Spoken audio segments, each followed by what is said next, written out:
The submersible asterisk, deep echo asterisk, descended through layers of ocean, like a gentle leaf falling through liquid sapphire. Dr. Marina Delmer pressed her palm against the curved viewport, watching as the last traces of sunlight filtered down in dancing columns of gold and turquoise. Above her, the surface world grew distant, a memory of warmth and wind that seemed to belong to someone else's life. 200 meters, she whispered to herself, her voice soft in the hushed cabin. The depth gauge glowed softly on the control panel, its numbers climbing steadily as she sank deeper into the Earth's most mysterious realm. Here, in this twilight zone between the familiar and the unknown, the ocean began to reveal its first secrets. Schools of lanternfish drifted past like living constellations, their bodies pulsing with cool blue light. Marina had studied these creatures for years,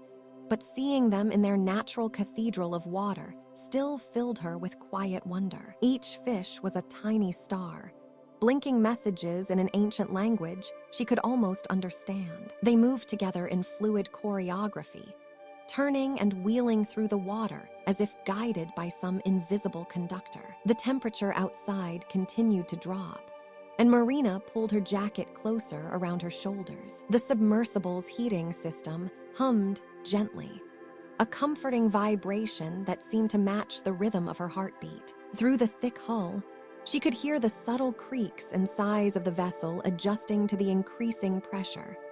Thousands of tons of water pressing in from all sides. Yet she felt perfectly safe in her small bubble of air and light. 400 meters now, she noted, her breath fogging slightly on the cool glass. The coordinates she'd been given, numbers that had appeared in her laboratory computer with no explanation, no sender, were still another 1,000 meters below. Dr.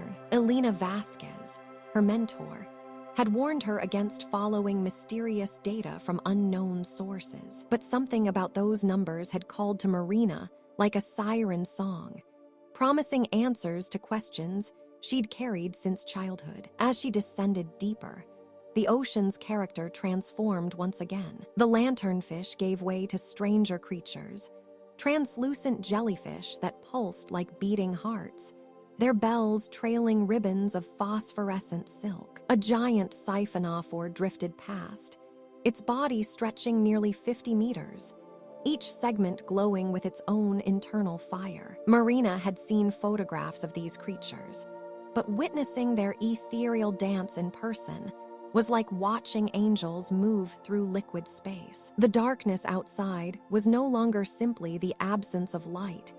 It had become a presence unto itself, vast and patient and ancient. Marina felt the weight of millennia above and below her, the accumulated wisdom of currents that had circled the earth since before her species had learned to walk upright. Here, in this place between worlds, time seemed to move differently, more slowly, like honey poured from a great height. 600 meters, she breathed, and her voice seemed to echo strangely in the small cabin, as if the ocean itself were listening. Strange sounds filtered through the water, whale songs from creatures miles away, the distant grinding of tectonic plates, the whisper of thermal vents releasing their mineral secrets into the deep. It was a symphony of the abyss, composed over geological ages and performed for an audience of one. A school of deep-sea squid appeared in her lights, their bodies rippling with waves of color,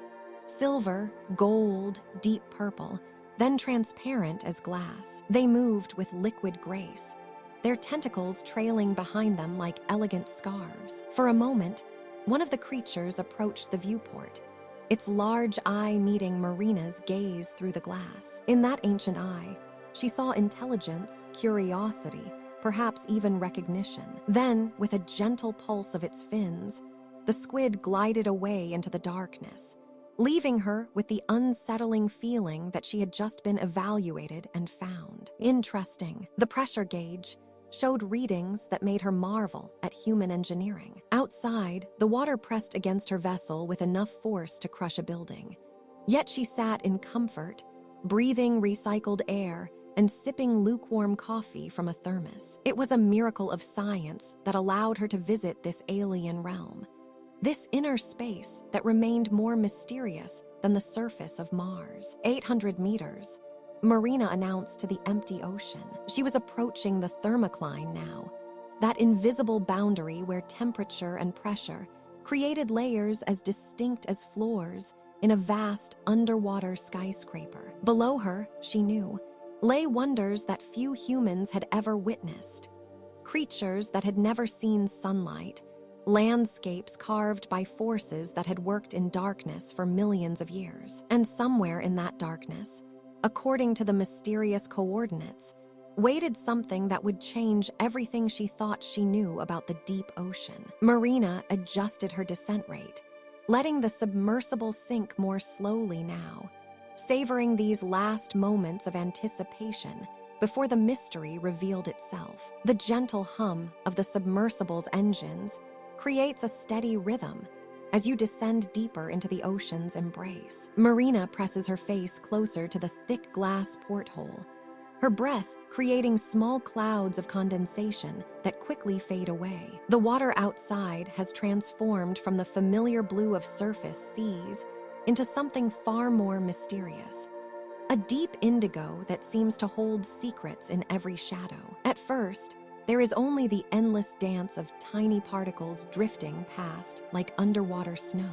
But then, emerging from the depths like a dream slowly taking shape, something extraordinary begins to appear. Marina's eyes widen as the first structure comes into view, a towering formation that rises from the ocean floor like a cathedral made of living coral. The wall stretches upward beyond the reach of the submersible's lights, its surface rippling with gentle waves of bioluminescent color. Soft blues fade into warm greens, then shift to the palest gold, as if the entire structure is breathing with light. The glow is not harsh or sudden, but flows like honey through water, pulsing in a rhythm that seems to match the beating of your own heart. As the submersible glides closer, the true wonder of these formations becomes clear. The coral doesn't grow in the wild, chaotic patterns Marina knows from shallow reefs. Instead, these structures follow geometric principles that speak of intention, of design. Spiraling towers wind upward in perfect mathematical curves, while archways span between pillars with the grace of ancient architecture. Yet every surface remains unmistakably alive, polyps opening and closing like tiny flowers, fronds swaying in invisible currents, the entire wall breathing with organic life. Schools of fish move through this underwater city, like citizens going about their daily lives. Silvery forms catch the coral's gentle light as they swim in flowing formations around the towering structures. Their movements are too coordinated to be random, too purposeful to be mere chance. They spiral up the coral walls in ascending helixes, then cascade downward like living waterfalls, their scales glinting like scattered stars in the deep-sea twilight. A group of jellyfish drifts past the porthole, their translucent bells pulsing with the same rhythm as the coral walls. They seem to communicate with the structures, their own soft light growing brighter as they pass each glowing section. Marina watches in wonder as the jellies arrange themselves in a perfect circle, hovering motionless for a moment before continuing their graceful journey deeper into the coral city. The submersible follows a wide channel that winds between the towering walls, and Marina realizes this must be some kind of pathway, a boulevard designed for travelers like herself. The coral formations on either side create a natural corridor, their surfaces curving inward to form a protective canopy overhead. Through the living roof, filtered light creates patterns that shift and dance like aurora on the ocean floor. Tiny creatures flit between the coral branches, delicate seahorses with fins like gossamer wings, small crabs that scuttle along the geometric patterns as if following ancient roads, and fish so transparent they seem made of crystallized water. Each creature moves with purpose, as if they are all part of some greater design, some underwater symphony that plays constantly in this deep-sea realm. The water itself seems different here, thicker somehow, as if charged with the energy that flows through the coral walls. It carries the faint scent of minerals and growing things, a freshness that speaks of life flourishing in the deepest places of the earth. Marina can almost taste the history in the water. Layers of time settled like sediment in the slow currents that flow between the towering structures. As the submersible continues its journey through this underwater marvel, Marina notices that the coral walls are not uniform. Some sections pulse with brighter light, as if responding to unseen signals. Others remain dim, their surfaces covered in what look like intricate carvings, symbols and patterns that seem to tell stories in a language older than words. The geometric precision of these markings suggests intelligence, purpose, a civilization that built not with stone and steel, but with the living coral itself. The gentle hum of the engines continues its soothing melody as the submersible glides deeper into this realm of wonders. Schools of fish continue their choreographed movements around the towering walls, and the coral continues its slow, breathing pulse of light. In this place where geometry meets biology, where ancient intelligence shaped living stone into impossible beauty, Marina feels she has crossed the threshold into a world that exists beyond the boundaries of the surface world's understanding. The coral city stretches ahead into the blue-black depths, its living walls holding mysteries that have waited millennia to be discovered, breathing with the slow, eternal rhythm of the deep ocean itself. The submersible's gentle hum grows softer as Marina approaches what can only be described as nature's most magnificent harbor. Before her stretches an impossibly beautiful docking area, carved not from stone or metal, but from enormous pearl formations that rise like luminous columns from the ocean floor. Each pearl structure towers 30 feet high, their surfaces smooth and iridescent, catching and reflecting the ambient light that seems to flow through the water itself like liquid starlight. As her vessel drifts closer, Marina notices how the harbor's design feels both alien and strangely familiar. The curved berths follow the natural contours of the seafloor, creating a series of gentle crescents that embrace incoming vessels like welcoming arms. Soft currents, warm and purposeful, begin to guide her submersible forward with an almost sentient intelligence. She barely needs to touch the controls, as the water itself seems to know exactly where she belongs. The pearl columns glow with an inner radiance that shifts from pale silver to the softest blues and greens. This light doesn't harsh or stark, it breathes like something alive, pulsing gently with the rhythm of the deep ocean currents. Marina realizes this isn't artificial illumination at all, but something far more wondrous. The pearls themselves are luminescent, each one a beacon in the underwater twilight, casting dancing patterns across the coral walls that surround the harbor like protective embraces. Her submersible glides past the first berth, where delicate sea anemones line the docking platform like living cushions. Their tentacles wave slowly in the current, not menacing but welcoming, their colors ranging from deep purple to the palest pink. As Marina's vessel moves deeper into the harbor, she sees how each berth is uniquely adorned, some with fans of soft coral that bend and sway like underwater trees, others with carpets of sea moss that seem to glow with their own gentle phosphorescence. The water here feels different, somehow cleaner, more alive. Schools of tiny, luminescent fish drift between the pearl columns like living constellations, their bodies creating trails of blue-green light that fade slowly in their wake. Larger creatures move with unhurried grace through the harbor's channels, rays with wingspans that stretch nearly as wide as Marina's submersible. Their movements so fluid they seem to be dancing rather than simply swimming. As the currents guide her toward an empty berth, Marina notices the incredible craftsmanship evident in every detail. The pearl formations have been shaped and polished, but so subtly that they still appear completely natural. Channels carved into the harbor floor direct the gentle currents in perfect patterns, creating a system of underwater roadways that requires no signs or signals.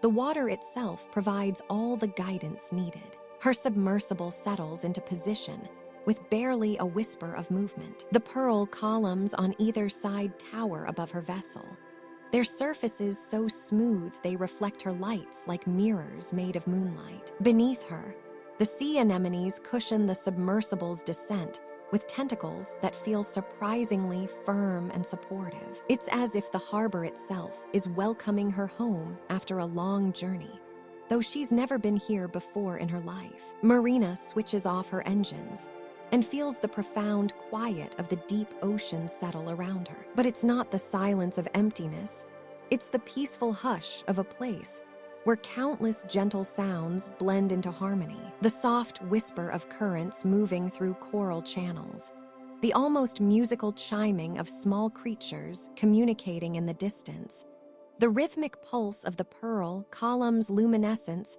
creating a visual heartbeat that somehow produces its own subtle sound. Through her porthole, she watches as bioluminescent particles drift past like underwater snow, each mode of light following the invisible currents that keep this underwater city alive and breathing. The coral walls that frame the harbor stretch upward beyond her sight, disappearing into the blue-black depths above, their surfaces covered in gardens of soft polyps that wave gently in perpetual, synchronized motion. Everything here exists in perfect balance, the architecture working with nature rather than against it. The lighting soft enough to be restful, yet bright enough to navigate by. The currents strong enough to guide, but gentle enough to never overwhelm. As Marina prepares to explore this remarkable harbor on foot, she feels a deep sense of peace settling over her. This place, whatever it is, feels like sanctuary, a refuge where the pressures and chaos of the surface world simply cannot reach. The harbor of pearls holds her submersible in its gentle embrace, and Marina knows that stepping out into this underwater haven will be like entering a dream made manifest in coral and light. The gentle current carries Marina deeper into the heart of the coral city, where towering spires of living reef stretch toward the distant surface like cathedral columns reaching for forgotten light. Here, in the quieter depths, the water itself seems to shimmer with an otherworldly quality, as if infused with ancient magic that makes each breath feel lighter, easier. As she glides through a grand archway carved from pearl-white coral, Marina notices something extraordinary. The water around her begins to change, growing less dense, more luminous. Tiny bubbles rise from the coral walls themselves, not the harsh bubbles of the surface world, but soft, silvery spheres that seem to dissolve into the water rather than escape it. "Welcome, surface dweller." The voice comes from beside her, warm and melodious, speaking in tones that seem to flow like water itself. Marina turns to see a figure emerging from the coral shadows, tall and graceful, with skin that holds the faint luminescence of deep-sea creatures. His eyes are large and kind, adapted to the eternal twilight of the deep ocean, and his hair floats around his shoulders like strands of sea grass in a gentle current. "I am Narian," he says, his voice carrying easily through the water. "I have been waiting for you, Marina. The city told us you were coming." Marina's eyes widen with wonder rather than fear. There is something deeply peaceful about Narian's presence, something that speaks of wisdom earned through countless years beneath the waves. His movements are fluid, natural, as if he and the water are old friends who have learned to dance together. "The city told you?"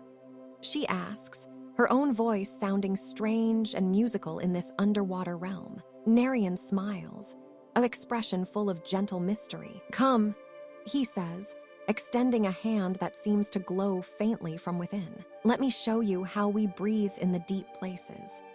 He guides her toward what appears to be a forest of giant kelp, but as they draw closer, Marina realizes these are not ordinary seaweeds. These towering fronds pulse with bioluminescent patterns, their surfaces covered in tiny, breathing pores that release streams of those same silvery bubbles. The kelp sways in perfect unison, creating a hypnotic rhythm that seems to match the beating of Marina's own heart. These are our air gardens, Nerian explains, his hand trailing along one of the massive fronds. They were created long ago by our ancestors, who learned to merge their science with the wisdom of the sea itself. Watch. As Marina observes, she notices that some of the bubbles rising from the kelp don't dissipate into the water. Instead, they gather and coalesce, forming shimmering pockets of something that looks almost like underwater air. Nerian swims toward one of these pockets, and as he does, the coral wall beside them begins to shift and change. The coral, Marina realizes with growing amazement, is alive in ways she never imagined. Its surface ripples like liquid stone, and slowly an opening appears, not carved or broken, but grown, as if the coral is opening its mouth to speak. Through this opening, she can see something impossible. A chamber filled with what appears to be breathable atmosphere, lit by the soft glow of bioluminescent coral formations. The city is a single living being, Nerian explains as he guides her toward the opening. Each coral polyp is connected to every other, sharing nutrients, sharing breath, sharing consciousness. The walls can choose what passes through them: water when we wish to swim, air when we wish to rest and speak as our ancestors did.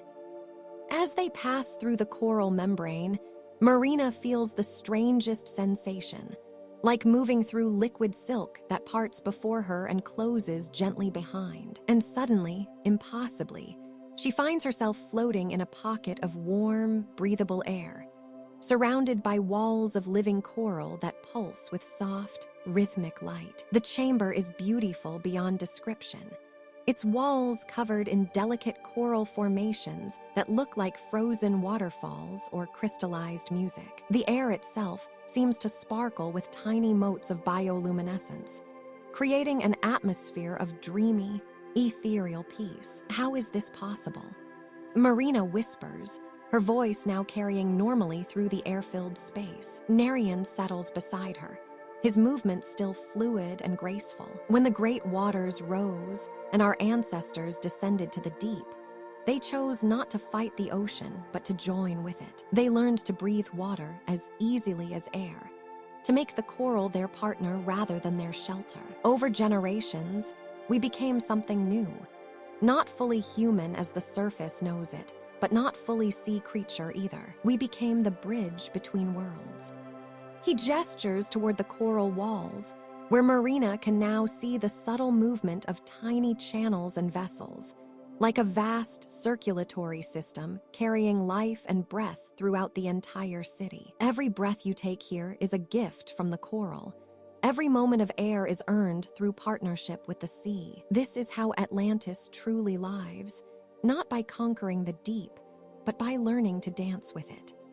Marina closes her eyes and breathes deeply, feeling the magical air fill her lungs as the gentle sounds of the living city hum softly around her, a lullaby from the depths of the ancient world. As you follow Nerian deeper into the heart of Atlantis, the water around you begins to shimmer with an unusual warmth. The coral walls of the city give way to something entirely different: vast gardens that stretch as far as your eyes can see through the crystal-clear depths. These are the thermal gardens, Nerian explains with quiet pride, where the earth itself breathes life into their underwater paradise. The first thing you notice is the gentle current of warm water that embraces you like a soft blanket. Rising from deep fissures in the ocean floor, thermal vents release streams of mineral-rich water that dance upward in graceful spirals. The water carries with it the essence of the Earth's core: iron and sulfur, copper and gold, creating a natural alchemy that transforms this corner of the deep ocean into something miraculous. Moving slowly through the garden pathways, You're surrounded by impossible beauty. Giant tube worms, taller than the greatest trees you've ever known, sway gently in the thermal currents. Their crimson plumes unfurl like delicate flowers, filtering nutrients from the warm water with an ancient, rhythmic dance. The sight is hypnotic. Hundreds of these gentle giants moving in perfect harmony with the ocean's breath. Beneath your feet, the garden floor is carpeted with living tapestries of color. Bacterial mats spread across the volcanic rock in brilliant patterns of purple and orange, gold and deep burgundy. These microscopic artists work tirelessly, painting with light and chemistry, creating masterpieces that shift and flow with the thermal currents. Each step reveals new patterns,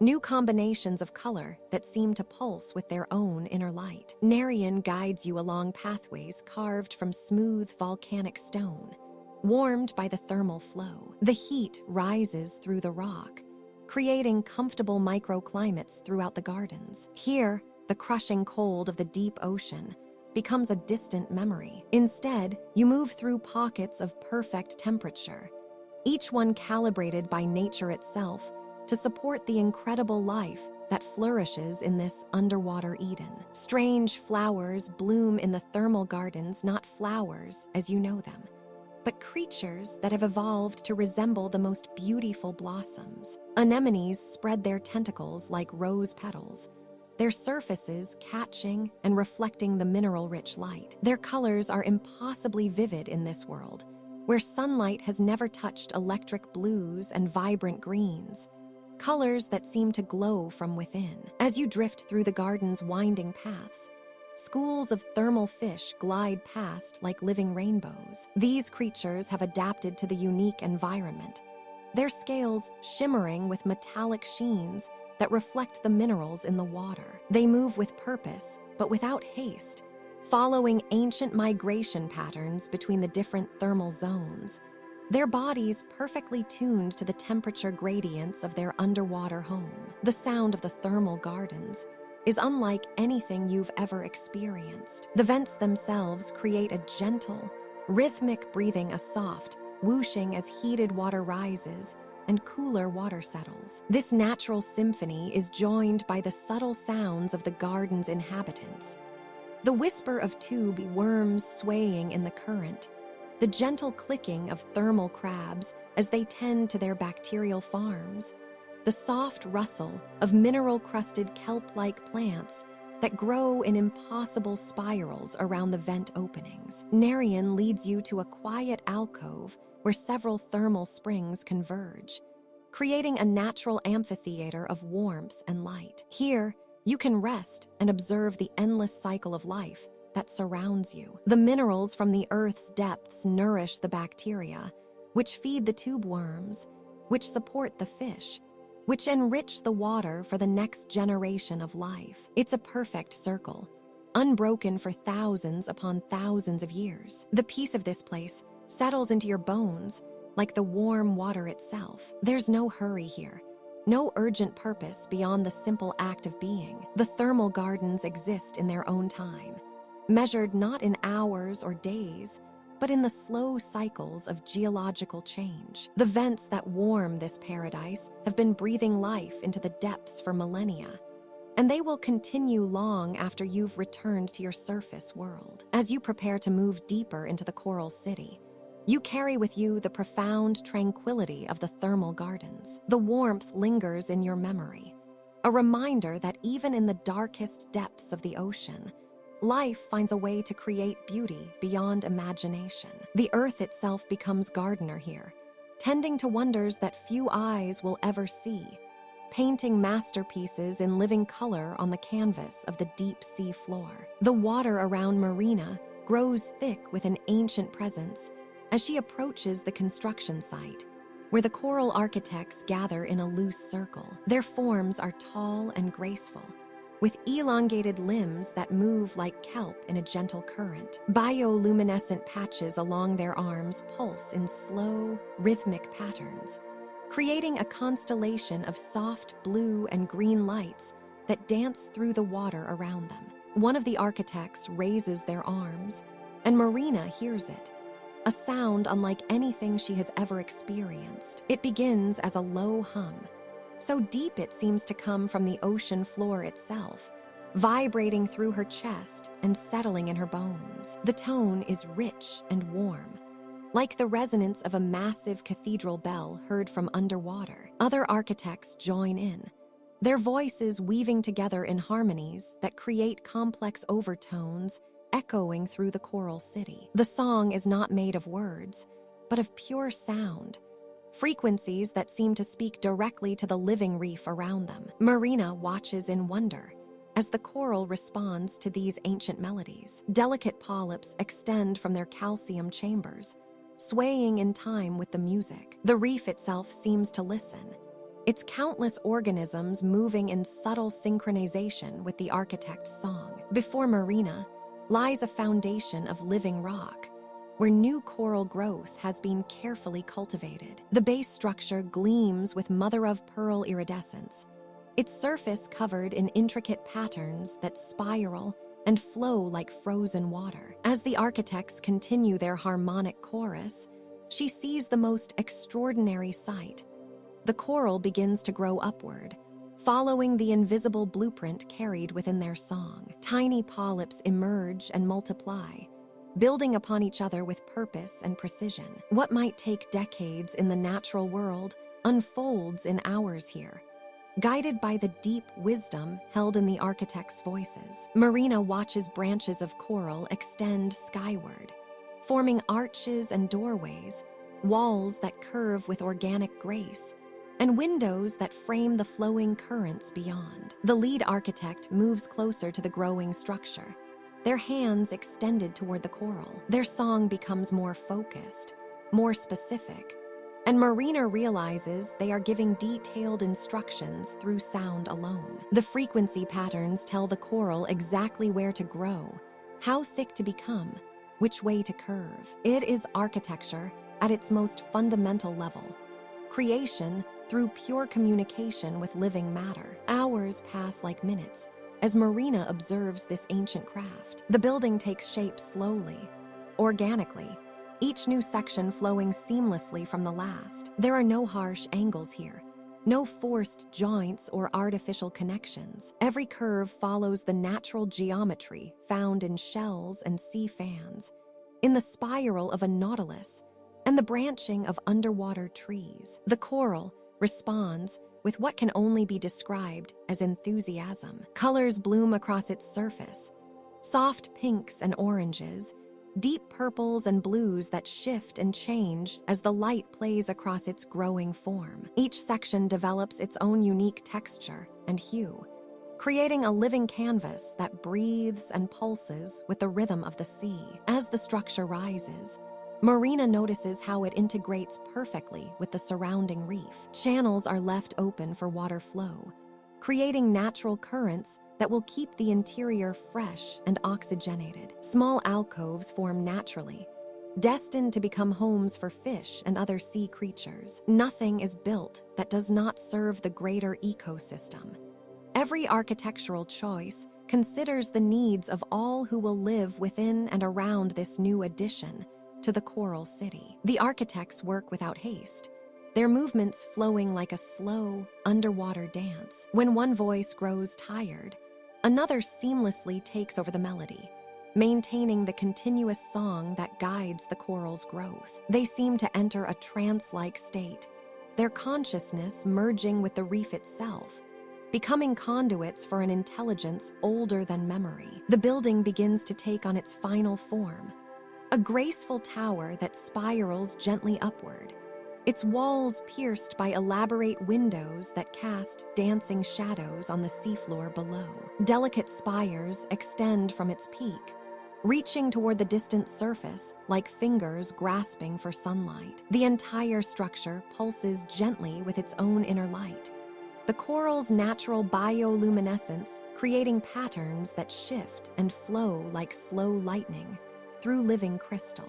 As the song finally fades to silence, the architects step back to admire their work. The new building stands complete, a testament to the profound partnership between intelligence and nature that defines this underwater civilization. Marina floats in reverent silence, understanding that she has witnessed something sacred, the birth of living architecture, grown from the marriage of song and sea, intention and organic life. The Coral City has gained another jewel, another home where ocean dwellers will find shelter and community, where the ancient songs will continue to echo through halls that breathe with the rhythm of the eternal sea. You drift through the heart of Atlantis, following Marina as she approaches the most sacred place in all the Coral City. The memory reef rises before you like a living cathedral, its towering spires of ancient coral reaching toward the surface far above. Here, in the very center of the underwater metropolis,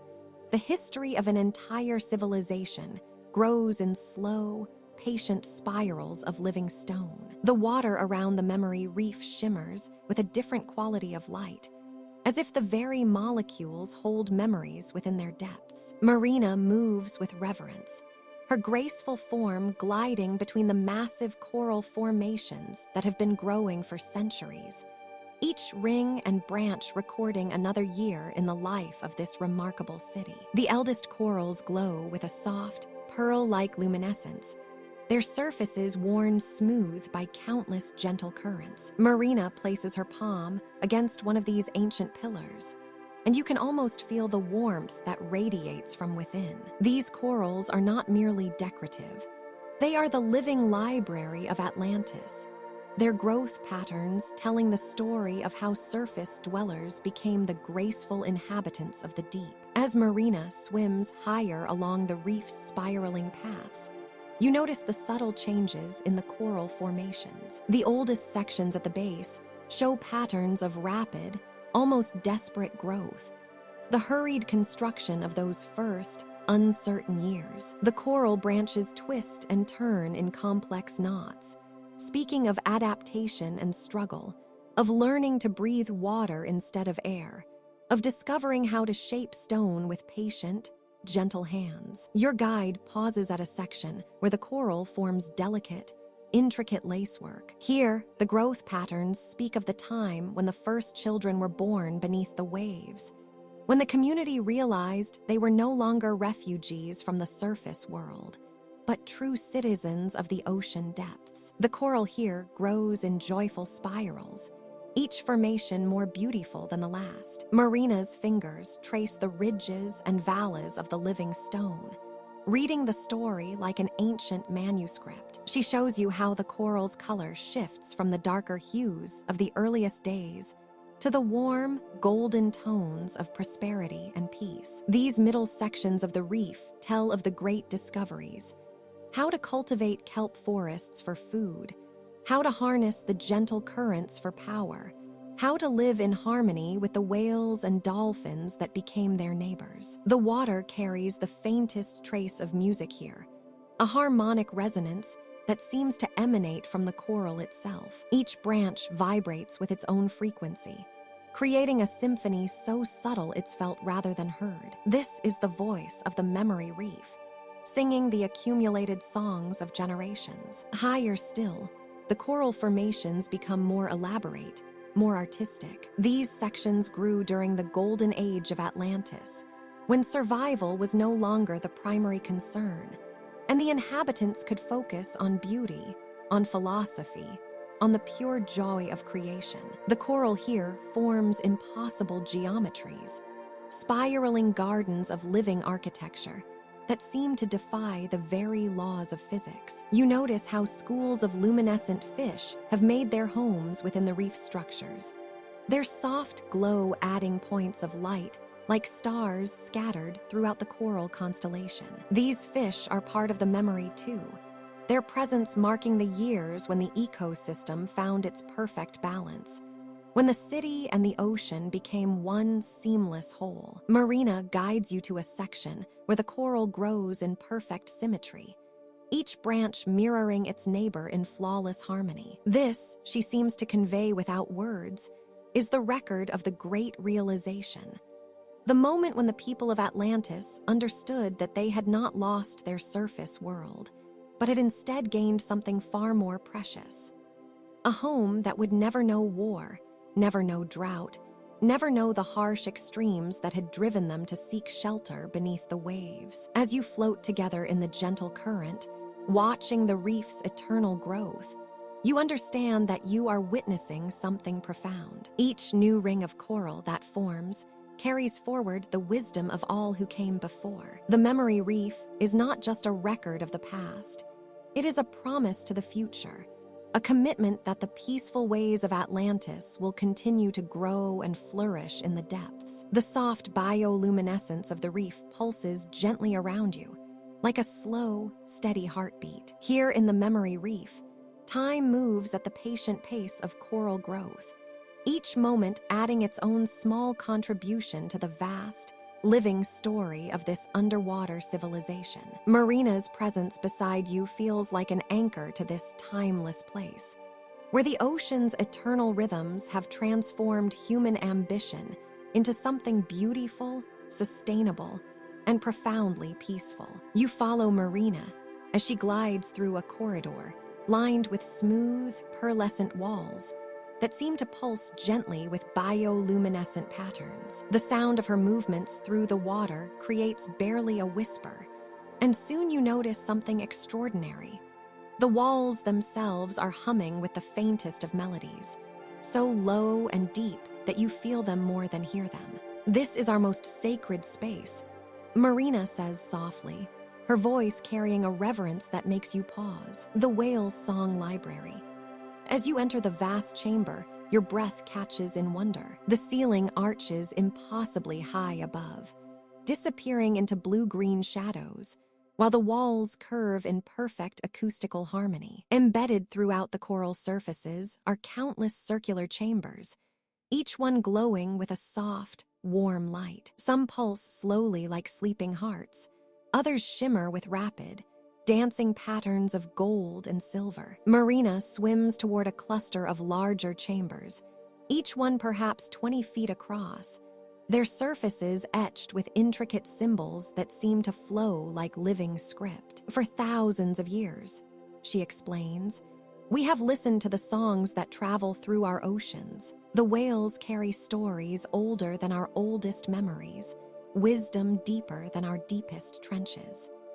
She places her hand against one of the glowing chambers, and suddenly the water around you fills with the most beautiful sound you have ever heard. It starts as a low, rolling note that seems to come from the very foundation of the earth, then rises and falls in haunting melodic phrases that speak directly to your soul. The humpback whale's song wraps around you like a gentle current, each note perfectly preserved and crystal clear. "This one sang near the surface waters above us just yesterday," Marina says, her eyes closed as she listens. She tells of the long migration south, of the warm waters where new calves will be born, of the ancient feeding grounds her grandmother's grandmother knew by heart.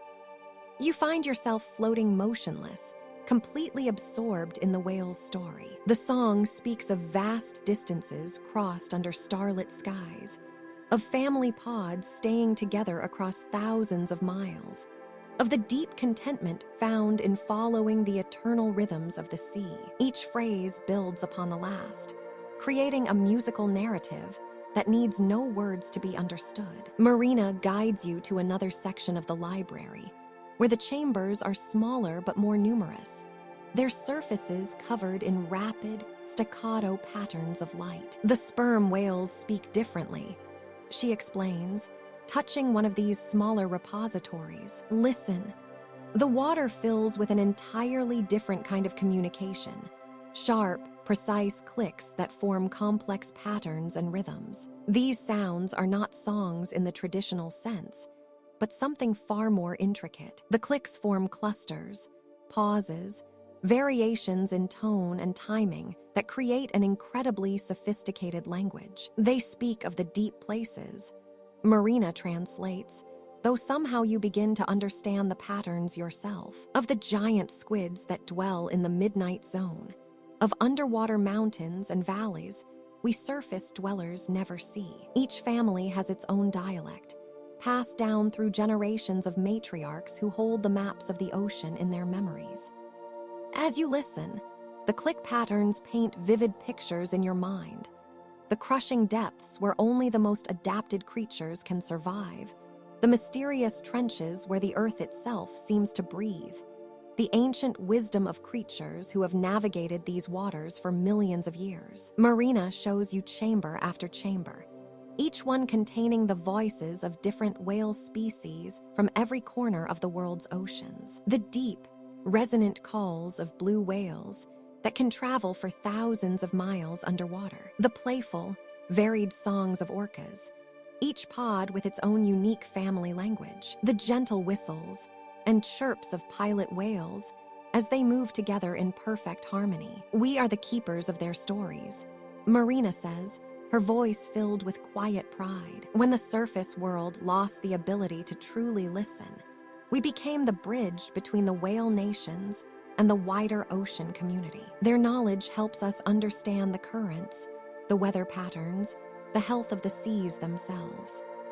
She leads you to a central platform where dozens of the library's keepers float in meditation, their eyes closed, their bodies perfectly still as they listen to the endless symphony surrounding them. Some record new songs that have traveled down from the surface. Others study ancient recordings, looking for patterns and meanings that might have been missed. Each song is cataloged not just by species and location, Marina explains, but by emotion, by season, by the stories they tell. We have lullabies that whale mothers sing to their calves, celebration songs for successful hunts, mourning songs for those who have passed beyond the horizon. The chamber fills with a peaceful harmony as multiple whale songs blend together, creating a gentle, natural symphony that seems to slow your heartbeat and calm your mind. This is more than a library. It is a living testament to the wisdom of the sea, a bridge between species, a reminder that the ocean's greatest treasures are not gold or jewels, but the voices of those who have always called it home. You glide upward through the gentle current, following Nerian as he leads you away from the crystal spires of Atlantis toward a canopy of swaying green above. The kelp forest stretches endlessly in all directions, its towering fronds creating cathedral-like corridors that filter the soft blue light into dancing patterns of emerald and gold. Each strand moves with the rhythm of the deep ocean current, creating a mesmerizing dance that seems choreographed by the sea itself. The markets, Nerian explains, his voice carried perfectly through the water in those melodic tones you've grown to love, are held here among the kelp because the plants sing to us. Listen carefully. He pauses, floating motionless beside a particularly thick strand of kelp, and you do the same. At first, you hear only the gentle whoosh of water moving through the forest, but gradually, you begin to detect something else. A subtle humming, like wind chimes made of water and light. The kelp itself is creating music as the current flows through its leaves. As you move deeper into the forest, the first market stall comes into view. It's not built in the traditional sense, but rather grown. Living coral formations that have been carefully shaped into display areas and storage chambers. An elderly Atlantean floats behind it, her hair silver like moonlight and flowing freely in the water. Her movements are so graceful, they seem like a slow-motion ballet as she arranges her wares. The goods themselves are unlike anything from the surface world. Clusters of bioluminescent pearls pulse with soft blue and purple light, creating their own gentle illumination. Sheets of what appears to be living metal shimmer and ripple, changing color as the water moves across their surface. Small containers hold what look like captured stars, tiny organisms that glow with warm, golden light, their radiance never dimming even in the depths of the ocean. The elderly merchant notices your approach and raises her hand in greeting, her fingers moving in a complex pattern that somehow you understand as a warm welcome. Nerian responds with his own gesture, a flowing movement that speaks of friendship and introduction. No words are needed. The language of hands and expressions transcends any barrier between species. Another stall drifts past, literally floating as its keeper gently propels it through the kelp forest with barely perceptible fin movements. This vendor specializes in what Narian explains are thermal garden harvests, strange and beautiful fruits that grow only near the volcanic vents deep beneath the city. They glow softly from within, like Japanese lanterns, and you can see their warmth creating tiny currents in the cool ocean water around them. A young Atlantean approaches this floating market, moving with the characteristic grace of her people. She examines the thermal fruits carefully, holding each one close to her face and closing her eyes, as if she can sense their quality through some ability you don't possess. When she finds one that pleases her, she produces a small pouch filled with what appear to be fragments of compressed starlight. The vendor accepts the payment with a bow,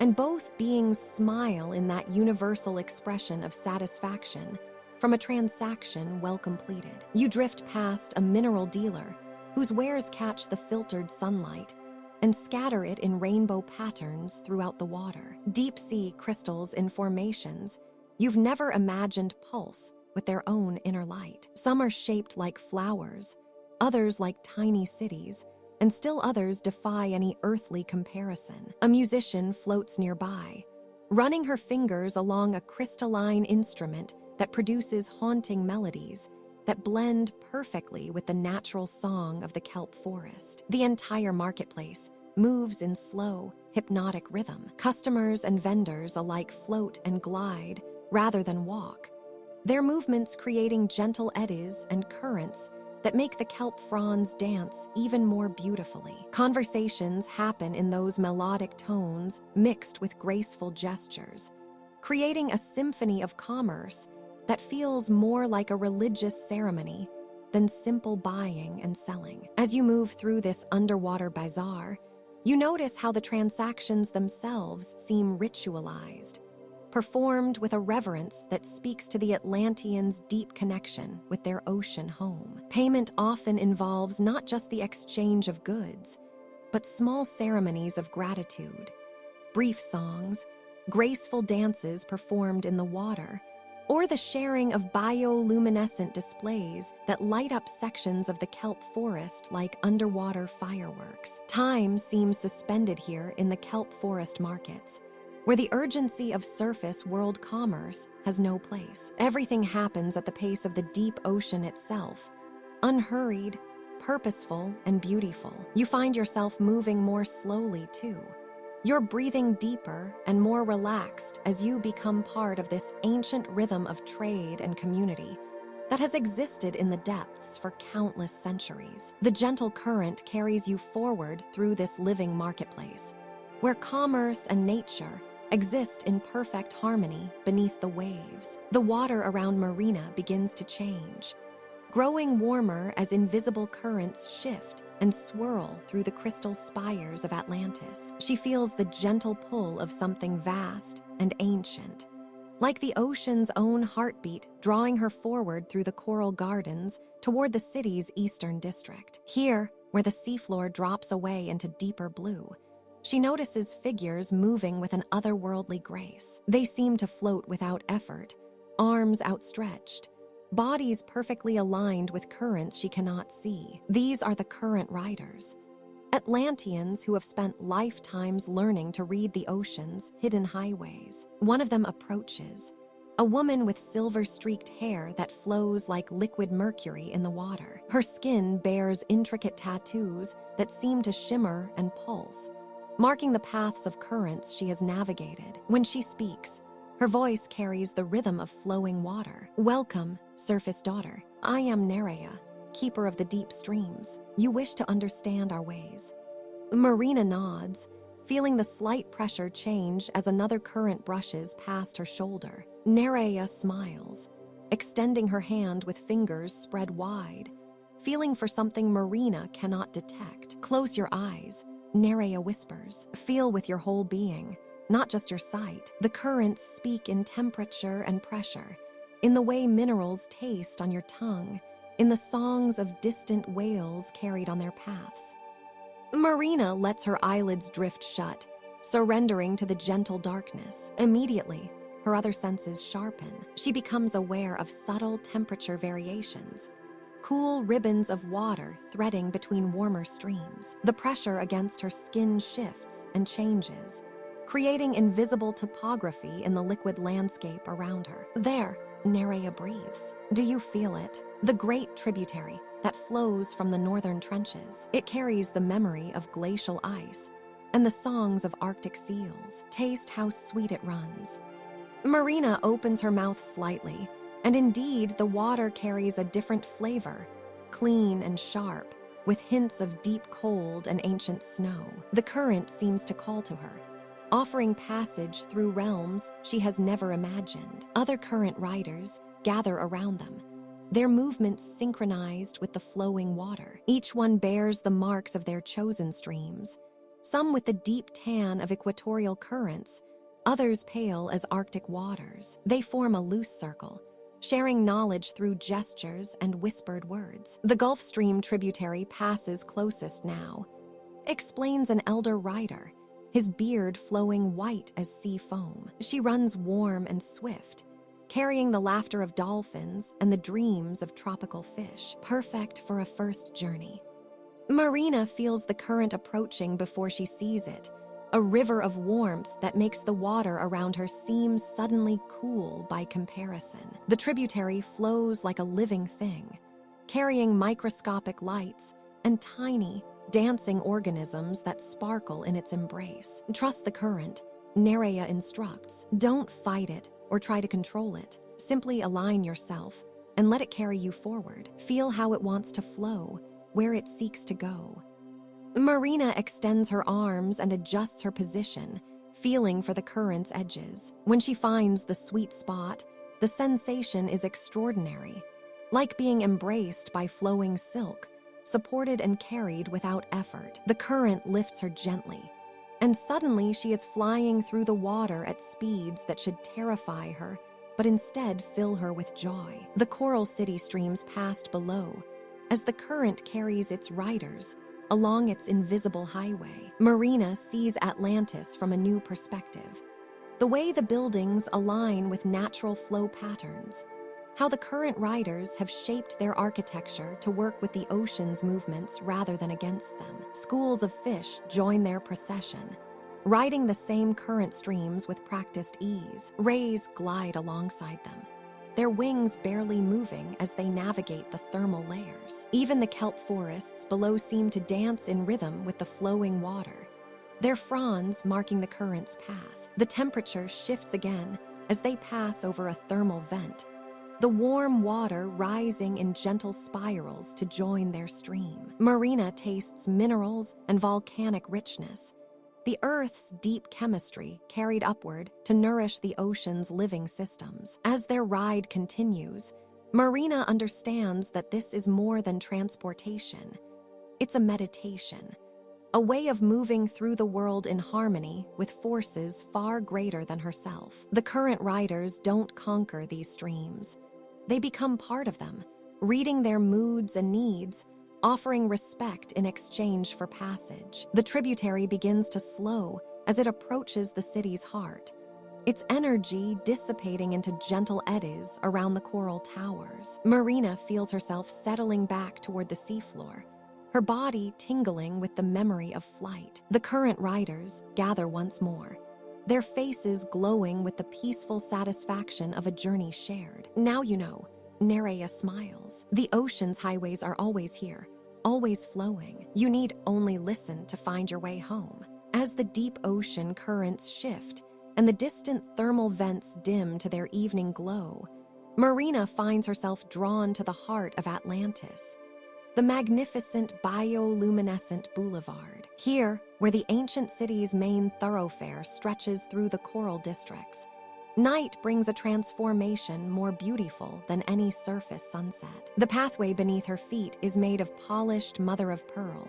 smooth as silk and cool to the touch. Each step sends gentle ripples through the water, and with every movement, tiny photophores embedded in the walkway respond with soft pulses of blue-green light. It's as if she's walking on captured starlight, each footfall awakening constellations beneath the waves. Along both sides of the boulevard, towering glass sponges rise like luminous cathedral columns. These magnificent creatures, some as tall as redwood trees, have grown here for centuries, their crystalline bodies perfectly transparent. Within their delicate lattice structures, countless tiny organisms make their homes: dinoflagellates and comb jellies, light-producing bacteria and microscopic lanternfish. The sponges act as living prisms, gathering the various lights of their inhabitants and weaving them into something extraordinary. A gentle current flows down the boulevard,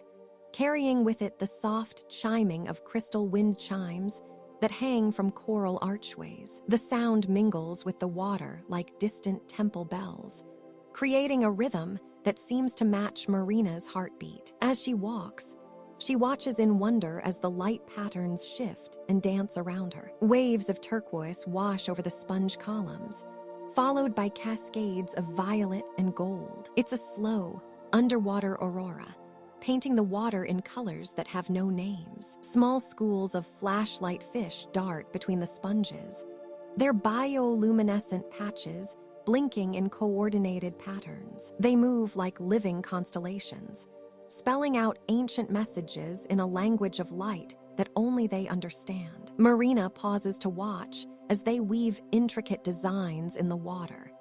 They're synchronized swimming, creating temporary murals that fade and reform with hypnotic grace. From somewhere ahead comes the sound of children's laughter, carried on the current like music. Marina sees them now, young Atlanteans floating and playing in the boulevard's central channel. Their hair streams behind them like seaweed ribbons, and their clothes shimmer with scales that catch and reflect the bioluminescent display. When they laugh, bubbles escape their lips in silvery streams, each one capturing fragments of light and carrying them upward like tiny lanterns being released into the depths. The children are playing a game Marina doesn't recognize, something involving gentle touches to the glass sponges that make them respond with cascades of color. Each child's touch creates a different hue, and together they're painting the boulevard in a symphony of light. A small girl with sea-green eyes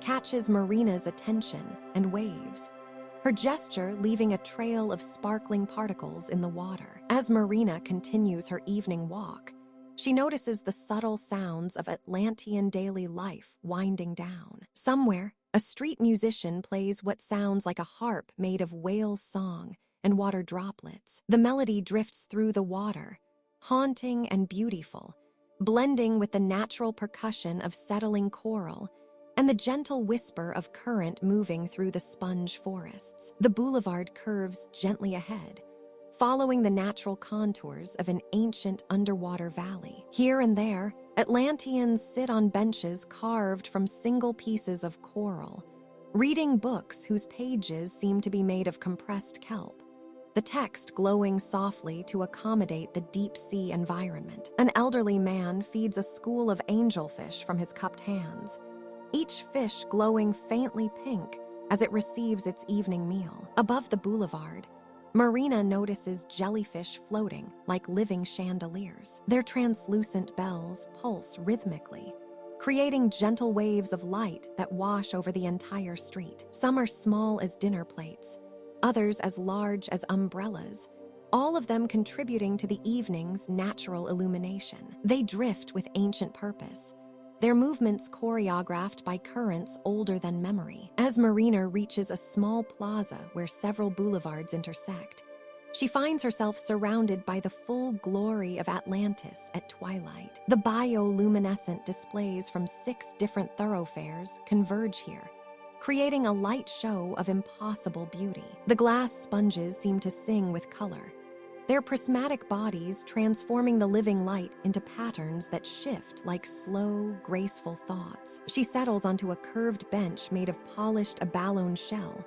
and simply watches. Around her, the peaceful evening life of the deep ocean city continues its gentle rhythm. The children's laughter, grows softer as they drift toward home, their bubbles still carrying light upward into the darker waters above. The boulevard's living light display continues its eternal dance, a reminder that even in the deepest places of the world, beauty finds a way to shine. In this moment, surrounded by the soft music of bioluminescence and the gentle current of deep ocean peace, Marina understands that some journeys are not about reaching a destination, but about learning to see the extraordinary light that exists in unexpected places. You follow the gentle current through a grand archway carved from living coral, entering the chamber of tides. The space takes your breath away.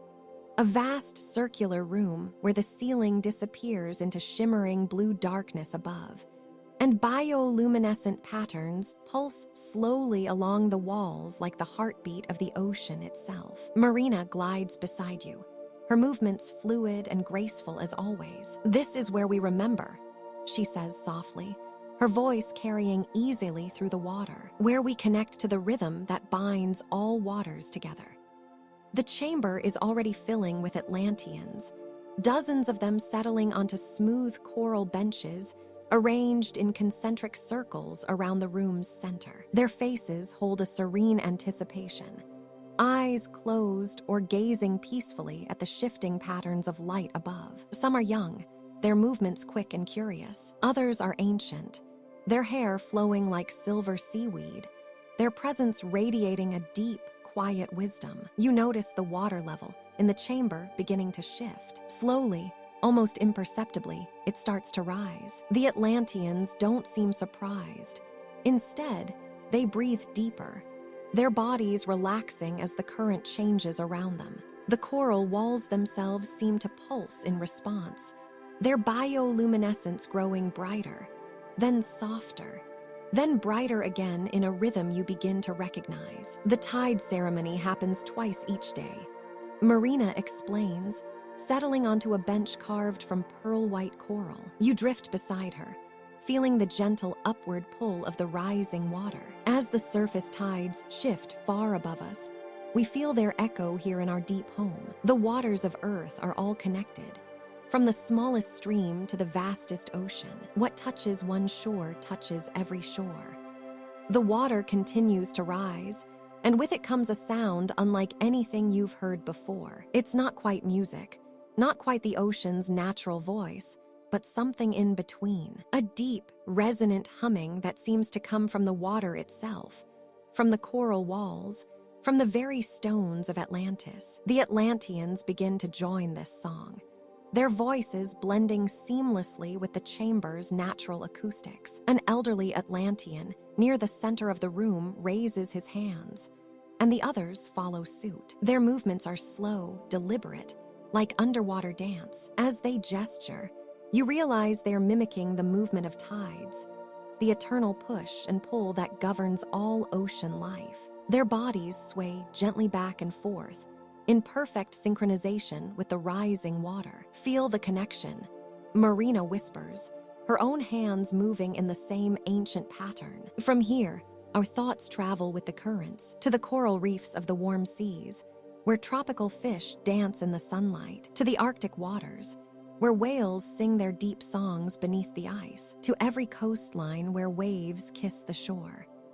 The water level reaches its peak, and for a moment, the chamber falls completely silent except for the gentle lapping against coral formations. The bioluminescent patterns on the walls pulse once, brilliantly, as if the entire room is taking a deep breath. You feel it too, a moment of perfect stillness, of connection to something vast and eternal. Then, as gradually as it rose, the water begins to recede. The Atlanteans' voices join the humming sound again, but softer now, like a lullaby. Their movements slow, becoming more contemplative. Some close their eyes completely, their faces peaceful in meditation. Others gaze upward toward the chamber's ceiling, as if they can see through all the miles of water to the surface world above. A young Atlantean girl swims past you, her hair trailing behind her like golden kelp. She moves to join an older woman, perhaps her grandmother, who wraps an arm around her as they continue the tide movements together. 3 generations practice side by side, their motions creating gentle currents that spiral through the chamber. This ceremony has continued for thousands of years. Marina says, her voice barely above a whisper. When the great cities above the waves rose and fell, when continents shifted and new islands were born from the seafloor, through it all, we have kept this rhythm. We are the ocean's memory. The water level reaches its lowest point, and the humming fades to a gentle vibration you feel more than hear. The Atlanteans remain in their peaceful positions for several more minutes, some still moving in slow, meditative patterns, others simply floating in quiet contemplation. Gradually, they begin to disperse, swimming away through various passages with the same unhurried grace they brought to the ceremony. But many remain, continuing their personal meditation in the sacred space. The chamber's bioluminescence settles into a steady, gentle glow, not bright enough to disturb, but sufficient to maintain the sense of peace and connection that permeates this remarkable place. Marina turns to you with a smile that holds the wisdom of deep waters. Now you understand, she says softly. We are never separate from the greater ocean. Every tide that touches, every shore touches us as well. In this chamber, we remember that all waters are one water, and all life is connected by the eternal dance of the tides. You follow Nerian deeper into the ocean's embrace, leaving behind the last whispers of filtered sunlight. The water grows cooler against your skin, a gentle caress that speaks of profound depths. Here, in the midnight zone, darkness reigns absolute, a velvet blackness so complete it seems to wrap around you like the softest blanket. Welcome to our deepest gardens, Nerian whispers, his voice carrying clearly through the water. Here, where surface light has never touched, life creates its own illumination. As your eyes adjust to this new realm, you begin to see them, tiny points of light scattered through the darkness like stars fallen from the heavens above. These are not the reflected glimmers of crystal formations or the soft phosphorescence of swimming creatures. These lights emerge from within, born of chemistry rather than captured sunlight. Nerian guides you to the first garden bed, where strange, tube-like structures rise from the ocean floor in perfect rows. Each tube glows with a soft, amber light that pulses gently, rhythmically, like the breathing of some great, peaceful creature. The tubes sway in the current, their movements synchronized and hypnotic. These are our sulfur gardens, Nerian explains, his hands moving gracefully to tend one of the glowing tubes. They feed not on light, but on the minerals that seep from the ocean floor. Hydrogen, sulfide, and methane become their nourishment, transformed into energy through processes your surface world is only beginning to understand. You watch in wonder as he harvests small portions of the bacterial films that line the tubes. These films shimmer with an opalescent quality, shifting from gold to green to deep purple as they catch and reflect their own generated light. The harvest is done with reverence, taking only what is needed, leaving the organisms to continue their ancient work. Moving deeper into the garden, you discover beds of strange, coral-like structures that spiral upward in fantastic formations. These towers of living chemistry pulse with waves of blue and violet light that travel along their surfaces like slow lightning. The patterns are mesmerizing, circles of illumination that expand outward, then contract back to their source in an endless, peaceful rhythm. Each garden tells a story of adaptation. Nerian continues, his voice taking on the quality of an ancient teacher sharing sacred knowledge. When the first Atlanteans discovered these depths, they learned to work with these organisms rather than simply observe them. We became partners in cultivation, tending to their needs as they tend to ours. The gardens stretch far beyond what you can see, disappearing into the comfortable darkness. Pathways of cultivated organisms create gentle trails of light between the growing beds.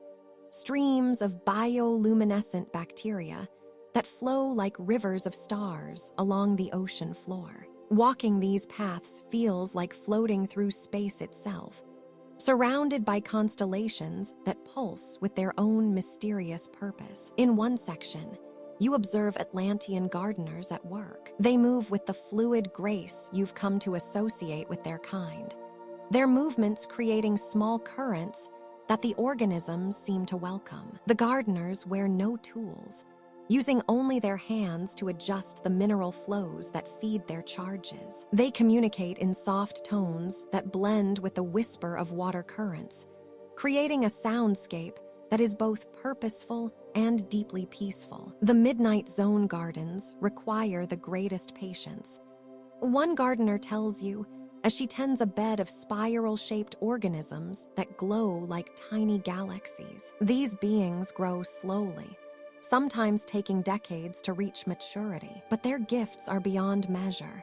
They provide medicine, illumination, and most importantly, they teach us that life finds a way to flourish even in the deepest darkness.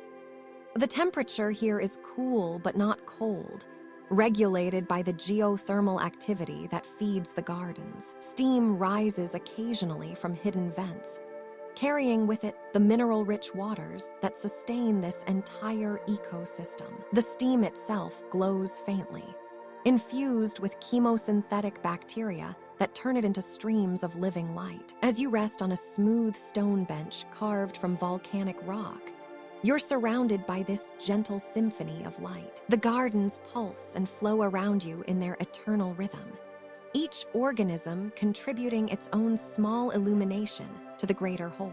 The darkness no longer feels empty or forbidding.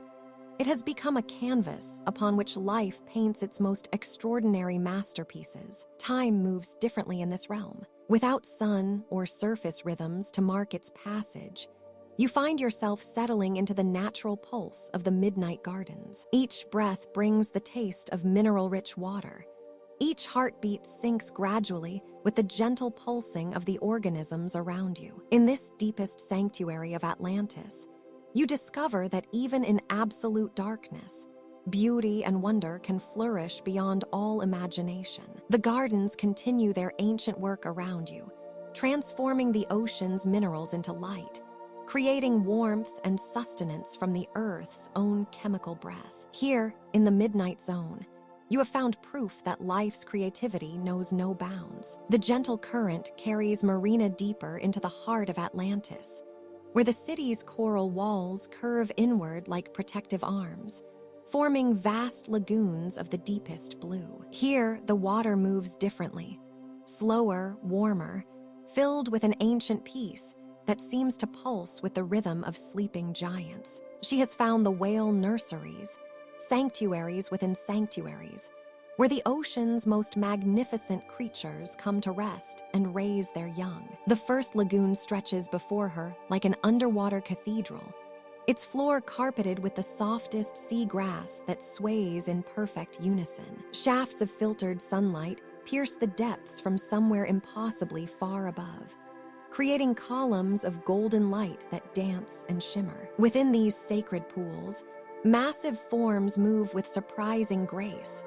Humpback whales, their barnacle-encrusted skin telling stories of countless ocean journeys. Marina drifts closer, her movements as quiet as falling snow. A mother whale rests near the lagoon's center, her enormous flippers barely stirring the water as she maintains perfect buoyancy. Beside her, small but already magnificent, swims her calf, a creature the size of a school bus, yet still a baby in the eyes of the ocean. The young whale's skin is smooth and unmarked, a deep charcoal gray that shifts to silver as the filtered sunlight catches its curves. Around them, the Atlantean guardians move like living poetry. These tall, graceful beings seem more spirit than flesh, their translucent forms shimmering with bioluminescent patterns that pulse in rhythm with the whale's heartbeats. They wear robes that flow like liquid starlight, and their hands, webbed and gentle, carry the wisdom of millennia spent tending to these ancient mariners. One guardian approaches the calf, her movements slow and deliberate. She extends her arms, and from her palms flows a soft, melodious hum. Not quite music, not quite song, but something that exists in the space between sound and emotion. The young whale responds immediately, its massive eye turning toward her with curiosity and trust. The calf's mouth opens slightly, and from within comes an answering call, tentative at first, like a child learning to speak. The mother whale shifts, her own voice joining the lesson. Her song is deep and complex, filled with the memory of ocean crossings and the pull of distant shores. It speaks of migration routes written in the stars, of feeding grounds rich with krill, of the great gatherings where whales from across the world come together to share their ancient songs. The calf listens, its body trembling with the vibrations of its mother's voice, learning the language of its people. More guardians appear, forming a loose circle around the whale family. Each adds their voice to the growing chorus, their sounds weaving together like threads in an invisible tapestry. Some create deep, resonant tones that mirror the whale's natural songs. Others produce higher, crystalline notes that seem to carry the essence of starlight itself. The water around them begins to glow with a soft phosphorescence, as if the very ocean is responding to their music. The young calf grows bolder, its voice gaining strength and confidence. What begins as simple mimicry slowly transforms into something unique, the calf's own song, its first words in the ancient language of the deep. The sound is pure joy made audible, a celebration of life and growth, and the endless possibilities that stretch before this young giant. In the neighboring lagoons, Marina can see other families. Gray whales with their mottled skin like living stone, blue whales whose size defies comprehension, their hearts alone the size of small carriages. Each species brings its own dialect to the nursery, and the Atlantean guardians speak them all, their voices shifting effortlessly from the rapid clicks of sperm whale families to the haunting melodies of the humpbacks. A gentle current brings Marina closer to the coral walls, where she discovers viewing alcoves carved from living reef. Here, she realizes, the Atlanteans have created spaces for quiet observation, places where they can watch over their charges without disturbing the intimate moments between parent and child. Soft bioluminescent organisms provide gentle lighting, casting everything in a warm, golden glow that speaks of safety and peace. The young humpback's lesson continues, its voice now blending seamlessly with its mother's and the guardian's songs. The music fills the water, traveling through Marina's body as much as her ears, a vibration that reaches into her very bones and reminds her of something she had forgotten: the deep connection between all life in the ocean, the invisible threads that bind every creature from the smallest plankton to these gentle giants. As the lesson draws to a close, the whales settle deeper into the soft grass, their massive bodies at perfect rest. The guardians' songs fade to gentle whispers, then to the sound of water itself breathing. In this protected sanctuary, surrounded by the living walls of Atlantis, the next generation of ocean wanderers learns the songs they will carry across all the world's seas, adding their voices to the eternal chorus of the deep. You drift alongside Marina as she glides through the luminescent corridors of Atlantis, leaving the gentle bustle of the coral city behind. The water grows cooler here, touched by deeper currents that whisper of ancient secrets. Ahead, an archway of living coral opens into darkness, and beyond it, the faintest shimmer of light beckons like distant stars. The entrance to the crystal caves yawns before you, carved by centuries of thermal currents into smooth, flowing passages. As Marina passes through the threshold, bioluminescent plankton scatter like fairy dust in her wake, their tiny lights creating a constellation that slowly fades behind her. The water here moves differently, slower, more reverent, as if it too understands the sacred nature of this place. The first crystals appear gradually, modest formations that catch the filtered light from Marina's phosphorescent companions. They jut from the cave walls like frozen lightning, their surfaces smooth and clear as ancient glass. Some are no larger than your thumb, while others stretch the length of Marina's arm, their faceted faces reflecting her image in countless gentle fragments. As you venture deeper, the crystals grow more magnificent. Clusters of amethyst-hued formations spiral upward from the cave floor, their purple depths seeming to pulse with their own inner light. Nearby, walls of clear quartz rise like frozen waterfalls, their surfaces so pure you can see straight through to the chambers beyond. The thermal vents that created this wonderland still breathe warmth into the water, their gentle currents causing the crystals to sway and sing in frequencies just below hearing. Marina pauses at a junction where 3 passages meet, each one lined with different minerals. To her left, emerald green crystals create a tunnel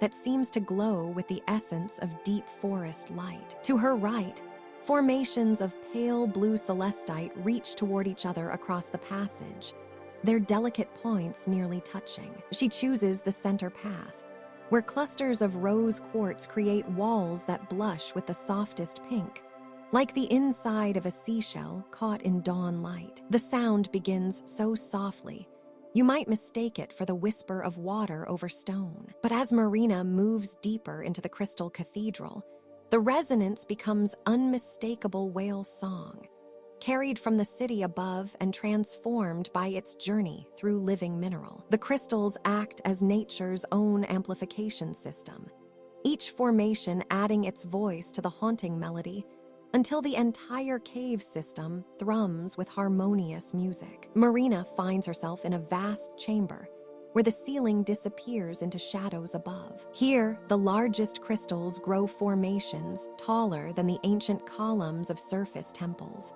their surfaces so perfectly clear they seem made of crystallized water itself. Between these giants, beds of soft sea grass carpet the sandy floor, their fronds swaying in the gentle current like fields of underwater wheat. She settles onto one of these natural cushions, the sea grass parting to cradle her form. The water here is perfectly still except for the almost imperceptible pulse of the thermal vents, their warmth rising in lazy spirals that catch the light and send it dancing across the crystal walls. Above her, formations of clear quartz catch these light patterns and scatter them into rainbow fragments that drift like colorful snow through the water. The whale's songs grow stronger now, their deep, melodious calls transformed by their passage through the crystal cave into something ethereal and otherworldly. Each note hangs in the water, supported by the resonating crystals, until it seems the very walls are singing. The sounds layer upon each other the deep bass notes of the great whales, the higher melodies of their calves, and the responding harmonies created by the crystals themselves. Marina closes her eyes and lets the music wash over her. The rose quartz formations around her seem to pulse with warmth, their pink glow deepening with each whale call. The thermal currents carry the faintest scent of minerals and ancient earth, a perfume that speaks of the planet's deep history and the slow, patient work of time and pressure that created this underwater sanctuary. Here in this crystal cathedral, time moves differently. The whales' songs continue their ancient conversation, carried through the cave system to reach every corner of the underwater realm. Marina feels herself becoming part of this vast communication network, her own gentle breathing adding to the rhythm of the thermal vents and the resonant hum of the crystals. The music echoes and re-echoes, each crystal formation adding its own voice to the symphony, until the sound becomes something beyond music, a meditation in mineral and water, a lullaby sung by the earth itself. Marina rests on her bed of sea grass, surrounded by the gentle rainbow light that dances through the crystal walls, listening to the eternal conversation between whale and stone, water and crystal, in this most peaceful sanctuary beneath the waves. You drift alongside Marina as she glides through a graceful archway made entirely of living coral, its surface adorned with tiny polyps that shimmer like jewels in the filtered sunlight. Before you stretches one of Atlantis's most treasured spaces, the schools of learning, where knowledge flows as naturally as the gentle currents that carry you forward. The first thing you notice is the absence of walls. Here, beneath the ocean's embrace, education happens in vast open spaces where young Atlanteans float freely, their movements as fluid as the water around them.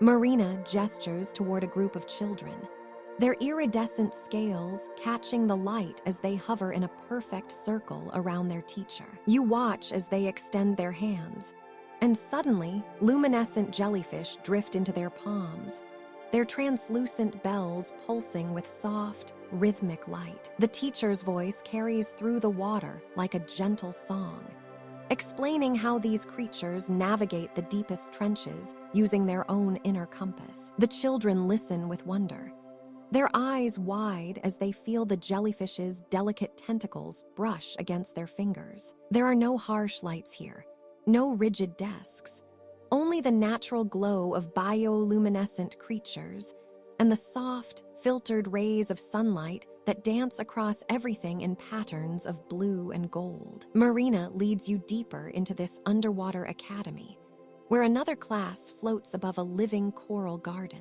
The young students, ranging in age from what might be 7 to 12 years old, move with the grace of dolphins as they study the intricate ecosystem beneath them. Their teacher, an elderly Atlantean with flowing silver hair that moves like seaweed in the current, demonstrates how to encourage coral growth with nothing more than gentle touch and patient observation. You watch, mesmerized, as one young student extends her hand toward a cluster of small coral polyps. Under her careful attention, the tiny organisms begin to glow more brightly, their calcium carbonate structures growing almost imperceptibly. The child's face radiates joy and wonder as she witnesses this ancient dance of creation. Her classmates float nearby, each tending to their own small section of the reef, learning that education here is not about memorizing facts, but about forming relationships with the living world around them. The water carries you to another learning space, where older students study the great ocean currents that flow around and through Atlantis. Here, they don't read about these massive rivers of water.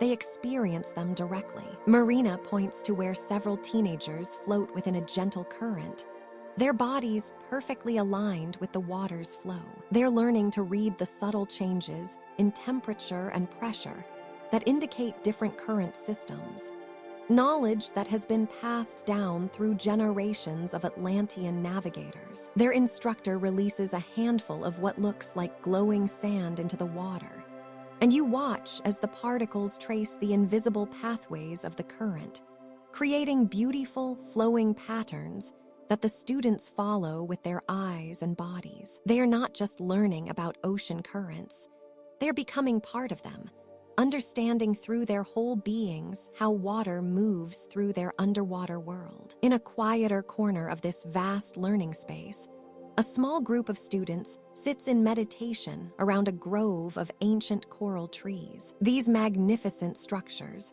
some taller than any building you've ever seen on land, pulse with a slow, steady rhythm that seems to match the heartbeat of the ocean itself. The students float in perfect stillness, their eyes closed, learning to listen to the deep wisdom that these ancient corals have gathered over centuries. Marina's touch on your arm draws your attention to a particularly beautiful sight, a nursery area where the youngest Atlantean children, barely able to swim on their own, interact with baby sea creatures. Tiny seahorses wrap their tails around small fingers, while juvenile sea turtles paddle alongside the children in perfect harmony. Here, the very youngest learn that they are not separate from the ocean's creatures, but part of one great, interconnected family. The sound of gentle laughter echoes through the water as these small children discover the world around them through play and wonder. Their teachers hover nearby,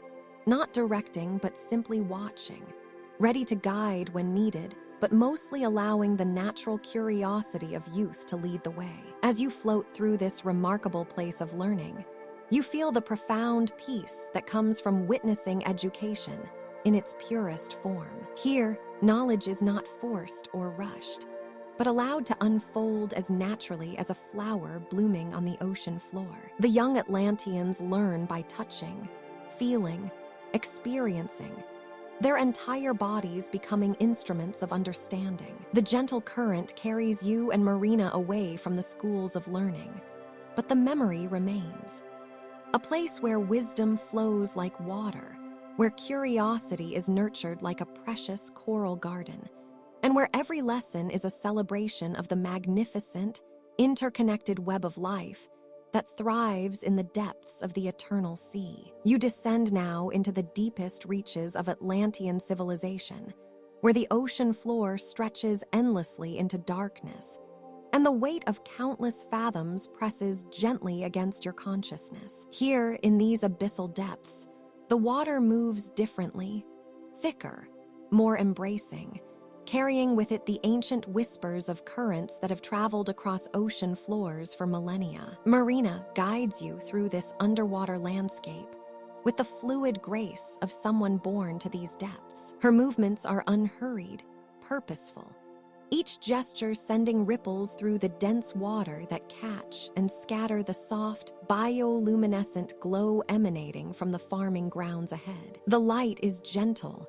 welcoming, not the harsh brightness of surface worlds, but something softer, more nurturing, like moonlight filtered through layers of silk. The abyssal farms spread before you in terraced levels, carved into the living rock of the seafloor itself. Each terrace holds beds of cultivation that seem to pulse with their own quiet rhythm, responding to unseen tides and currents that the Atlantean farmers have learned to read like an ancient language written in water and stone. The architecture here is patient, grown rather than built, shaped by generations of careful tending into something that feels both eternal and utterly alive. You watch as the farmers move through their daily rituals, their bodies adapted perfectly to this deep water environment. They glide between the cultivation beds with movements that are part dance, part meditation, their long limbs cutting through the water with barely a disturbance. Each gesture has been refined over centuries, passed down from farmer to farmer like a sacred choreography performed in the cathedral of the deep. The sea lettuce grows in undulating beds that sway gently in the abyssal currents. Its fronds are translucent, shot through with veins of pale green that seem to glow from within. The farmers tend these beds with gentle hands, their fingers trailing through the water to encourage growth, to guide the delicate leaves toward optimal positioning for the filtered light that reaches these depths. There is no urgency in their work, only the patient rhythm of those who understand that the ocean operates on its own timeline, slow and deep as geological ages. Along the rocky outcroppings, mineral-rich algae forms crystalline gardens of extraordinary beauty. These organisms have learned to draw sustenance from the very stones themselves, processing iron and copper and rare elements into forms that nourish both body and spirit. The algae creates patterns like living mandalas,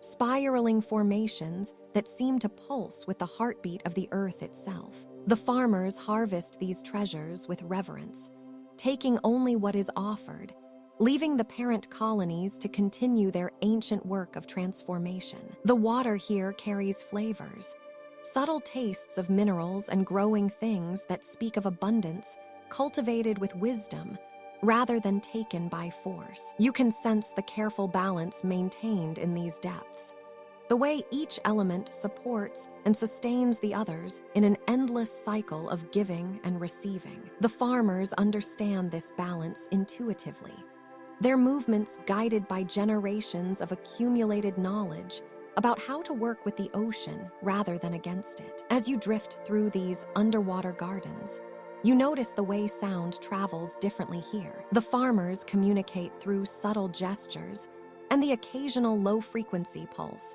that carries meaning through the dense water. Their language is one of touch and movement, of understanding the signs written in current and tide. When they do speak, their voices carry the deep resonance of those who have learned to sing with the whale songs and the grinding whispers of continental shelves. The harvest itself is a meditation. You watch as farmers gather the sea lettuce with careful ceremony, each plant lifted with gratitude before being placed in woven baskets that seem to float effortlessly in the abyssal currents. The algae is scraped gently from the rocks with tools worn smooth by countless hands, implements that have been shaped by use into perfect extensions of the farmer's intent. Above you, the weight of the ocean creates a sense of profound peace. Here, in the deepest reaches of Atlantean territory, time moves differently. The urgency of surface worlds has no place in these depths,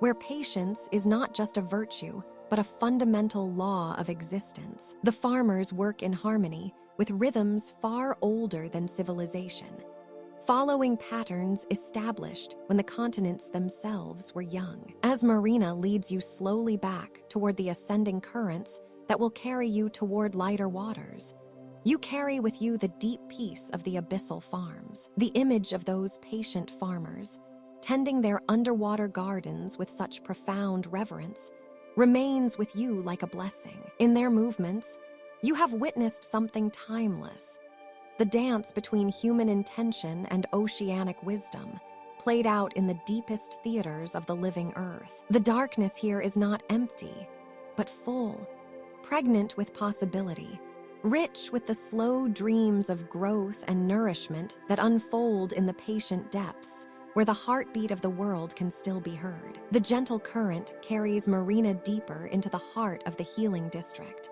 where the water itself seems to shimmer with an otherworldly warmth. Here, the coral walls give way to smooth, polished stone that gleams like mother of pearl in the soft bioluminescent light. The Atlantean healers move with fluid grace, their flowing robes trailing behind them like liquid silk as they guide her toward the sacred springs. These waters have flowed for millennia, whispers coral singer Nerida, her voice carrying the musical quality that all the deep dwellers possess. They rise from the very heart of the earth, carrying with them the wisdom of stone and mineral, of pressure and time.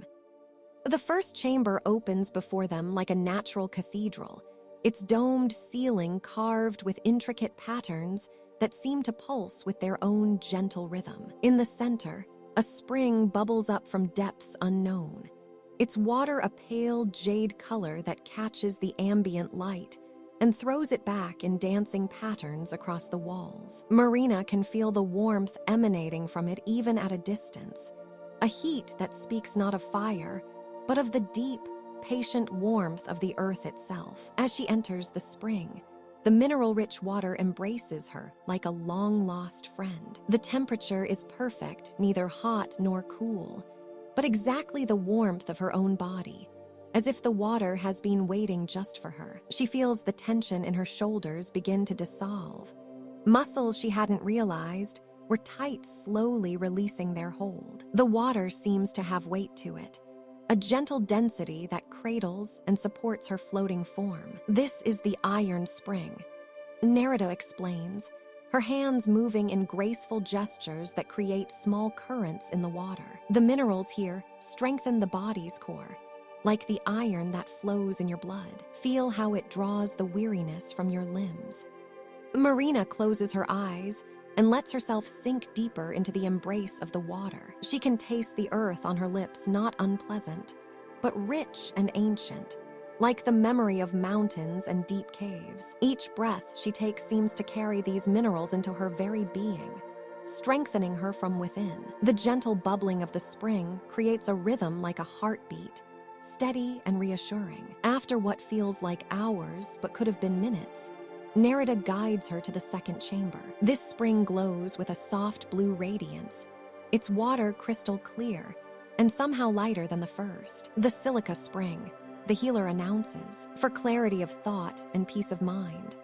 The transition is remarkable. Where the iron water had worked on her physical form, This spring seems to touch something deeper. As Marina floats in its embrace, she feels her thoughts becoming clearer, like sediment settling in still water. Worries that had been clouding her mind drift away, like bubbles rising to the surface. The soft blue glow seems to penetrate her very consciousness, bringing with it a profound sense of calm. The water here moves differently too, not the steady bubbling of the first spring, but gentle swirls and eddies that massage her skin with feather-light touches. She can feel the silica working on her, not just physically, but spiritually, smoothing away the rough edges of stress and anxiety, just as water smooths stone over countless years. The third and final spring awaits in a smaller, more intimate chamber. This water is almost colorless, but it moves with an unusual fluidity that catches the eye. The magnesium spring, Narita says with reverence, the deepest healing of all for the soul itself. As Marina enters this final spring, she understands immediately why it is saved for last. The magnesium-rich water seems to penetrate not just her skin, but her very essence. Every cell in her body begins to relax in ways she had never imagined possible. Tension she had carried for years, stress that had become so familiar she had forgotten it was there, begins to melt away like morning mist. The water here is almost silent, its movements so gentle they barely disturb the surface. Marina finds herself breathing deeper than she has in memory, each exhale releasing not just air, but accumulated weariness, accumulated worry. The minerals seem to fill the spaces that tension had occupied, replacing strain with strength, replacing anxiety with peace. Time moves differently in the springs. The gentle warmth, the soft pressure of the mineral-rich water, the subtle play of light on the chamber walls, all of it combines to create a timeless space where healing can occur at its own natural pace. Marina floats, suspended between sleeping and waking, feeling her body remember what it means to be truly at rest. When she finally emerges from the springs, guided by Narita's gentle touch, she feels transformed. The water clings to her skin for a moment before flowing away, but its gifts remain. Her body feels renewed, her mind clear, her spirit lighter than it has been in ages. The healing springs of Atlantis have shared their ancient wisdom, and she carries that peace with her as they continue deeper into the Coral City's mysteries. The spiral staircase winds upward through the coral tower like a nautilus shell, each step carved from mother of pearl that gleams softly in the bioluminescent light. Your fins brush against the smooth walls as you ascend, following Marina's graceful form through the gentle current that flows through the tower's hollow center. The water here tastes different, cleaner, somehow, with hints of the surface world filtering down from far above. "This is our highest point," Marina says, her voice carrying a note of reverence as you reach the observatory's entrance. "From here, we study the world above the waves. The chamber that opens before you takes your breath away. The walls curve in a perfect dome, crafted from the clearest crystal you've ever seen. Through this transparent ceiling, you gaze upward through hundreds of feet of water toward the distant surface. The view shimmers and dances, like looking at stars through liquid glass. Shafts of filtered sunlight stream down in golden columns, creating an ethereal cathedral of light that shifts and sways with the rhythm of the waves far overhead. Atlantean astronomers move through the space with quiet purpose, their movements as fluid as the water around them. They tend to instruments that seem grown rather than built, living coral formations that pulse with soft light, their polyps arranged in intricate patterns that remind you of star charts. These bioacoustic systems listen to the ocean's deepest secrets, translating the language of currents and temperatures into knowledge. "Listen," Marina whispers, guiding you to one of the coral instruments. You press your ear close to its surface and hear something extraordinary, a low, rhythmic thrumming that seems to echo from the surface world above. "The storms speak to us," she explains, each weather pattern creates its own signature in the deep currents. We can feel a hurricane forming 3 days before the surface dwellers see the first clouds. An elderly astronomer approaches, his beard flowing like sea grass in the gentle current. His eyes hold the wisdom of centuries, spent studying the celestial dance above. Tonight, the moon pulls strongest, he says, his voice carrying the cadence of ancient knowledge. See how the water itself responds. He gestures upward, and you notice how the light filtering down has taken on a silver quality, more intense in certain areas where the lunar influence concentrates the surface waters. Through the crystal dome, you watch the play of shadows and light that tells the story of the world above. A school of fish passes overhead, their silver bodies creating a moving constellation against the blue-green depths. Their passage is tracked by the bioacoustic arrays, which interpret their movement patterns as indicators of surface feeding conditions and weather changes. The tides are our clock. The astronomer continues, moving to a particularly large coral formation that pulses with tidal rhythms. But more than that, they carry messages from the celestial bodies. Jupiter's influence can be felt in the deepest trenches, while Mars affects the iron content of certain currents. We read the stars not by looking up through air, but by feeling their gravitational poetry through water.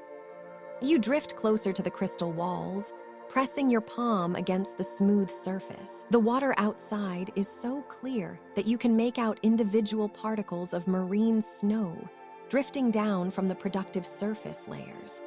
Tiny remnants of plankton and organic matter that sparkle like falling stars in the filtered light. Each speck carries with it information about the world above. The health of surface ecosystems, the chemical composition of recent rains, the subtle changes in atmospheric pressure that precede great storms. Marina joins you at the wall, her presence warm and comforting in the cool water. Our ancestors built this observatory not just to study the surface, but to remember it. She says softly, many of us have never broken through to breathe air, yet we know the feeling of sunlight on skin through these instruments. We understand the weight of rain clouds by how they change the taste of the descending water. The bioacoustic systems begin to resonate with a new frequency, and the astronomers gather excitedly around their choral instruments. What is it? You ask, and the elderly astronomer smiles with deep satisfaction. A whale song, he explains, traveling from the Arctic waters. The great blue whale's call can journey thousands of miles through the deep sound channel. Their songs tell us of ice formations, water temperatures, and the migration patterns of countless species. They are the ocean's historians, carrying news from every corner of the sea. As you listen to the haunting melody that filters through the observatory's instruments, you feel a profound connection to the vast network of life that spans the entire ocean. Here in this crystal dome, suspended between the depths of Atlantis and the distant surface world, you understand that the boundaries between above and below are merely illusions, that all water, all life, all light flows as one endless, interconnected story beneath the eternal dance of moon and stars. Marina steps through the archway into the jellyfish conservatory, and immediately the world transforms around her. The vast chamber stretches endlessly upward, its curved walls made of the clearest crystal she has ever seen. Through these transparent barriers, countless jellyfish drift like living clouds in carefully maintained columns of water that rise from floor to ceiling. The first thing she notices is the light. Each jellyfish pulses with its own gentle bioluminescence, creating waves of soft color that ripple through the water in perfect rhythm. Blues fade into purples, purples melt into greens, and greens bloom into the softest gold. The entire conservatory breathes with this living light, as if the ocean itself has learned to sing in colors. Marina walks slowly along the main pathway, her footsteps silent on the smooth coral floor. To her left, a column houses moon jellies, their translucent bells expanding and contracting in a hypnotic dance. Their 4 horseshoe-shaped reproductive organs are visible like delicate flowers pressed within glass, and their simple beauty makes Marina pause to watch their graceful movements. A conservator glides past her, moving with the fluid grace that comes from years of working among these delicate creatures. The woman wears flowing robes that ripple like water, and her movements are so smooth she might be swimming through the air. She approaches one of the columns and places her palm against the crystal wall. Immediately,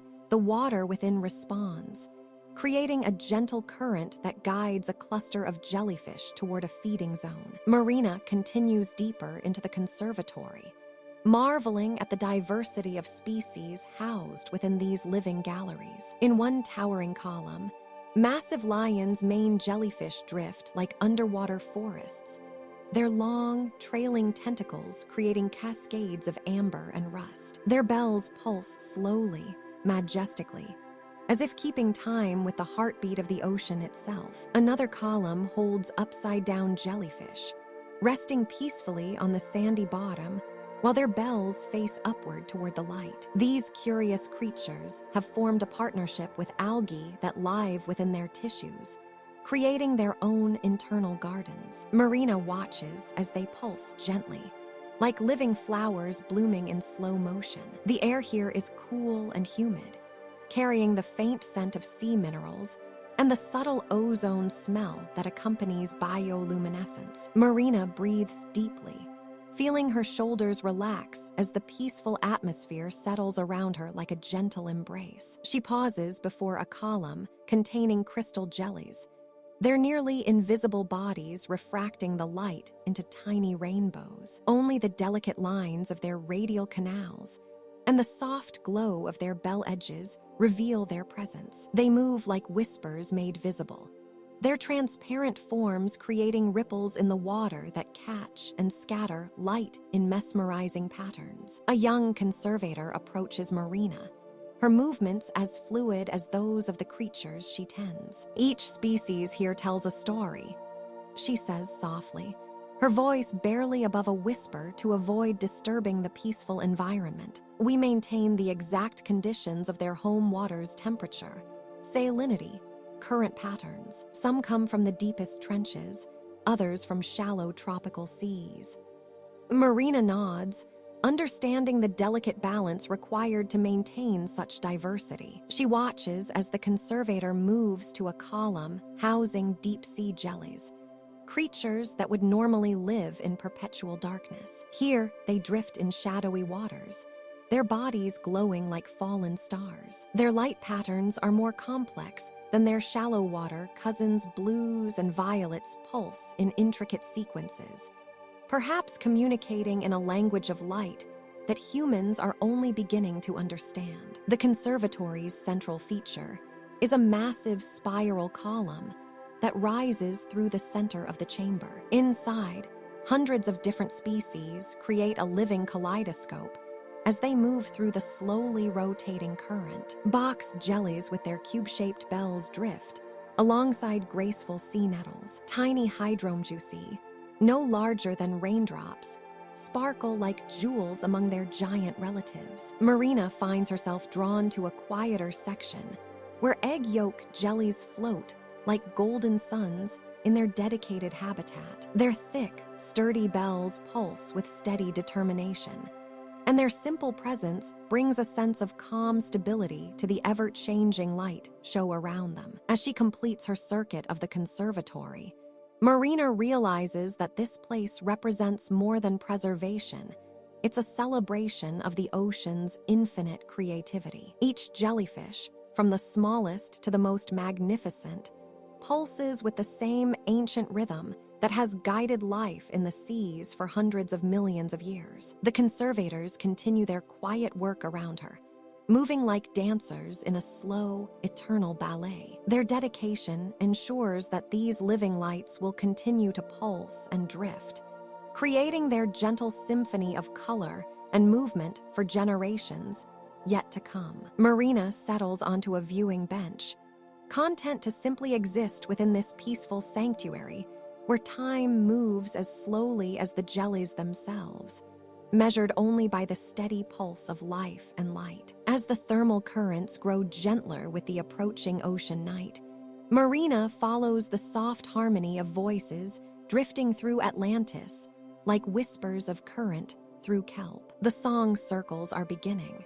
and tonight she has been invited to join this most sacred of evening rituals. The gathering place sits in a natural amphitheater carved from living coral, where bioluminescent polyps pulse in rhythm with the gentle flow of water. Circles of Atlanteans float at different depths, their forms graceful as sea grass swaying in the tide. Some hover near the sandy floor, others drift midwater, and a few rest upon coral ledges that ring the space like ancient stadium seats. Marina settles beside Narian, her breathing apparatus humming quietly as she adjusts to the sacred silence that precedes the song. Around her, dozens of Atlanteans close their eyes, their gill slits fluttering in synchronized rhythm as they prepare to join their voices with the ocean's eternal music. The first notes begin as whispers, low harmonic tones that seem to emerge from the thermal vents themselves. An elderly Atlantean with coral pink skin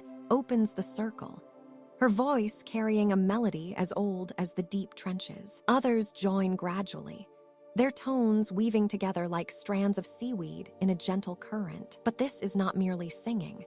Marina realizes the Atlanteans are listening as much as they are creating, their voices responding to sounds she is only beginning to perceive. In the distance, the haunting call of a humpback whale rises through the water column, its song traveling hundreds of miles through the ocean's natural acoustics. The Atlanteans' voices shift and harmonize with the whale's ancient melody, creating a duet between species separated by vast evolutionary time. Click, click, whistle. A pod of dolphins approaches the outer edges of the circle, drawn by the music. Their echolocation calls become percussion in the growing symphony, sharp clicks and melodic whistles that the younger Atlanteans incorporate into their own vocalizations. Marina watches in wonder as a small dolphin calf swims directly through the circle, its joyful squeaks adding spontaneous notes to the collective song. The thermal vents themselves contribute their voice the deep, resonant hum of superheated water meeting cold ocean, a bass note so low it vibrates through Marina's chest. The Atlanteans acknowledge this geological percussion, some dropping their voices to match the Earth's own frequency, while others soar higher, creating harmonies that seem to reach toward the distant surface. Narian's hand finds Marina's, guiding her to press her palm against a large piece of living coral. Through her glove, she feels the vibration of the entire reef system, thousands of small creatures, creating tiny sounds that blend into a background chorus. Shrimp snapping their claws in staccato rhythms, fish scraping algae from rocks in gentle scratching melodies, sea urchins moving their spines in whispered percussion. The ocean has always been singing. Narian's voice reaches her through the water, barely disturbing the greater music. We simply learned to join the song that was already there. Marina tries to add her own voice, though her human vocal cords cannot produce the fluid tones of the Atlanteans. Instead, she hums softly, letting her breath create bubbles that rise toward the surface in their own rhythm. The sound is small, almost insignificant, but the Atlanteans around her smile, incorporating even her humble contribution into their vast oceanic orchestra. A group of younger singers begins a call and response pattern with a distant school of fish, their voices mimicking the subtle sounds of fins moving through water. The fish respond by swimming in tighter formations, their synchronized movements creating new currents that add their own whisper to the song. As the circle continues, Marina becomes aware of sounds she never knew existed. The creaking of tectonic plates far below, adjusting their ancient positions with geological patience. The sigh of deep currents flowing along the ocean floor, carrying nutrients and life across continents. The crystalline tinkling of tiny organisms bioluminescing in response to the vibrations around them. Time becomes fluid in the song circle, measured not in minutes, but in the slow rhythm of tidal breathing and the patient pulse of the thermal vents. Marina finds her eyes growing heavy, lulled by the ancient harmonies that have echoed through these waters for millennia. The music seems to seep into her bones, replacing the urgent rhythms of surface life with something deeper, more eternal. Gradually, almost imperceptibly, the active singing begins to fade. Voices drop away one by one, until only the ocean's own eternal song remains the whisper of current, the distant calls of sea life, the deep thrum of the Earth's living heart. The Atlanteans drift apart slowly, some returning to their homes, others simply floating in peaceful meditation.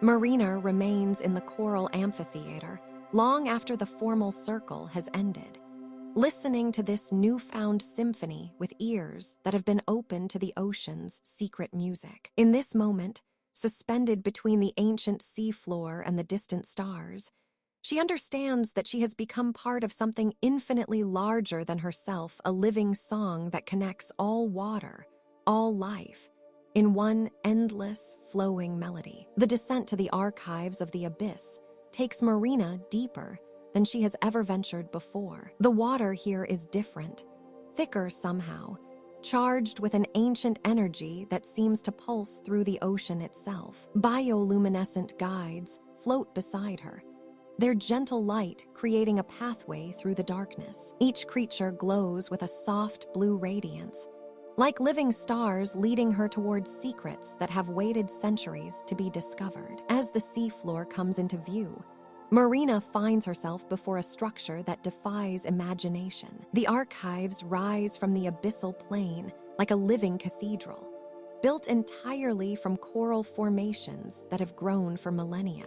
These are not the colorful reef corals she knows from shallower waters, but deep-sea species that have adapted to the eternal darkness. They pulse with their own inner light, creating patterns that shift and flow like written text across their surfaces. The entrance to the archives is marked by towering pillars of ancient brain coral, their surfaces covered in intricate patterns that seem to move when viewed directly. Marina approaches slowly, her hand extended toward the nearest pillar. The moment her fingers make contact with the coral's surface, warmth spreads through her palm, and suddenly she can sense the vast network of knowledge contained within. These living libraries communicate through bioelectric patterns, each coral formation storing different types of information. The knowledge flows through touch, transmitted directly through the nervous system in a language older than words. Marina feels herself becoming connected to a vast web of consciousness,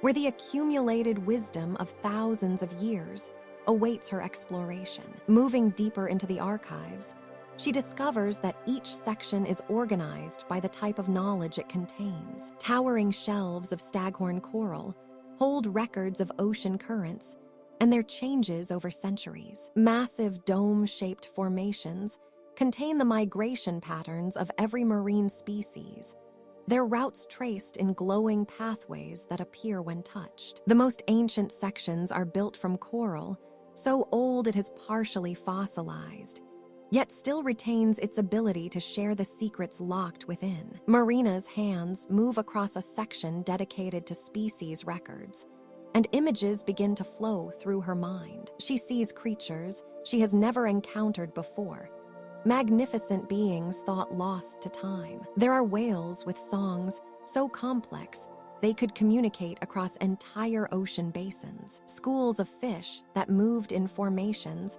so precise they resembled living geometric patterns, deep-sea creatures with adaptations so remarkable they seem almost magical. One formation captures her attention completely. It pulses with a deeper, more rhythmic light, and when she places both hands against its surface, she is transported into the memory of the great migrations. She witnesses the annual journey of millions of creatures, moving in synchronized patterns that span the entire globe. Whales traveling from polar waters to tropical breeding grounds, schools of tuna following ancient routes written in their genetic memory. Even the smallest plankton participating in vertical migrations that connect the deepest trenches to the surface waters. The coral shows her how these migration patterns have changed over time, revealing the ocean's response to shifting currents, temperature changes,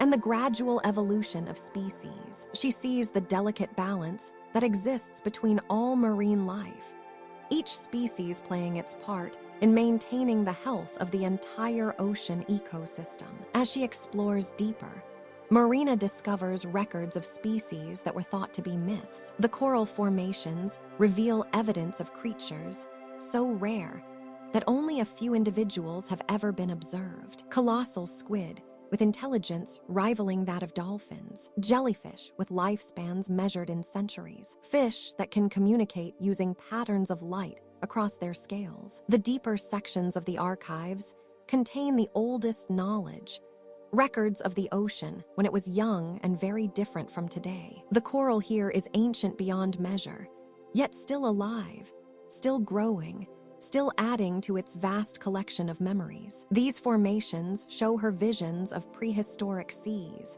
where massive marine reptiles swam alongside creatures that would eventually evolve into the species she knows today. Time seems to flow differently in the archives. Hours pass like minutes as Marina absorbs the incredible wealth of knowledge contained within these living libraries. She learns about symbiotic relationships between species that exist nowhere else on Earth. She discovers the existence of deep ocean gardens, where rare species gather to feed and reproduce in safety. The final formation she touches contains perhaps the most precious knowledge of all: the coral's own memories of growth and change. She feels the slow, patient expansion of the reef over thousands of years. She experiences the gradual accumulation of wisdom as generation after generation of sea creatures contributed their experiences to the living library. As Marina prepares to leave the archives,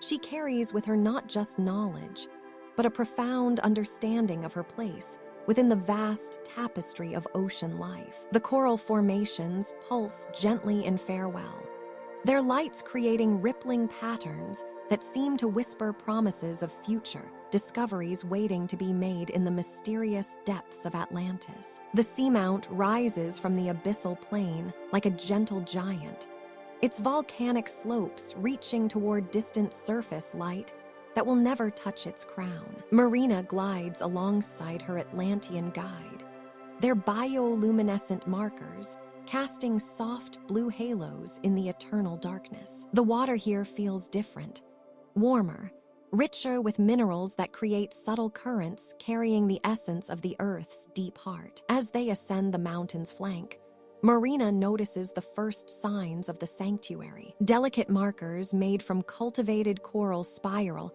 upward like ancient totems, their surfaces pulsing with gentle phosphorescence. Each marker tells a story in the flowing script of Atlantis, welcoming visitors to this sacred space where nature and wisdom intertwine. The sanctuary keepers appear as graceful shadows, their movements synchronized with the mountain's thermal currents. They wear robes woven from deep-sea kelp that sways with each gesture, and their eyes hold the patient knowledge of those who spend lifetimes watching over hidden worlds. One keeper approaches Marina with outstretched hands, sharing the traditional greeting of the depths, palms pressed together, fingers pointing toward the mountain's heart. Here, in the darkness, coral gardens bloom without sunlight. These ancient reefs have learned to feast on chemical energy that seeps from the seamount's volcanic vents. The corals glow with their own inner light, soft purples and ethereal greens that pulse in rhythm with the mountain's geological heartbeat. Each polyp is a tiny star in this underwater constellation, sustained by the mineral-rich water that flows like liquid moonlight through their branching forms. Marina watches in wonder, as creatures emerge from the coral's embrace. Translucent fish drift between the branches, their bodies like living glass ornaments that catch and refract the coral's gentle glow.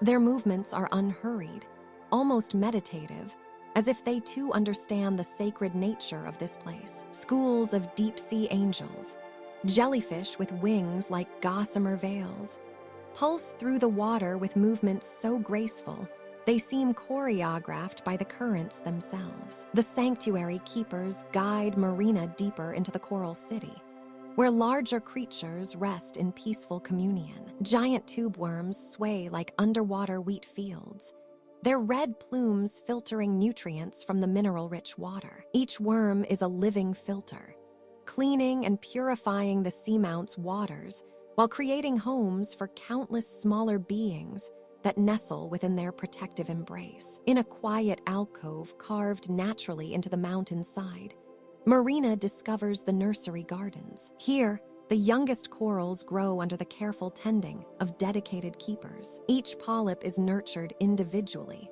fed by hand with specialized nutrients that help them develop their own bioluminescent abilities. The keepers move with the patience of gardeners, their touch gentle as they guide new growth and encourage the delicate patterns that will eventually become full coral colonies. Ancient sea turtles glide through the sanctuary like living libraries, their shells decorated with symbiotic coral that tells the story of decades spent in these protective waters. The turtles move with dignity and grace, pausing occasionally to allow cleaner fish to tend to their shells, creating small communities of mutual care that embody the sanctuary's spirit of harmony. The thermal vents that feed this underwater paradise hiss softly in the distance, their mineral-rich plumes creating underwater aurora as different chemicals interact with the water. The vents are carefully managed by the keepers,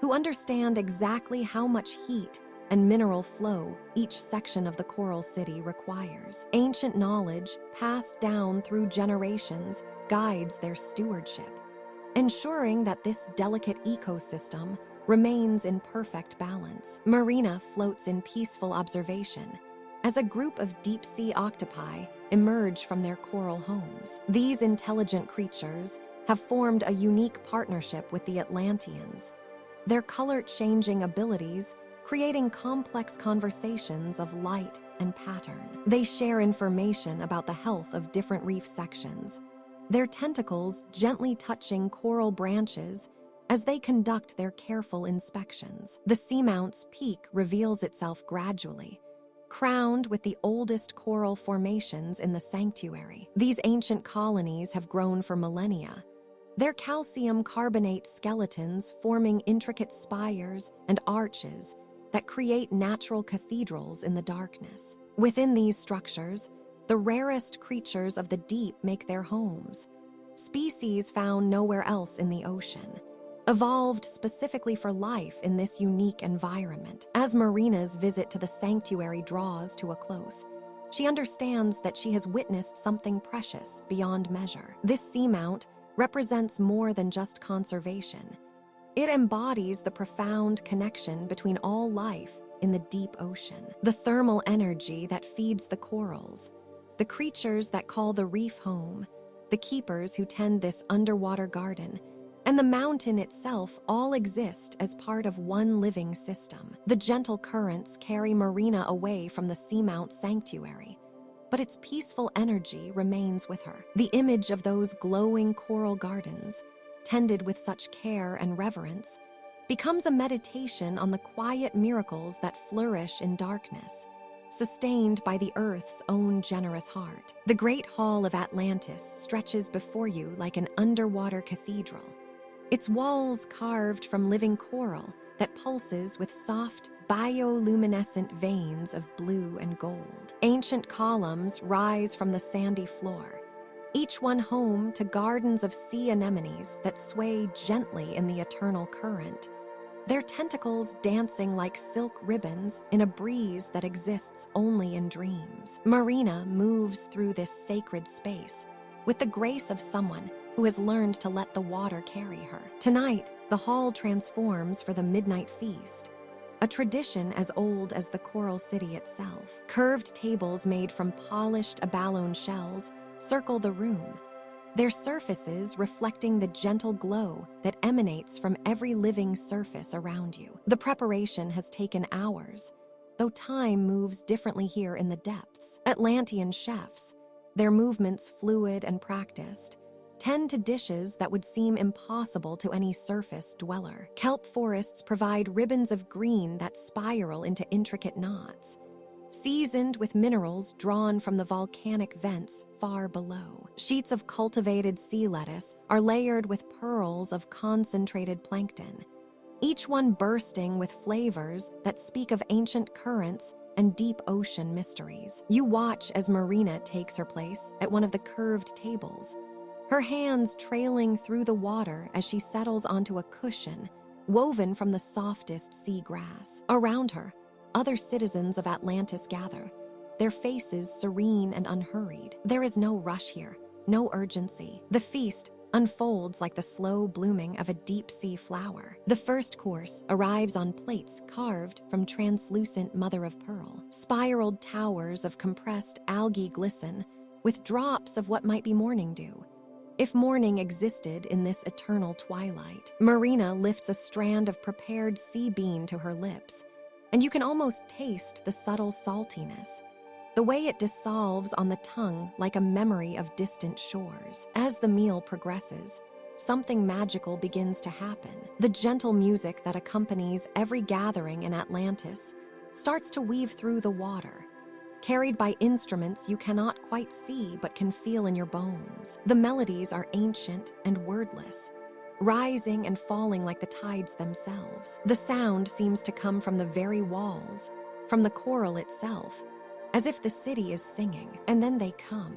First, a school of silver fish no larger than your palm, drawn by the music and the warmth of the gathering. They swim between the diners without fear, their scales catching the bioluminescent glow and scattering it like living stars. Marina extends her hand, and several of the fish circle her fingers in greeting before continuing their graceful dance through the hall. A sea turtle, ancient and wise, glides overhead like a living constellation. Its shell bears the patterns of ages, and its eyes hold depths that mirror the ocean itself. The turtle moves with the slow dignity of centuries, blessing the feast with its presence before disappearing into the darker waters beyond the hall's reach. Delicate jellyfish drift downward like translucent bells, their movements synchronized with the music's rhythm. They pulse with their own soft light, adding their glow to the gentle illumination that bathes everything in warmth. A curious octopus unfurls itself from behind a column,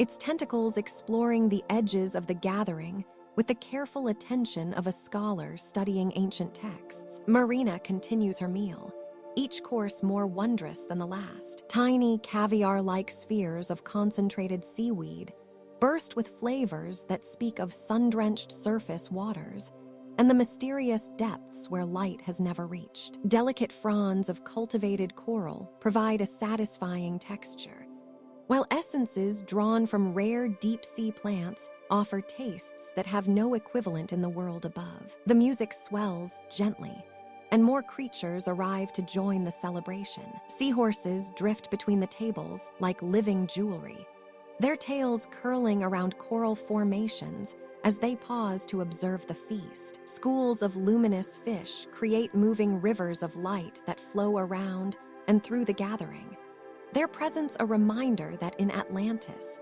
the boundary between the wild ocean and the civilized city dissolves into something beautiful and harmonious. As the evening progresses, Marina feels the deep satisfaction that comes not just from nourishment, but from connection to her fellow citizens, to the creatures that share this underwater realm, to the living city itself that provides and protects. The feast is more than a meal.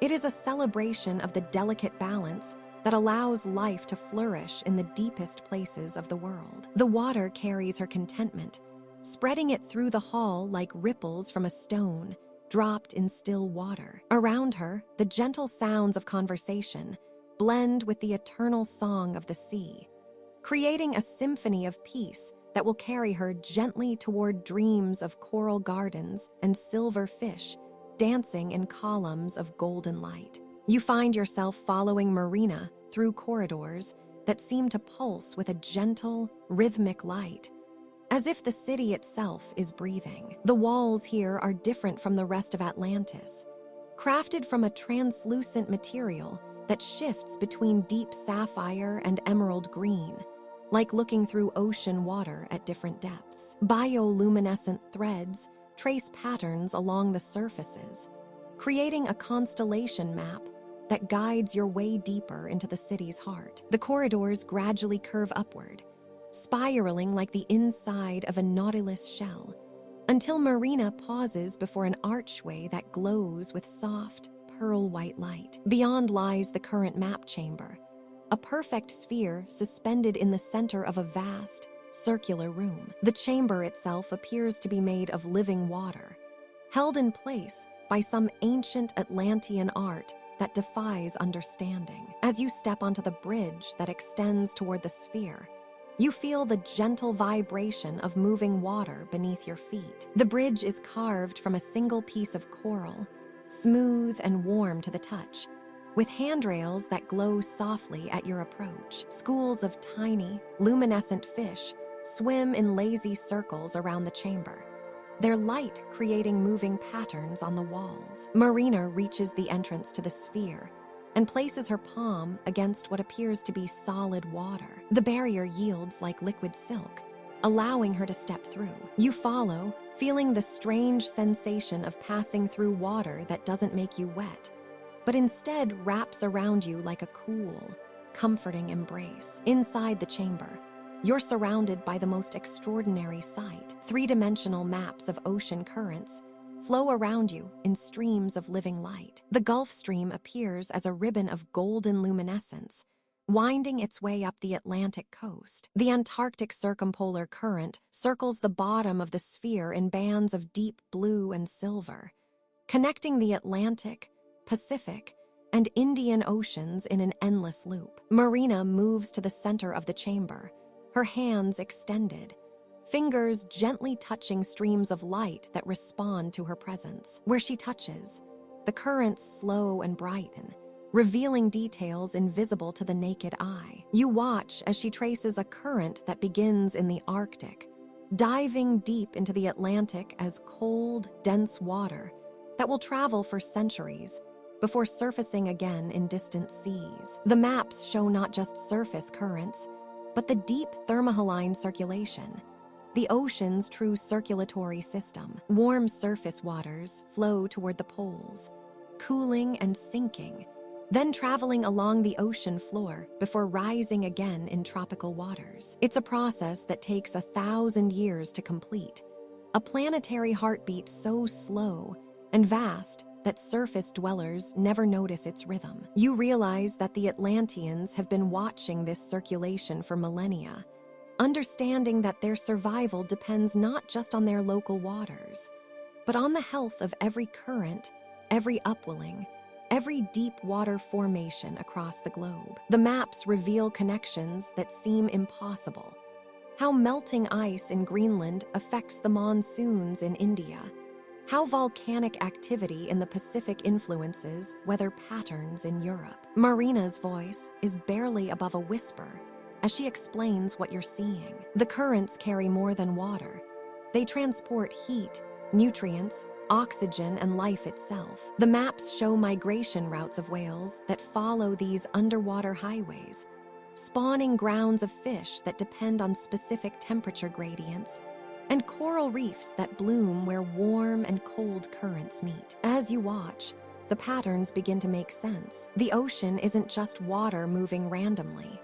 It's a single, interconnected system, breathing with a rhythm older than continents. The Atlanteans have learned to read this rhythm like music, understanding that their city exists at a crucial junction where multiple currents converge, creating the perfect conditions for their civilization to flourish. The light in the chamber grows softer, more diffuse, as if responding to the approaching night cycle far above. Marina steps back from the flowing maps, her work complete for now. The currents continue their eternal dance around you, patient and persistent, carrying the ocean's memories from pole to equator and back again. You find yourself mesmerized by the slow, hypnotic movement of the light streams, each current following its ancient path with the reliability of tides. The gentle humming of moving water creates a lullaby that seems to resonate in your bones,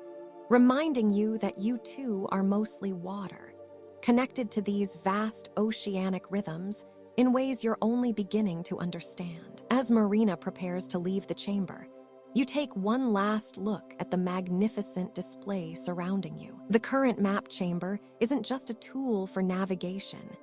It's a meditation on the interconnectedness of all water, all life, all movement on this blue planet. The ocean's heartbeat continues its ancient rhythm, steady and eternal, carrying you toward peaceful dreams. The gentle current carries you deeper into the heart of Atlantis, where ancient stone archways give way to something extraordinary. Here, in the quietest reaches of the Coral City, lie the nurseries, vast chambers where life itself is tenderly cultivated. Marina glides through water that shimmers with an almost sacred tranquility, her movements barely disturbing the profound peace that envelops this place. The nursery chamber opens before her, like a cathedral made of living light. Thousands upon thousands of tiny coral polyps rest in delicate crystalline cradles, each one no larger than a grain of sand, yet pulsing with the gentle rhythm of life. The water here is different,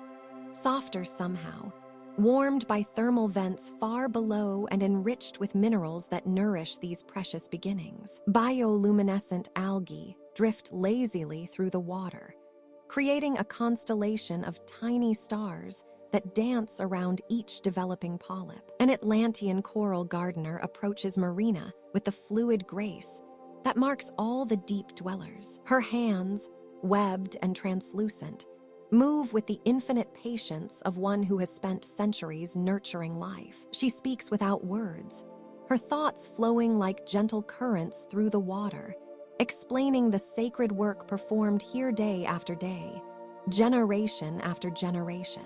Each polyp represents hope. Each tiny life holds the promise of restoration for reefs damaged by time and circumstance. The gardener's thoughts wash over Marina like warm tide pools, sharing the ancient knowledge of coral cultivation that has been passed down through countless Atlantean generations. Here, they understand that healing the ocean's wounds requires not force, but patience, not haste, but devotion. Marina watches as the gardener tends to a cluster of young polyps, her movements deliberate and reverent. With tools crafted from polished shell and grown coral, she adjusts the flow of nutrients, ensuring each tiny life receives exactly what it needs to flourish. The water around her hands glows softly with a healing energy that seems to emanate from her very being, a gift cultivated through centuries of communion with the coral realm.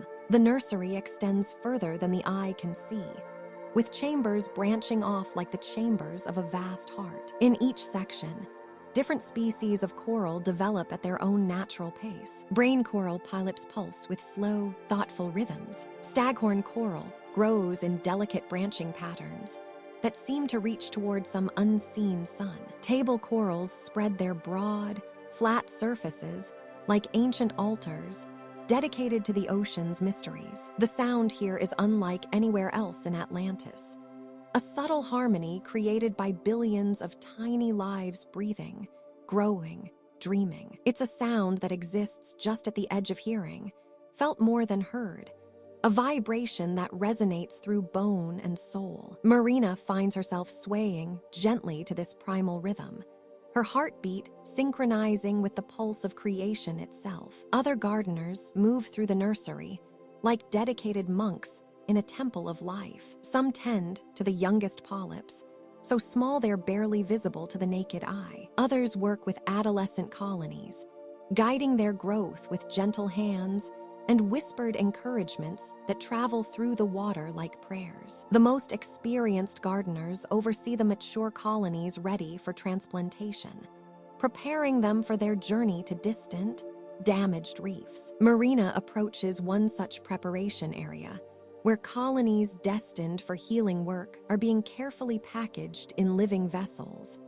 Hollow kelp pods lined with symbiotic algae that will sustain the coral during transport. Each colony is treated like a precious child being sent out into the world, blessed with ceremony and tended with infinite care. The gardener shows Marina a colony of rainbow coral, its surface shimmering with every color imaginable. This one, she explains through gentle thought currents, will travel to heal a reef near the surface world, bringing color and life back to waters that have grown dark and silent. The polyps seem to glow brighter at the mention of their mission, as if they understand their destiny as healers. As Marina moves through the nursery, she begins to understand that this work extends far beyond mere cultivation. These gardens represent the memory of the ocean itself, each species preserved, each genetic line maintained, each ancient variety kept alive through dedication and love. The Atlanteans are not just growing coral.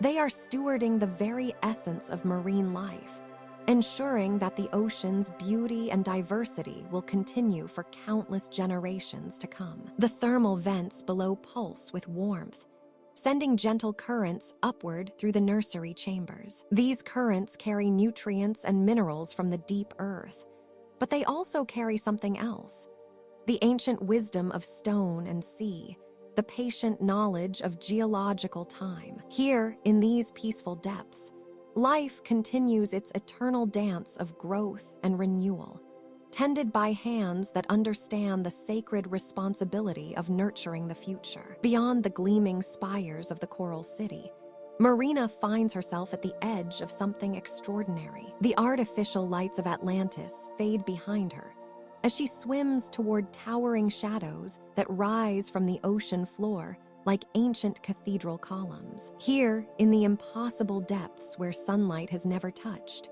grows a forest of giant kelp that defies every law of the surface world. The kelp fronds stretch upward into darkness, their broad leaves swaying in gentle, hypnotic rhythms. Each plant stands taller than the greatest redwoods Marina once knew on land, their golden brown surfaces catching and reflecting the soft bioluminescent glow that emanates from hidden sources throughout the forest. As she drifts closer, she realizes these lights are not random.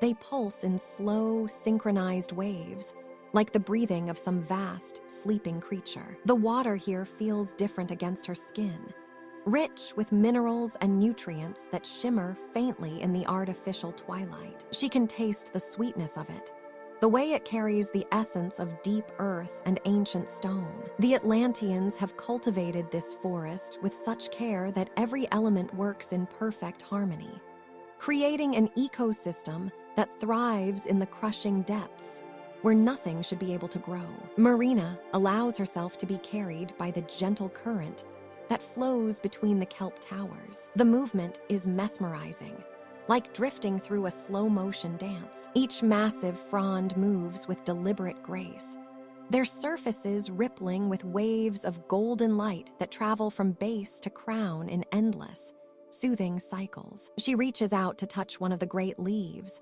feeling its smooth, almost silk-like texture beneath her fingers. Schools of translucent fish drift past her like living clouds, their bodies barely visible except for the faint sparkle of their scales. They move in perfect unison, turning and flowing as one entity through the kelp forest's corridors. Marina watches them spiral around the great stalks, their movements so synchronized they seem choreographed by the forest itself. Above her, the canopy of kelp creates a living ceiling that filters and softens the light from Atlantis. The illumination becomes something ethereal here, transformed by countless leaves into patterns that shift and flow like aurora, dancing across the ocean floor. She floats upward, following the trunk of one magnificent plant marveling at how its surface is covered in smaller growths.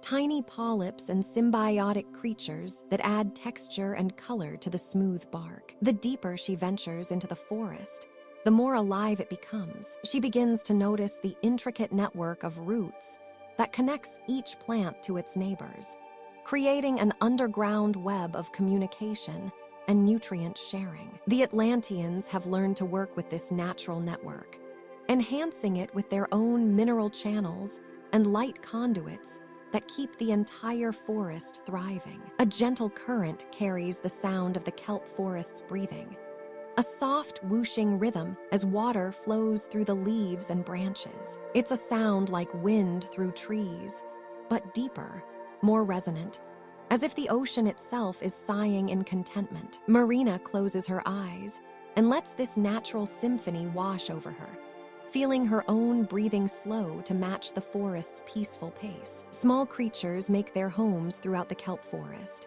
and Marina spots them as she drifts. Tiny crabs that scuttle along the broad leaves, their shells gleaming like jewels.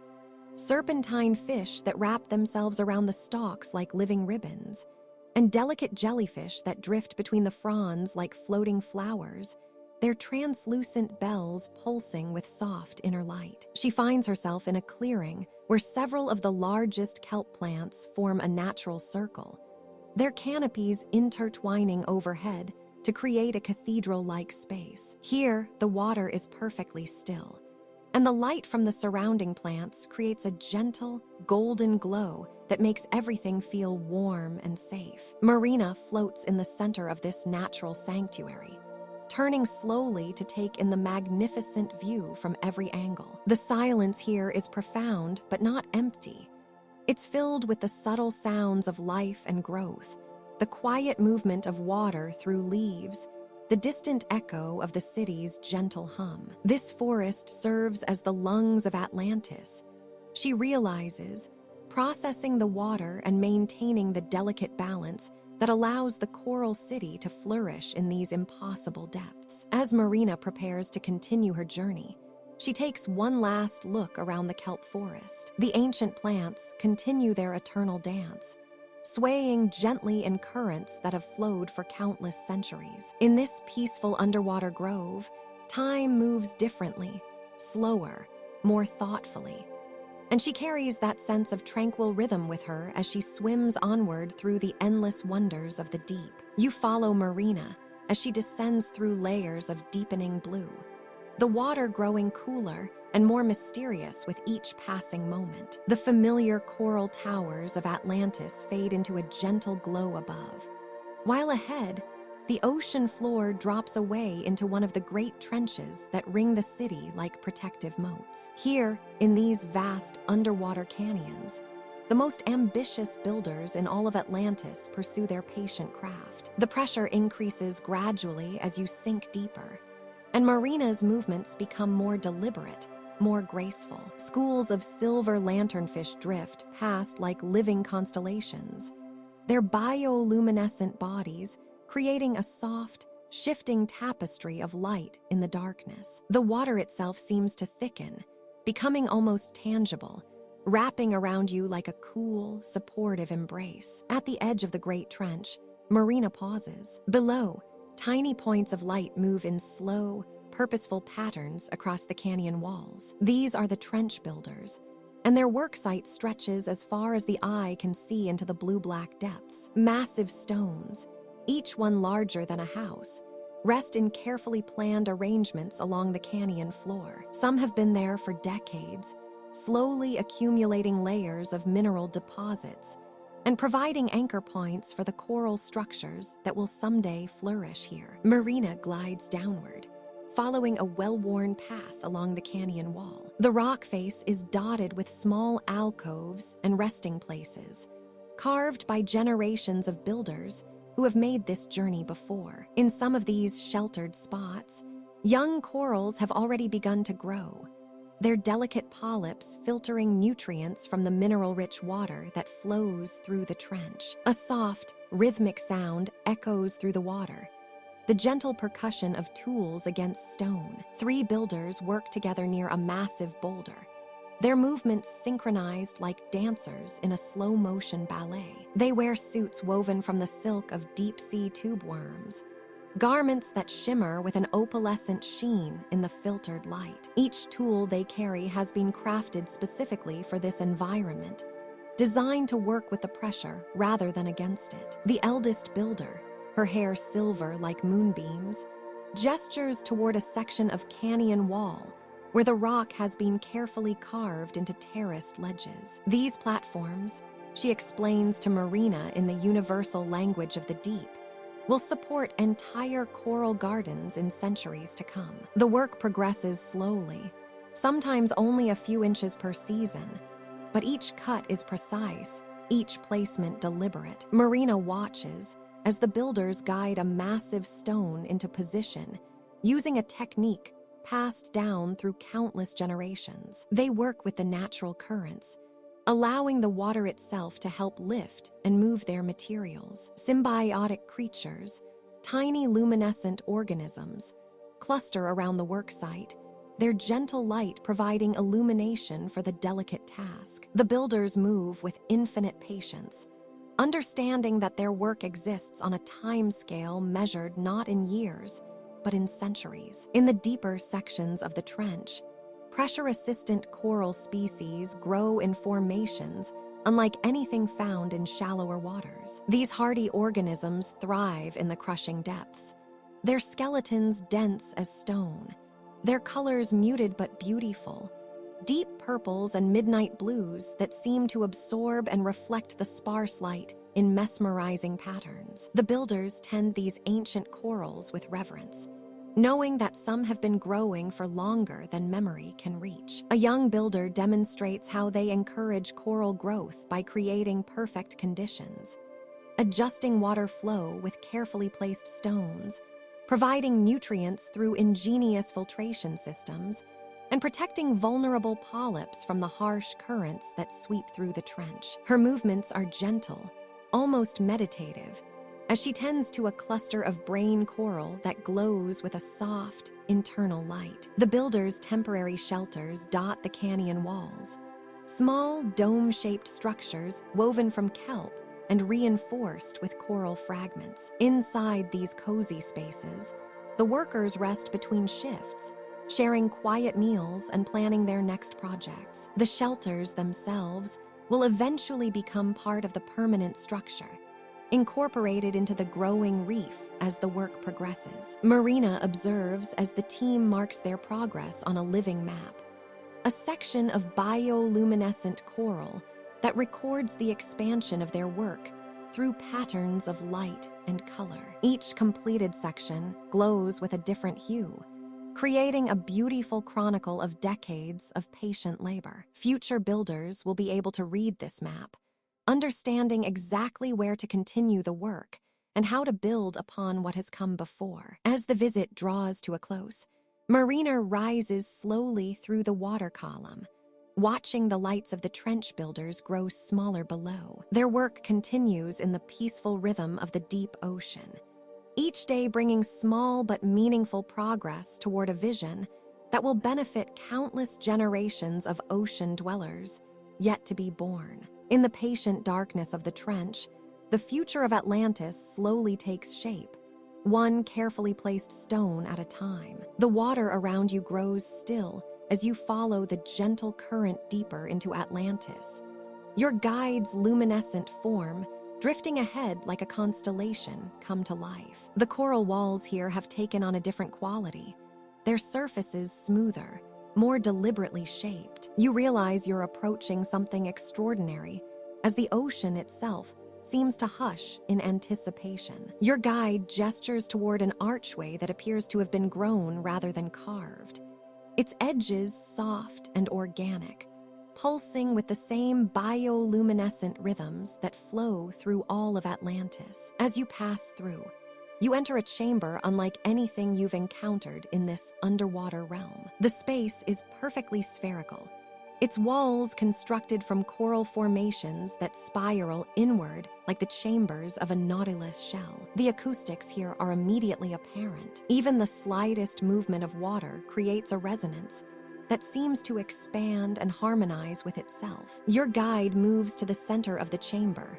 where a delicate structure rises from the floor, part instrument, part living choral, part astronomical device. Its branching arms stretch outward like the fronds of some impossible sea anemone, each one calibrated to catch and translate the subtlest movements in the water around you. As you watch in wonder, your guide begins to adjust the instrument with careful, reverent touches. The choral responds, its surface beginning to glow with patterns that mirror the movement of celestial bodies far above. And then, gradually, you begin to hear it, the symphony of the spheres. It begins as the faintest whisper, a rhythm so subtle you're not certain at first if you're hearing it or feeling it through the water itself. The moon's gravitational pull creates the deepest bass note, a steady pulse that flows through the ocean's currents like a heartbeat. You feel it resonate in your chest, in your bones, connecting you to something vast and ancient beyond your understanding. Slowly, other voices join this cosmic chorus. The sun's influence weaves through the lunar rhythm, creating harmonies that ebb and flow like the tides themselves. Jupiter's massive presence adds its own deep, rolling notes, while the smaller planets contribute delicate countermelodies that dance through the water like silver fish. Your guide moves around the instrument with the grace of a conductor, not creating the music, but simply allowing it to flow through the choral formations, translating the gravitational symphony that has been playing since the birth of the solar system. The Atlanteans, you realize, haven't composed this music. They've simply learned to listen to it, to make audible the gentle forces that move the very oceans around you. The melody shifts as Mars passes through its orbital dance, adding a warm, rust-colored tone that seems to paint the water around you in shades of copper and gold. Venus contributes notes that seem to shimmer like pearls, while Mercury's rapid orbit creates quick, darting melodies that skip across the deeper harmonies like dolphins playing in the wake of whales. As you float in the center of this perfect acoustic chamber, you begin to understand that this is more than just music. It's the sound of cosmic order, the mathematical precision of celestial mechanics translated into something your soul can comprehend. Each planet, each moon, contributes its voice to a composition that has been playing for billions of years, unheard by any ear until the Atlanteans learned to listen through the medium of their beloved ocean. The distant rings of Saturn add their own crystalline chimes, particles of ice and rock creating harmonics that seem to sparkle in the water around you. Even the slow, stately progression of Neptune and Uranus contributes its ancient voice, notes so deep and prolonged that they seem to carry the memory of the solar system's formation. Your breathing slows as you surrender to this cosmic lullaby, feeling the stress and concerns of the surface world dissolve like salt in the endless ocean. The music wraps around you like warm currents, each note perfectly timed to the rhythms of your own heartbeat, your own breath, as if the symphony is adjusting itself to welcome you into its eternal performance. The chamber fills with a soft, phosphorescent light that pulses in time with the music, creating a visual representation of the celestial dance taking place millions of miles above. You watch as patterns of light flow across the coral walls, star charts and orbital paths made manifest in bioluminescent beauty. As the symphony continues its endless, peaceful progression, you feel yourself becoming part of something infinitely larger than your individual existence. The boundaries between your body and the water, between the water and the music, between the music and the vast cosmos itself, begin to blur until you are simply another note in the eternal song, another voice in the choir of creation. The music will continue long after you've drifted into dreams, the gravitational symphony playing its gentle lullaby to all life in the oceans, a reminder that even in the deepest places of the earth, we remain connected to the stars. Marina follows a winding path of polished pearls that leads deeper into the heart of Atlantis, where the water seems to shimmer with an ancient reverence. Here, the city's architecture gives way to something far more organic and profound: the Gardens of Memory, where coral formations rise like living monuments against the gentle current. The gardens stretch before her in terraced levels, each one carefully tended by gardeners whose movements flow like a meditation. These are not ordinary corals, Marina realizes as she draws closer. Each formation pulses with its own unique rhythm, its own pattern of growth that speaks of something deeper than mere biology. The colors shift subtly, soft lavenders melting into warm ambers, gentle roses blooming into peaceful blues, each hue telling part of a story that spans decades, sometimes centuries. An elderly Atlantean approaches, her silver hair floating like silk threads around a face marked by wisdom and infinite kindness. "Welcome to the heart of our remembrance," she says, her voice carrying the same gentle rhythm as the swaying coral. "I am Nerida, keeper of these living memories." Each coral here grows not just with time, but with the essence of those who came before us. Marina moves through the gardens with newfound reverence, understanding now that she walks through a cemetery unlike any other, one where death has become a celebration of continuous life. Nerida guides her to a magnificent coral tree whose branches spread wide, creating natural alcoves where smaller corals cluster like extended family. The formation glows with a soft, steady light that seems to pulse with the rhythm of a peaceful heartbeat. "This is Thuron's coral," Nerida explains, her hand moving gently through the water near the formation. "He was our greatest architect, the one who designed the flowing bridges you've crossed. See how the coral grows in perfect spirals, how each branch reaches toward another in seamless connection. This is how he lived, always building bridges between ideas, between people, between the possible and the real." The coral responds to Nerida's presence, brightening slightly, and Marina can almost sense the warmth of the personality it preserves. She watches in wonder as tiny fish dart between the branches, their movements following the same graceful patterns that must have characterized Thuron's architectural vision. Even in death, his creativity continues to inspire and shelter life. They move to another section where a cluster of delicate, lace-like corals creates an intricate garden of memory. "These are our storytellers," Nerida says, her voice filled with affection. Each one grew differently, reflecting the unique voice and vision they brought to our community. See how this one's growth follows the rhythm of epic tales. Broad, sweeping patterns that speak of great journeys and heroic deeds. And this smaller one, with its intricate, detailed formations, tells us of quiet moments and intimate truths. Marina kneels beside a young coral formation, its colors bright and vibrant, still growing with obvious enthusiasm. "This one is new," she observes. "Young coral singer Amphion." Nerida nods sadly but with acceptance. "He joined the reef just last season. His coral grows with the same joy he brought to his music. Quick, bright, always reaching toward the light. The children come here often to listen to the songs the water makes as it flows through his formation. His melodies continue to bring happiness, just as he did in life." As they walk deeper into the gardens, Marina begins to understand the profound beauty of this tradition. Here, death is not an ending, but a transformation into something that continues to nurture and inspire. The corals serve as both gravestone and library, preserving not just the memory of individuals, but the very essence of their contributions to Atlantean society. In the surface world, Marina says quietly, "We often fear that death means being forgotten."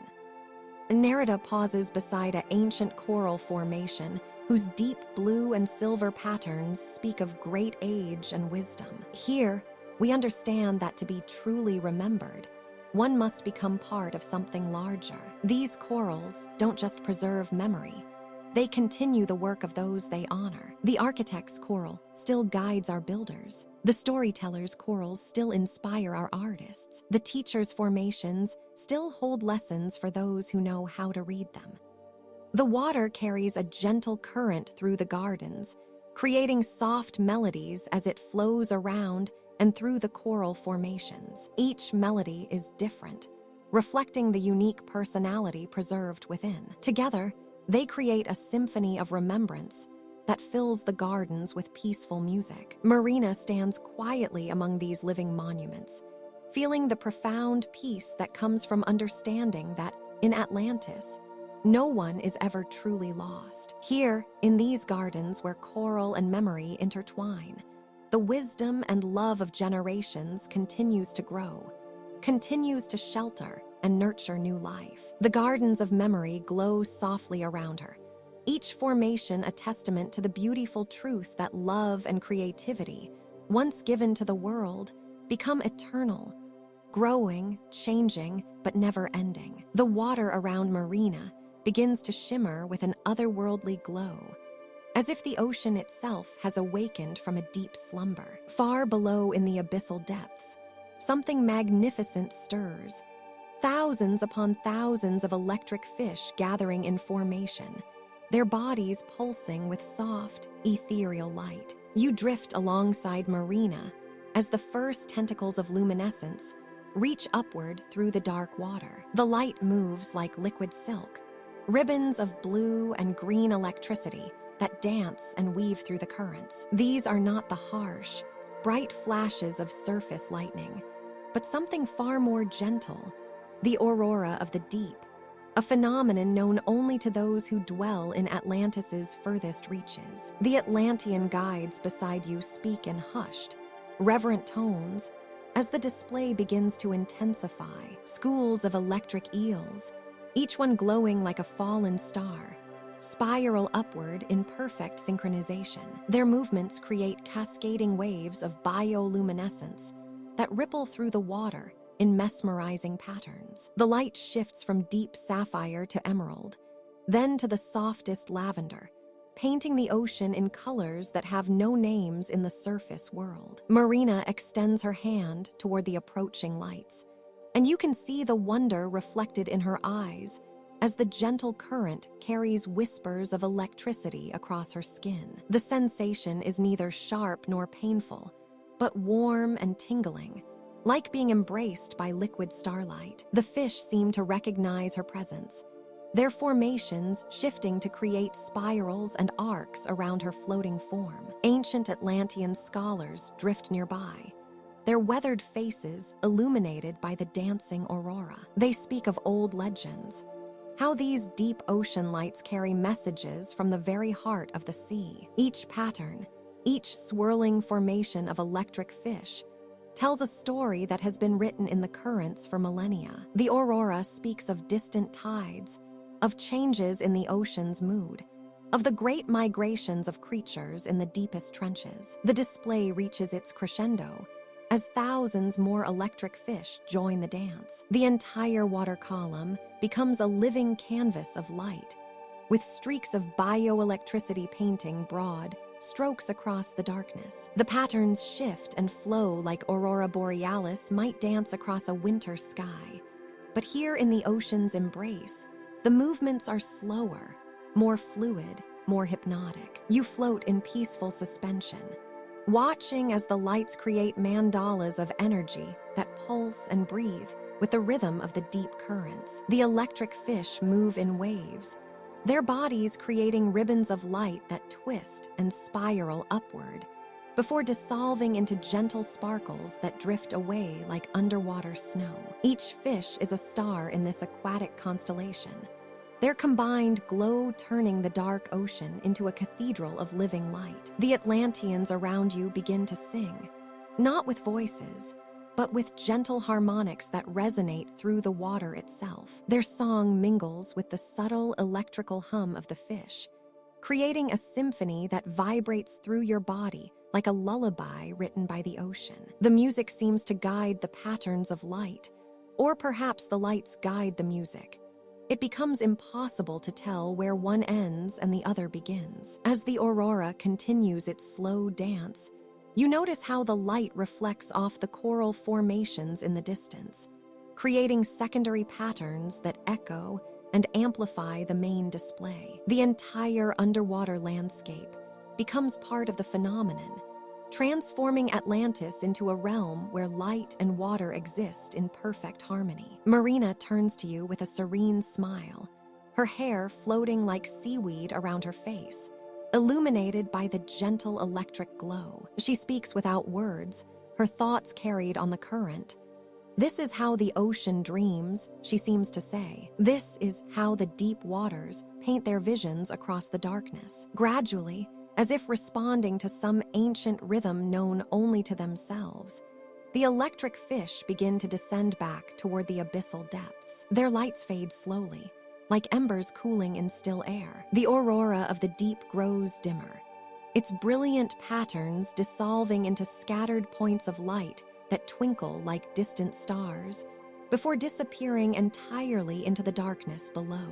The water returns to its peaceful twilight, but the memory of the lights lingers in the gentle currents. The Atlantean scholars drift away quietly, their ancient eyes holding the wisdom of countless such displays. Marina floats beside you in contented silence, both of you forever changed by witnessing this most rare and beautiful of the ocean's secrets. In the settling quiet of the deep, you understand that you have seen something beyond mere natural phenomenon. You have witnessed the ocean's own aurora, its way of painting dreams across the canvas of the deep, writing messages in light that speak directly to the soul of anyone fortunate enough to witness their ethereal dance. As Marina drifts through the crystalline corridors of Atlantis, the gentle hum of the city's life support systems creates a soothing rhythm that seems to pulse with her own heartbeat. The water here is different somehow, heavier with ancient secrets and the weight of countless fathoms above. She follows a path lined with bioluminescent guides, their soft blue glow leading her toward a section of the city she has never seen before. The entrance to the pressure gardens appears as an archway carved from what looks like compressed starlight, its surface rippling with patterns that shift and change like living water. Through the translucent barrier, Marina catches glimpses of impossible beauty, gardens that exist in harmony with the crushing depths of the ocean floor, where life has learned to flourish under conditions that would destroy surface dwellers in moments. A gentle current guides her through the membrane-like entrance, and immediately she feels the change. The pressure here is not the comfortable, regulated atmosphere of the main city, but something deeper, more primal. Her specially designed suit responds automatically, adjusting to protect her while allowing her to experience this underwater realm in all its mysterious glory. The first garden chamber opens before her like a cathedral of living coral and impossible flora. Here, in the depths where no sunlight has ever touched, gardens bloom with their own inner radiance. Flowers unfurl their petals in slow, hypnotic movements, each bloom a masterpiece of adaptation to the extreme pressures of the deep. Their colors are unlike anything from the surface world. Deep purples that seem to hold the essence of twilight, silver blues that mirror the reflection of distant stars on water, and translucent whites that glow with their own ethereal light. Marina watches in wonder as the pressure-adapted blooms respond to her presence. The flowers seem to sense her movement through the water, turning their faces toward her with the slow grace of underwater ballet dancers. Each petal is a work of art, reinforced with structures that allow it to maintain its delicate beauty while withstanding pressures that could crush steel. Moving deeper into the gardens, she encounters the gardeners themselves, figures clad in suits that gleam like mercury in the gentle bioluminescent glow. These are the keepers of the deep gardens, beings who have chosen to live and work at the very limits of what life can endure. Their suits are marvels of Atlantean engineering, allowing them to experience the full crushing embrace of the ocean depths, while remaining tethered to the city's life-giving systems through gossamer-thin tubes that pulse with gentle rhythms. One of the gardeners notices Marina and approaches with movements that seem choreographed for this underwater world. Through the fluid medium of the deep water, the gardener's gestures convey welcome and invitation. Without words, Marina understands that she is being offered a tour of wonders that few are privileged to see. They glide together through groves of pressure-adapted trees whose branches sway not with wind, but with the subtle currents of the deep ocean. The bark of these trees has a crystalline quality, as if each trunk has been carved from living gemstone. Their leaves are thin as gossamer, but strong as armor, fluttering in the water with movements that create gentle eddies of bioluminescent particles. In a quieter grove,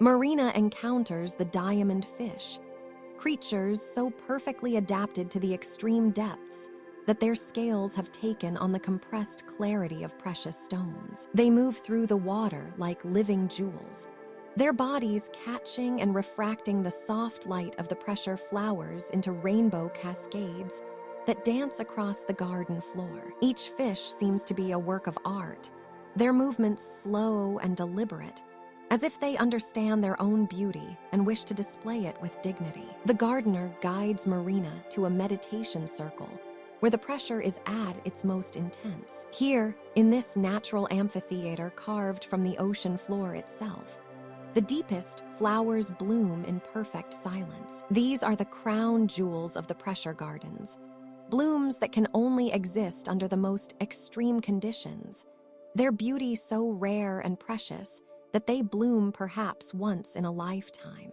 As Marina settles into the meditation circle, the weight of the deep ocean above becomes not a burden, but a comfort, like the embrace of ancient wisdom. The diamond fish circle overhead in slow spirals, their scales creating gentle light shows against the dark water. The pressure flowers around her pulse with bioluminescent rhythms that seem to match the beating of her heart, creating a symphony of light and life that exists nowhere else in the universe. In this moment, surrounded by the impossible beauty of life that has learned to thrive in the most challenging conditions, Marina feels a profound connection to the ancient wisdom of Atlantis. The gardens whisper their secrets through the pressure and the darkness, telling stories of adaptation, beauty, and the endless creativity of life itself. The gentle currents of the deep carry her deeper into meditation, where the boundaries between self and sea dissolve into peaceful unity. Marina drifts through the curved archway of the council chamber, her movements as fluid as the gentle currents that guide her forward. The vast circular room spreads before her like an underwater amphitheater, its walls crafted from living coral that pulses with a soft, rhythmic glow. Bioluminescent plankton dance through the water in lazy spirals, their light painting shifting patterns across the chamber's domed ceiling. The counselors are already gathered, 12 figures seated in a perfect circle around the chamber's heart. Each occupies a throne carved from a different type of coral staghorn, brain coral, sea fans that sway gently in the ambient current. The counselors themselves appear ancient, their hair flowing like kelp forests, their eyes holding the deep wisdom of ocean trenches. They do not hurry, they do not fidget, they simply exist in the moment, as patient as the sea itself. Marina settles onto a smooth ledge of pink coral, feeling its warmth against her skin. The water here tastes different older somehow, rich with the mineral memories of countless tides. She watches as the first counselor begins to speak, though speak seems too harsh a word for the gentle way thoughts flow from one mind to another in this place. The counselor's words emerge like bubbles rising from the deep, each one carefully formed and released only when ready. The kelp forests of the northern district have grown beyond their boundaries. Comes the observation, soft as a whisper carried on the Gulf Stream. The fish who shelter there multiply, but the smaller creatures who depend on the sand below find less space to burrow and hide. Another counselor receives this thought, holds it for a long moment like a pearl being examined for its luster. Minutes pass. Marina realizes that here, in this chamber beneath the waves, time moves differently. There is no urgency, no impatience. The counselor finally responds, her voice carrying the measured rhythm of waves against a distant shore. Perhaps the answer lies not in limiting growth, but in creating balance.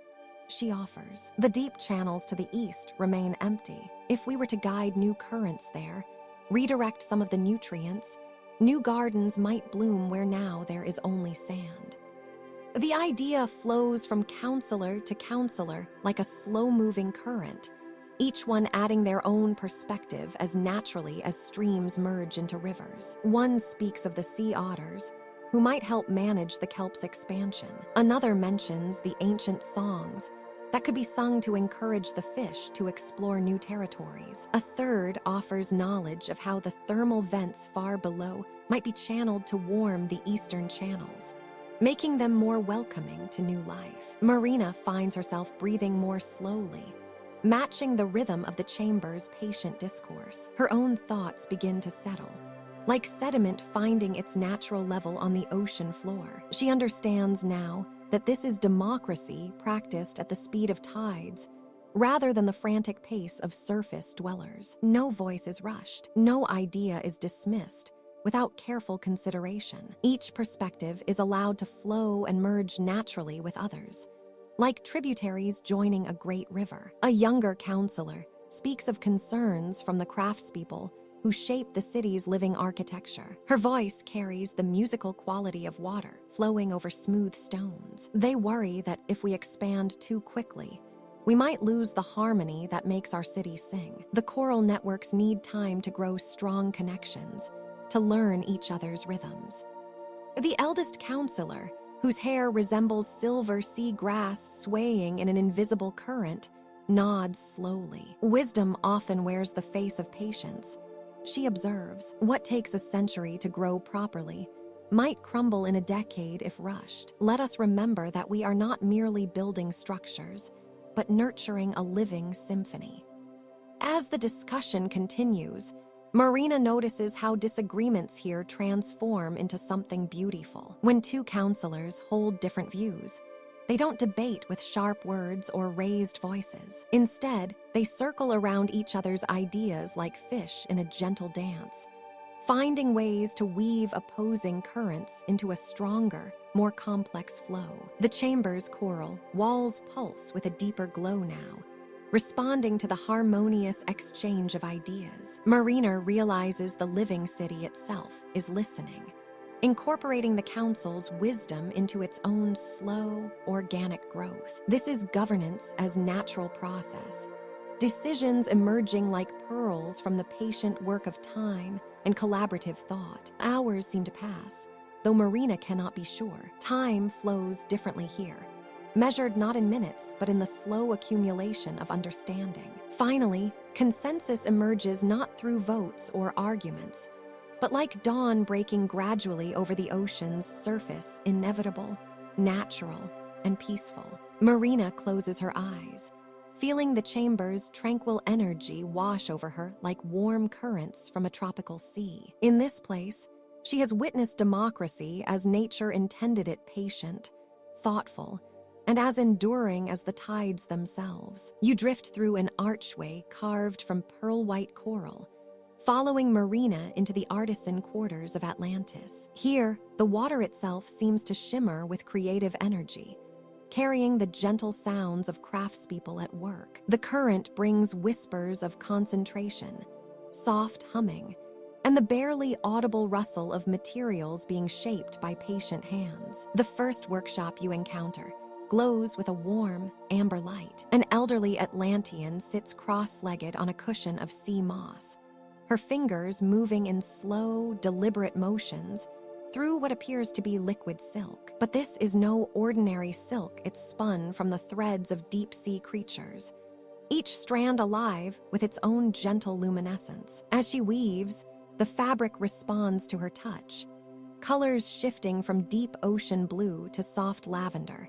then to the pale gold of dawn filtering through water. Marina pauses beside the weaver, her own presence adding ripples of silver to the water around them. This tapestry has been growing for 3 seasons. She explains, her voice barely above a whisper. Watch how it continues to weave itself, even when Nea's hands are still. You observe in wonder as the silk threads seem to dance on their own, new patterns emerging organically. The tapestry depicts scenes of ocean life schools of fish that actually swim through the fabric kelp forests that sway with imaginary currents, and whales whose songs seem to emanate from the very fibers. It's not just art, it's a living ecosystem, captured in silk, breathing and changing with each passing moment. Moving deeper into the workshop district, you encounter a sculptor working with living coral. Her name is Coralia, and her hands move like a conductor's, guiding rather than forcing the coral's growth. Before her, a sculpture takes shape not carved, but grown. The coral responds to her gestures, branches extending in graceful curves, new polyps budding in precisely the right places to create flowing lines and organic forms. The sculpture resembles a dancer frozen in motion, arms outstretched, face tilted toward some unseen light. But as you watch, you realize it's not frozen at all. New coral growths add subtle changes. A finger extends slightly. A fold in the flowing robe deepens. The expression on the face shifts from joy to serenity. By tomorrow, this sculpture will be different, evolved, more complete yet never truly finished. Coralia notices your fascination and smiles, her movements never ceasing. We don't create art here, she says softly. We partner with it. The coral knows what it wants to become. I simply help it find its way. In another corner of the workshop, artisans work with bioluminescent organisms, cultivating patterns of light that bloom across curved surfaces. One craftsman tends to a garden of light-producing algae, each variety glowing with different colors and intensities. He transfers them carefully to a large sculpture, a representation of Atlantis itself, complete with towers and bridges. As night falls in the ocean depths, the sculpture comes alive with points of light, windows glowing warmly, pathways illuminated like streets lined with gentle lanterns. The algae colonies communicate with each other through chemical signals, creating waves of light that pulse across the sculpture in slow, hypnotic rhythms. Sometimes the lights dim to represent sleep. Other times they brighten in celebration of some microscopic festival. The sculpture becomes a living city in miniature, its inhabitants too small to see, but their presence felt in every flickering light. You follow Marina to a quiet alcove where a young artisan works with sea glass and growing crystal formations. Her project appears to be a garden of transparent flowers, each petal formed from naturally occurring minerals that continue to accrete and change. The flowers chime softly when currents pass through them, creating a melody that shifts with the tides. In Atlantis, Marina explains as you watch the crystal flowers slowly, almost imperceptibly, adding new layers to their delicate structures. We understand that true art is never complete. It lives, it breathes, it evolves. Our creators don't impose their will upon materials, they enter into partnership with the natural world. As you drift through the artisan quarters, you notice how the workshops themselves seem to be part of the art. Coral walls continue to grow, adding new chambers and passages. Bioluminescent organisms trace ever-changing patterns across ceilings. The boundary between artist, art, and environment dissolves into something seamless and eternal. The water around you carries the essence of creation, not the frantic energy of forced productivity, but the patient, steady rhythm of growth. Here, in these workshops of living art, time moves differently. Projects span years, decades, centuries. Artists become gardeners of beauty, tending to creations that will outlive them and continue evolving long after their makers have returned to the sea. In this place of living art, you understand a deeper truth about creation itself, that the most beautiful things are not made, but grown, not finished, but forever becoming. The soft luminescence of bioluminescent pathways guides Marina deeper into the heart of Atlantis, where ancient wisdom meets the gentle art of healing. The medicine gardens stretch before her like a living cathedral, their vaulted chambers carved from living coral that pulses with a warm, amber glow. The water here feels different, softer somehow, infused with the essence of countless healing organisms that have made this sanctuary their home for millennia. Healer Nerissa floats beside Marina, her movements as fluid as the currents that dance between the garden's terraced levels. Her hands, marked with the intricate tattoos that denote her rank among the Atlantean healers, gesture gracefully toward the first cultivation chamber. Here, translucent jellyfish drift in perfect synchronization, their bell-shaped bodies pulsing with threads of silver light. Each pulse releases microscopic particles that shimmer like stardust in the water. These are the Lumina Medusae, Nerissa explains, her voice carrying the gentle authority of centuries of practice. Their light-producing cells contain compounds that can mend damaged nerves and restore clarity to clouded minds. We harvest only what they freely give, the particles they naturally shed as they move through their graceful dance. Marina watches in wonder as young apprentice healers glide between the jellyfish with delicate collection vessels, gathering the silvery essence without disturbing the creature's peaceful movements. The jellyfish seem almost aware of their presence, adjusting their paths slightly to offer their gift more readily. It is a partnership born of mutual respect and understanding that spans generations. The next chamber holds a marvel that takes Marina's breath away. Enormous sea anemones, their bodies a deep violet that seems to absorb and reflect the ambient light, sway gently in the current. Their tentacles, thick as a person's arm, move with hypnotic grace. Embedded within their tissue are colonies of symbiotic bacteria that glow with a soft green radiance. The healing anemones of the deep, Nerissa whispers with reverence. The bacteria they harbor produce substances that can knit broken bones and heal wounds that would otherwise never mend. When an anemone is ready to share its gift, it releases a small portion of its bacterial colony, a process as natural as breathing. The bacteria continue to live and multiply in our cultivation pools, creating an endless source of healing. As they move deeper into the gardens, Marina notices how each chamber is perfectly suited to its inhabitants. The water temperature varies subtly from space to space, the mineral content carefully balanced, the lighting adjusted to match the needs of each species. Schools of tiny fish with scales that shimmer like opals dart between coral formations, their scales naturally shedding microscopic flakes that collect in fine mesh nets below. These little ones, Nerissa says with obvious affection, provide us with compounds that ease pain and bring peaceful sleep to those who suffer. Their scales renew themselves constantly, and we gather only what they would naturally lose. In return, we provide them with a safe haven and abundant food. The deeper chambers hold even more wondrous sights. Sea cucumbers the size of great logs rest on beds of soft sand, their bodies processing the minerals and nutrients that flow through the water, transforming them into substances that can strengthen hearts and calm troubled spirits. Tube worms, their feathery crowns a brilliant orange against the dark walls, filter the water and produce delicate fibers that can be woven into bandages with remarkable healing properties. Marina pauses at a circular pool where the most revered healers tend to a collection of organisms unlike anything she has ever seen. They appear to be living crystals, their faceted surfaces refracting the garden's gentle light into rainbow patterns that dance across the chamber walls. The crystals pulse slowly, like enormous hearts, and with each pulse, they release streams of particles that sparkle like liquid diamonds. The crown jewels of the deep,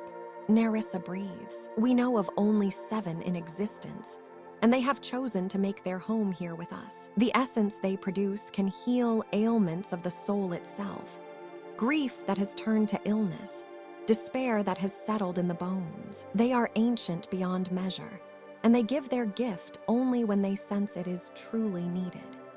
As Marina floats in the presence of these magnificent beings, she feels a profound sense of peace washing over her. The medicine gardens are more than just a place of healing. They are a testament to the harmony that can exist between different forms of life, a living symbol of the gentle philosophy that guides all of Atlantean civilization. The soft currents carry whispers of ancient songs, lullabies that the healers have sung to their plant and animal partners for countless generations. Here in this sacred space, where every breath is an act of cooperation and every heartbeat echoes with the rhythm of the deep ocean itself, Marina understands that true healing comes not from taking, but from giving, not from conquest, but from communion with the endless wisdom of the sea. You drift alongside Marina as she glides through the crystal-clear waters toward a gentle curve in Atlantis, where the current moves like a lullaby. Here, where the city's protective barriers create a natural sanctuary, lies the Children's Reef, a living nursery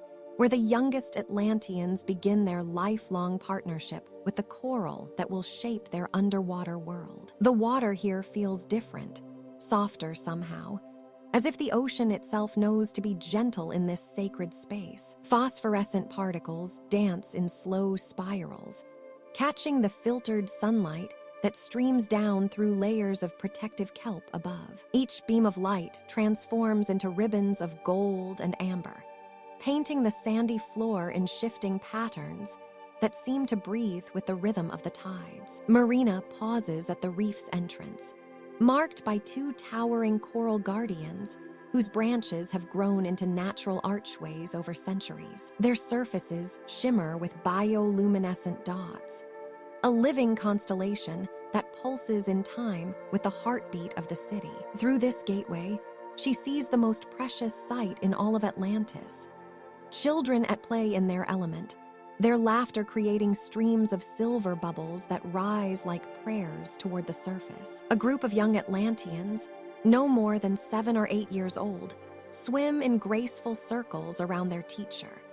An elderly woman whose coral companion has grown into a magnificent brain coral, its ridged surface telling the story of decades spent in harmony with the sea. Each child carries their own small coral partner, cradled carefully in their palms like precious jewels. These are baby corals, no larger than a child's fist, but already showing the unique colors and patterns that will define their growth for centuries to come. Marina watches as one little girl with sea-green eyes holds up her coral, a delicate branching species that glows with soft pink light. The child speaks to it in the ancient Atlantean tongue, her words creating tiny streams of bubbles that the coral seems to absorb, growing slightly brighter in response. This is the beginning of a bond that will last both their lifetimes, a partnership that makes the living city possible. The teacher guides them through their daily lessons,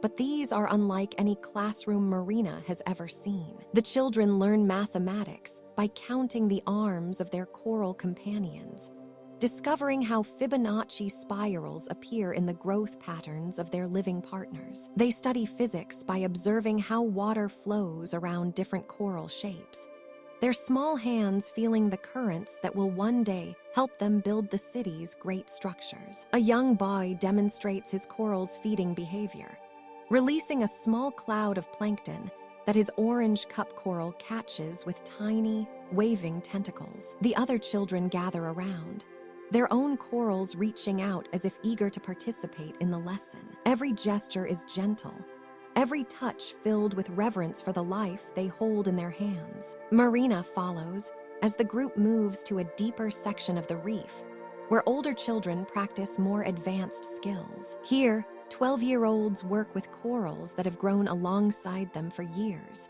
their partnerships now sophisticated enough to create small architectural marvels. One group has grown a living playground, with coral tunnels and chambers that glow with internal light, perfect for games of hide-and-seek among the reef fish that call this place home. The children play a game called current dance, swimming in formations that mimic the flow of water through their coral gardens. Their movements are poetry in motion, each child responding to the others as naturally as their coral companions respond to the rhythm of the tides. Marina sees how this play teaches them the fundamental principle of Atlantean life, that individual action and collective harmony are not opposing forces, but parts of a greater whole. As the lesson winds down, the children gather in a circle around their teacher's ancient coral, its surface now glowing with warm yellow light that bathes them all in gentle radiance. They share stories of their coral's growth, celebrating each new branch, each color change, each sign of healthy development. These are not just pets or tools, Marina realizes, but true companions whose well-being is inseparable from the children's own. The teacher begins a closing song, her voice carrying through the water in tones that seem to make the very reef vibrate with contentment. The children join in, their young voices creating harmonies that their corals echo with shifting colors and patterns of light. It is a lullaby for the living city, a promise that another generation will carry forward the ancient partnership between human and reef. As Marina glides away from the children's reef, she carries with her the image of those glowing faces, both human and coral, united in the simple joy of growing together. In this peaceful sanctuary, the future of Atlantis is nurtured with the same care that the ocean has always given its children: patient, gentle, and filled with infinite possibility. You descend with Marina through the spiraling pathways that lead to Atlantis's most sacred spaces. The deep meditation chambers lie far beneath even the lowest residential quarters, carved into the living bedrock where the city's foundations merge with the ocean floor itself. Here, the water pressure is immense, yet the Atlanteans have learned to embrace it, to let it become part of their spiritual practice. The pathway narrows as you move deeper, the bioluminescent guides growing dimmer and more sparse. The coral walls give way to smooth volcanic stone, polished by centuries of reverent hands. Each step downward brings a profound sense of approaching something ancient and sacred. The water here moves differently, slower, heavier, as if it too recognizes the solemnity of this place. Marina's movements become more deliberate as the pressure increases. Her breathing slows, adapting to the environment with the practiced ease of one who has made this journey many times before. The sounds of the upper city fade completely, replaced by something deeper: the subtle percussion of the Earth's own heartbeat, transmitted through stone and water. The first meditation chamber appears as a perfect sphere carved into the rock, its entrance barely wide enough for one person. The interior glows with the faintest phosphorescence, just enough to reveal its smooth, curving walls. Marina settles into the center, her body naturally finding the position that generations of meditators have discovered, floating in perfect equilibrium, neither rising nor sinking, held in place by the chamber's precise design. As she closes her eyes, the profound silence settles around her like a living thing. It is not the absence of sound, but the presence of something deeper, the slow, patient breathing of the planet itself. The water pressure, which might seem crushing to surface dwellers, becomes a gentle embrace here, supporting every part of her body with perfect, even care. She feels held by the ocean, cradled by the weight of miles of water above. Her heartbeat, initially quick from the descent, begins to slow. The chamber seems to encourage this slowing, its curved walls resonating with frequencies so low they exist more as feeling than sound. Gradually, Marina becomes aware that her pulse is synchronizing with something vast and ancient: the rhythmic expansion and contraction of the Earth's molten core, the slow dance of tectonic plates, the patient circulation of ocean currents that have flowed for millennia. In the neighboring chambers, Other Atlanteans sit in similar meditation, each connected to this same deep rhythm. Though they are alone in their spherical sanctuaries, they share something profound, a unity with the fundamental forces that shape their world. The city above, with all its beauty and activity, fades from consciousness. Here, there is only the essential pulse of existence itself. Time moves differently in these depths. Minutes stretch into hours without notice. Hours compress into heartbeats. Marina's breathing becomes so slow and deep that each inhalation seems to draw in not just water, but the accumulated wisdom of the ages. Each exhalation releases not just breathe, but the small anxieties and concerns that belong to the surface world. The chamber's perfect acoustics mean that the slightest sound becomes profound. The gentle movement of water currents creates a symphony so subtle it exists at the edge of perception. The settling of stone, the distant shift of geological layers, the patient work of time itself, all become part of the meditation, threads in a tapestry of deep listening. As Marina sinks deeper into this state, the boundaries between self and surrounding begin to dissolve. Her heartbeat merges with the pulse of thermal vents in the ocean floor. Her breath aligns with the rise and fall of tides, thousands of fathoms above. She becomes part of the great circulation that connects all water, all life, all being in one continuous flow. The phosphorescent glow in the chamber walls seems to pulse in harmony with her meditation, as if the very stone is responding to her presence. This light has witnessed countless seekers, countless moments of profound connection with the Earth's deepest mysteries. Each meditator adds their own energy to this sacred space, creating a reservoir of peace and wisdom that future visitors can draw upon. In this perfect silence, Marina touches something eternal: the concerns of daily life in Atlantis.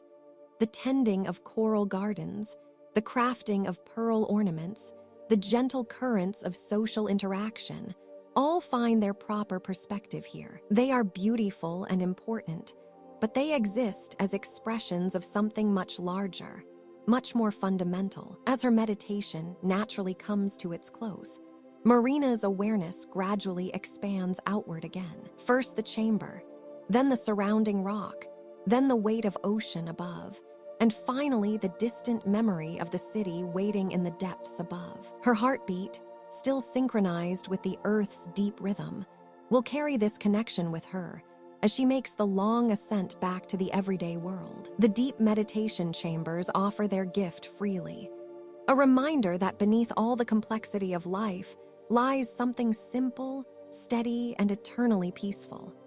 The patient pulse of existence itself, beating in perfect time through stone and water, through heart and soul. You drift alongside Marina as she approaches the edge of the thermal valley, her movements slow and graceful through the deep ocean currents. The seafloor ahead drops away into a wide depression nestled between two towering underwater mountains, their peaks lost in the darkness above. As you descend together, the first signs of this hidden sanctuary begin to reveal themselves. Wisps of heated water rise from the valley floor like ethereal smoke, creating shimmering columns that dance upward through the crystal-clear sea.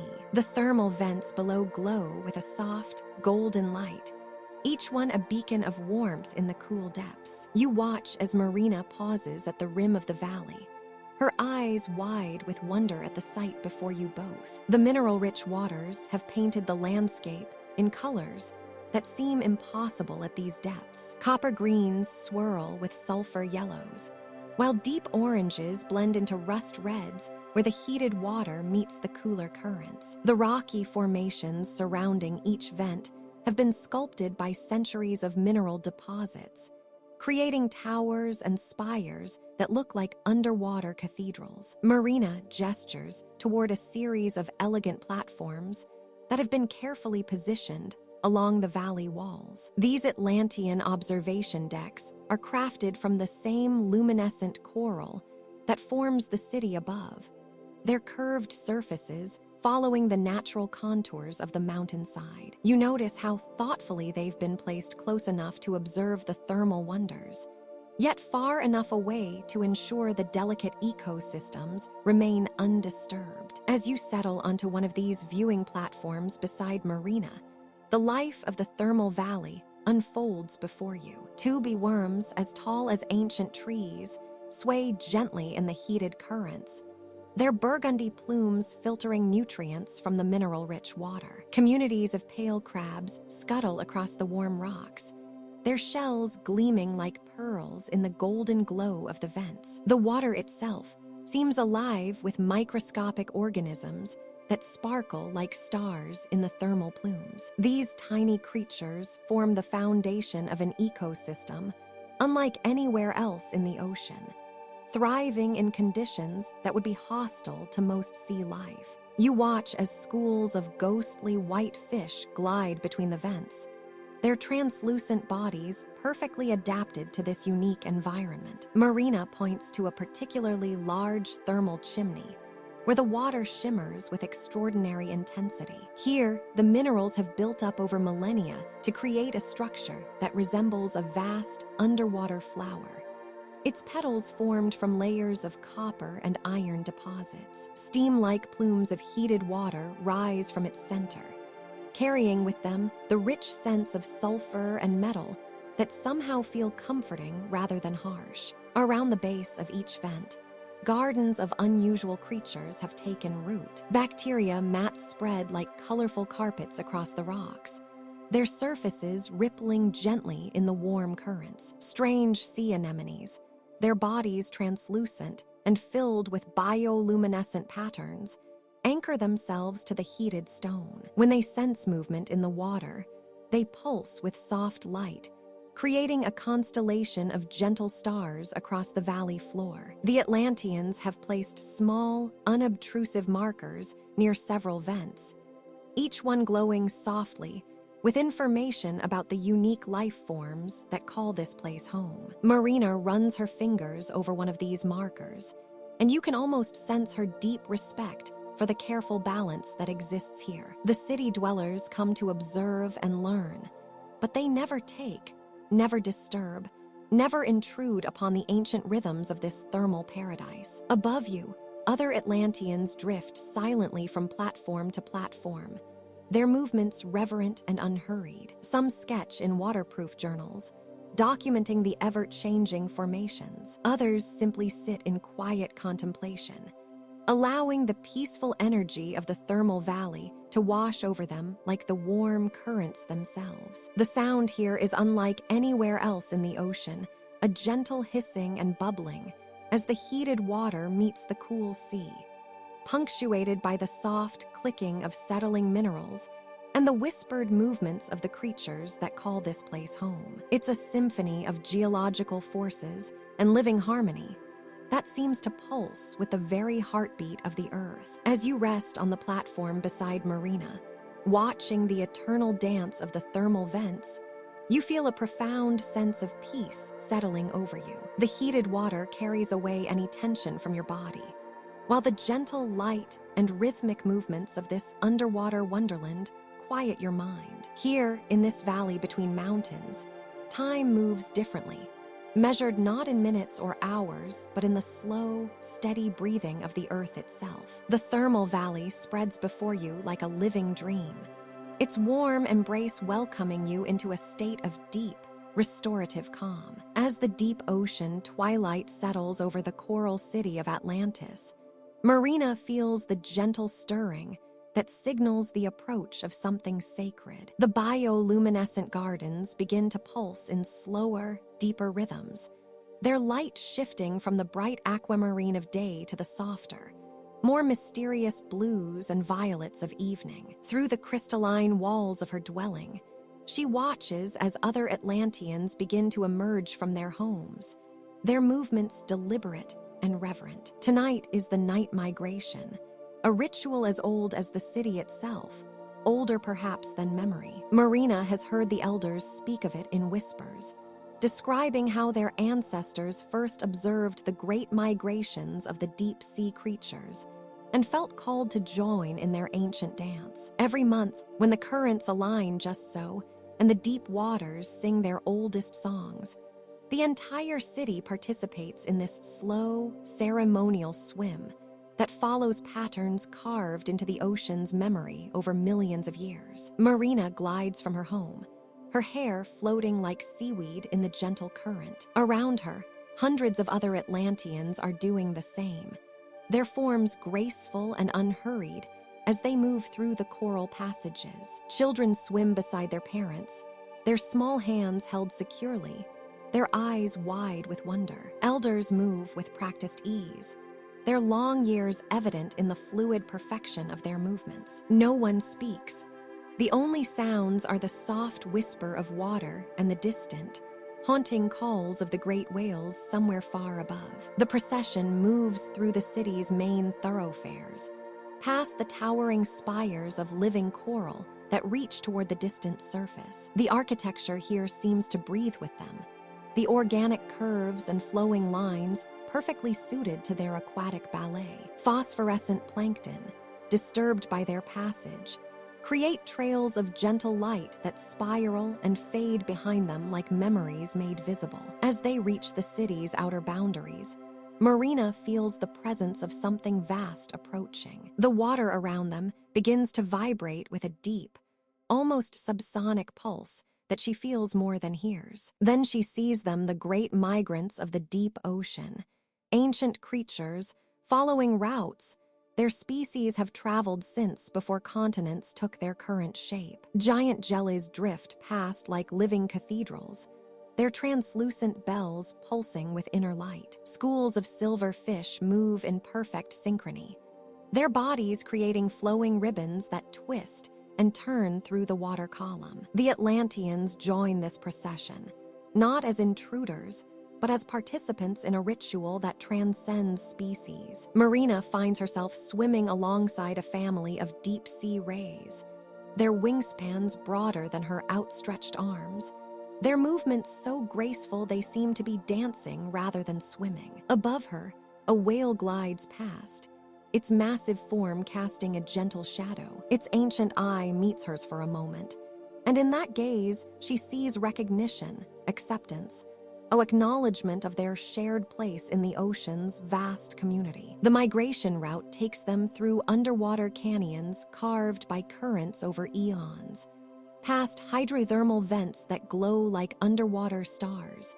through kelp forests that sway in perfect unison with their passage. Marina loses track of time, loses sense of herself as an individual. She becomes part of the flow, part of the great circular movement that connects all ocean life. Her breathing slows, matches the rhythm of the currents. Her heartbeat synchronizes with the pulse of the water around her. Hours pass, or perhaps minutes in the timeless depth of the ocean. Such distinctions seem meaningless. The migration follows currents that spiral and curve, carrying nutrients and life from the deepest trenches to the sunlit shallows and back again. Marina understands now why this ritual is so sacred to her people. It connects them to the eternal cycles of the ocean, reminds them that they are not separate from the sea, but part of its living system. As the ceremonial swim begins to complete its great circle, returning toward the coral city, Marina feels a profound sense of peace settling into her bones. She has been part of something ancient and ongoing, something that will continue long after she becomes part of the sea itself. The other Atlanteans around her share this same serene expression, their faces glowing softly with bioluminescent contentment. The city's lights come into view again, welcoming them home with gentle pulses of blue and green. As the migration disperses and the great sea creatures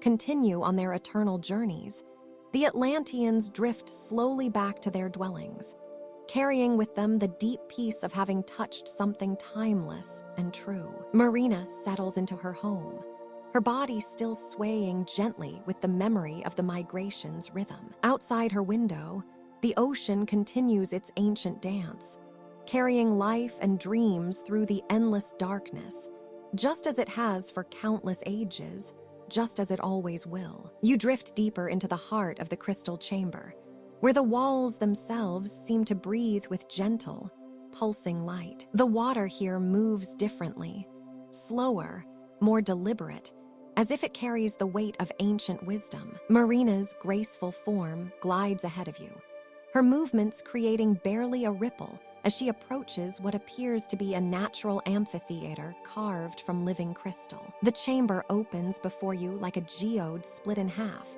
revealing its treasures to the world. Massive crystal formations rise from the seafloor in perfect spirals, their surfaces catching and refracting the soft, bioluminescent glow that emanates from coral gardens nestled between them. Each crystal is unique, some tall and slender like underwater spires, others broad and faceted like enormous gems. The walls curve upward in a natural dome, and as you look closer, you realize they are lined with thousands of smaller crystals, each one perfectly positioned to create an acoustic marvel. Marina gestures for you to settle onto a cushion of soft sea moss that has grown around one of the smaller crystal formations. The moss yields beneath you like the finest silk, and you feel yourself becoming part of this underwater sanctuary. Around the chamber, other Atlanteans are taking their places, their faces serene with anticipation. Their clothing seems to shimmer in harmony with the crystals,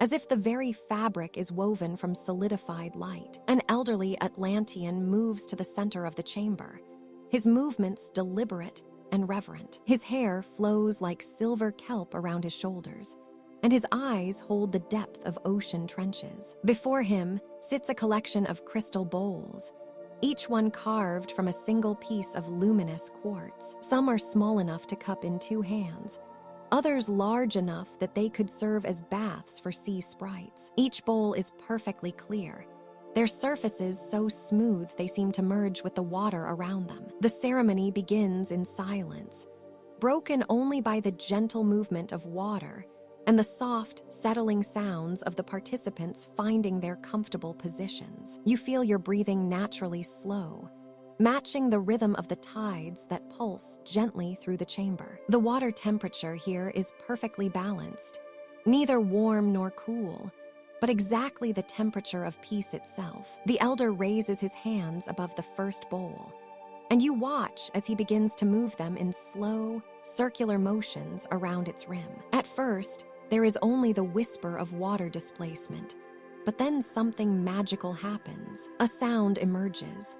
Not quite a note, not quite a vibration, but something that exists between the two. It resonates not just through your ears, but through your entire being, as if your body itself has become a tuning fork. The tone is pure and clear, like the sound of starlight if it could sing. It fills the water around you, and you realize that the liquid medium is not muffling the sound, but enhancing it, carrying every harmonic and overtone with perfect clarity. The crystal formations throughout the chamber begin to respond, their surfaces glowing brighter as they resonate in sympathy with the singing bowl. Marina catches your eye and smiles, her expression one of deep contentment. She closes her eyes and allows herself to float slightly, her body swaying gently with the vibrations that now fill the water like liquid music. You find yourself doing the same, feeling the tensions in your muscles dissolve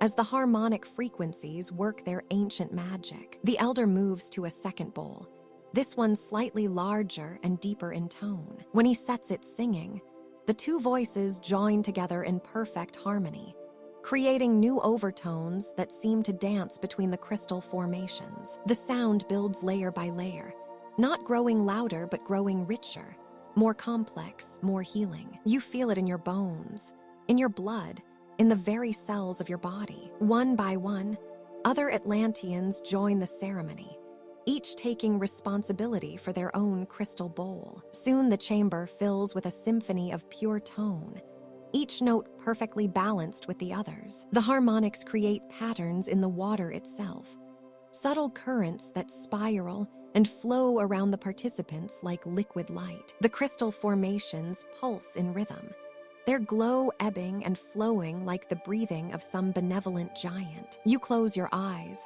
and surrender completely to the experience. The vibrations seem to find every place of tension, every knot of worry, every shadow of stress that you carry, and gently dissolve them. Your consciousness expands, becoming one with the water, one with the crystals, one with the eternal song that connects all living things. Time loses all meaning in this place of perfect harmony. You float suspended between earth and water, between sound and silence, between self and universe, cradled by frequencies older than mountains and more enduring than stone. The morning currents carried with them whispers of distant places, and Marina found herself drawn to the navigation spire, where Master Thalassa waited with patient eyes that reflected the wisdom of countless voyages. The elderly Atlantean's fingers traced intricate patterns in the water, reading stories written in temperature and salt,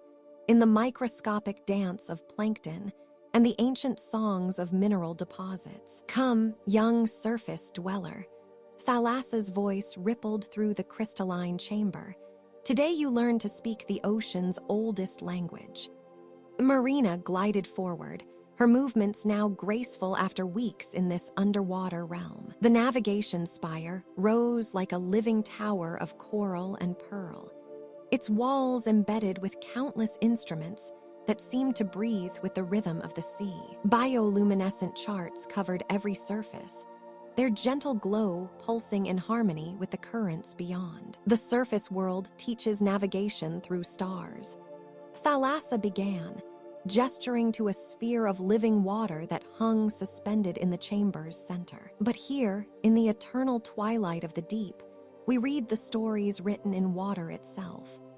The sphere began to shimmer, and Marina watched in wonder as thousands of tiny lights appeared within its depths, each one representing a different aspect of the ocean's vast information network. Golden threads showed the paths of warm currents flowing up from thermal vents, while silver streams traced the cooler waters descending from the surface world above. "Place your hand here," Thalassa instructed, guiding Marina to a smooth depression in the coral wall. The moment her palm made contact, Marina felt the ocean's pulse flow through her, a gentle electrical current that carried with it the whispered secrets of temperature gradients and pressure changes. "Feel the warmth that speaks of volcanic activity to the east." Thalassa's voice became distant, meditative. "Notice how the water tastes different there, rich with iron and sulfur, telling tales of the Earth's deep fires. This is the ocean's heartbeat, and each pulse carries information across thousands of leagues." Marina closed her eyes, allowing herself to sink deeper into this aquatic meditation. Gradually, she began to distinguish the subtle variations Thalassa described. The water near the thermal vents hummed with a different energy, while the currents from the north carried the crisp, clean taste of polar ice and the songs of migrating whales. "The minerals speak too," Thalassa continued, his weathered hands dancing through the water, collecting tiny samples that glowed briefly before dissolving. "Calcium whispers of coral reefs to the south. Magnesium tells of deep ocean plains. Each element is a word in the sea's vast vocabulary, and together they form the compass that guides us home." As Marina grew more attuned to these liquid messages, she began to sense the presence of life itself woven into the currents. Schools of luminescent fish created warm pockets of activity, their movements generating subtle pressure waves that radiated outward like ripples in the ocean's consciousness. The slow, majestic passage of sea turtles left thermal trails that lingered for hours, marking ancient migration routes with their steady warmth. The living compass responds to intention as much as observation. Thalassa explained, watching as Marina's understanding deepened. "When you truly need to find your way, the ocean will guide you. The dolphins know this secret, as do the great whales. They listen not just with their ears, but with their entire beings." Marina felt herself becoming part of this vast network, her consciousness expanding to encompass the gentle current that carried microscopic shells from distant beaches. the cool upwelling that brought nutrients from the abyssal depths, and the warm stream that carried the memory of tropical sunshine captured months ago at the surface. Every journey becomes a conversation. Thalassa's voice grew soft with reverence. You speak to the water with your movement, your intention, your respect, and the water speaks back, offering guidance, warning of storms, sharing the locations of safe harbors and friendly communities.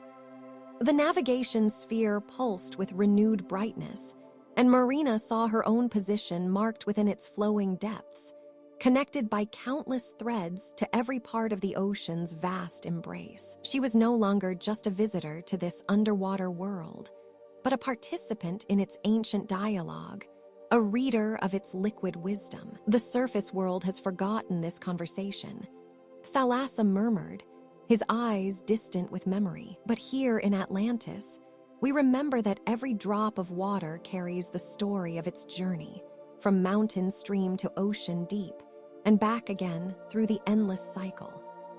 As the lesson drew to a close, Marina felt the profound peace that comes from understanding one's place in a larger whole. The compass of currents was more than a navigation tool.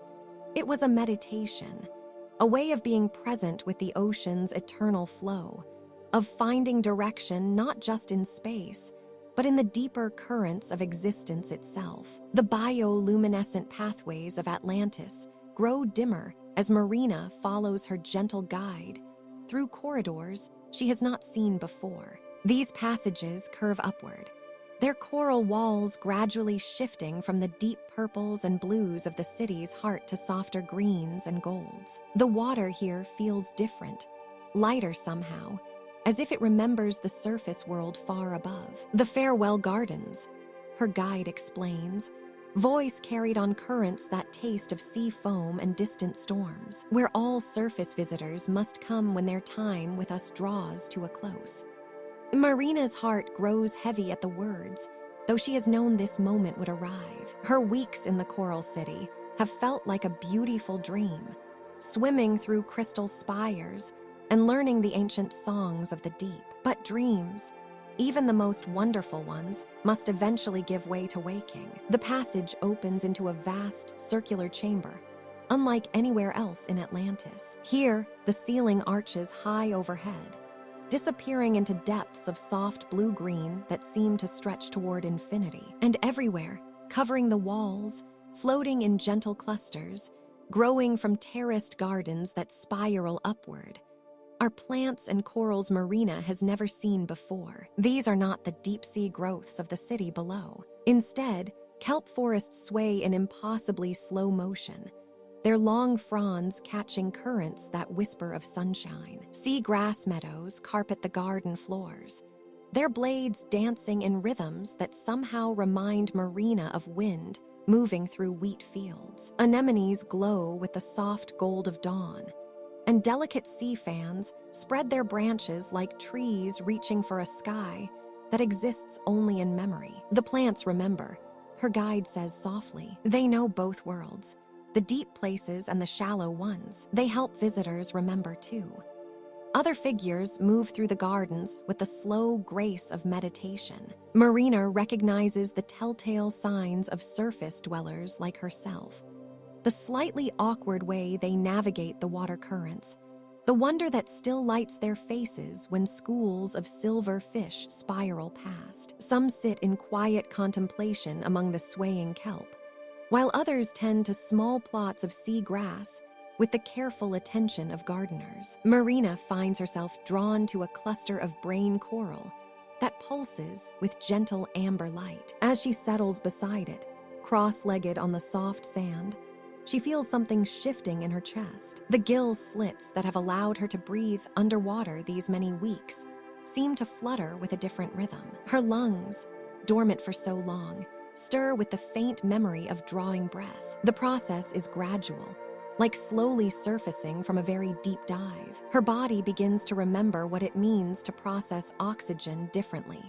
to feel the expansion and contraction of breathing rather than the smooth flow of water through gills. It should be frightening, this transformation back to her surface self, but the gardens hold her in their gentle embrace. A soft melody drifts through the water, not the deep, resonant whale songs of the city's depths, but something lighter, more familiar. It sounds almost like wind chimes, like the sound of waves lapping at a shore she once knew. The music seems to come from the plants themselves, as if the kelp fronds are singing the songs they learned when they swayed in tidal pools beneath the sun. Marina closes her eyes and lets the music wash over her. She thinks of the marvels she has seen, the great libraries carved from living coral, the workshops where artisans shape current and light into tools of impossible beauty, the children who play games with dolphins and speak the ancient tongue of turtles. All of this will remain with her,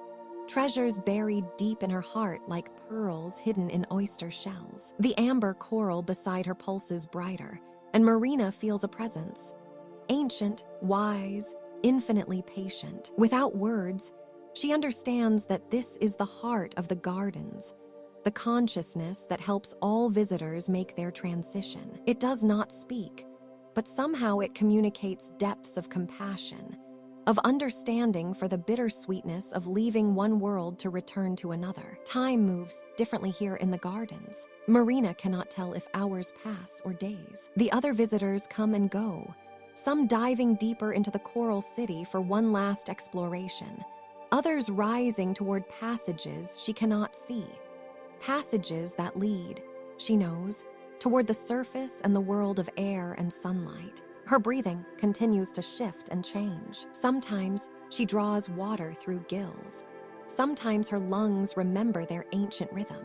The garden supports her through each transition, its glowing plants swaying in encouragement, its soft songs helping her body rediscover the patterns it once knew as natural as heartbeat. When at last she feels ready, truly ready, to begin her ascent toward the surface world, Marina touches the amber coral one final time. Its warmth pulses through her fingertips, a blessing and a promise that the magic of this place will travel with her always, carried in the depths of memory like phosphorescence in dark water. The ritual chamber of gifts lay at the heart of Atlantis, its crystalline walls pulsing with the gentle rhythm of the ocean's heartbeat. Marina found herself standing in a circle of 7 Atlantean keepers, each one radiating the ancient wisdom of the deep. The chamber itself seemed alive, its walls embedded with thousands of tiny bioluminescent organisms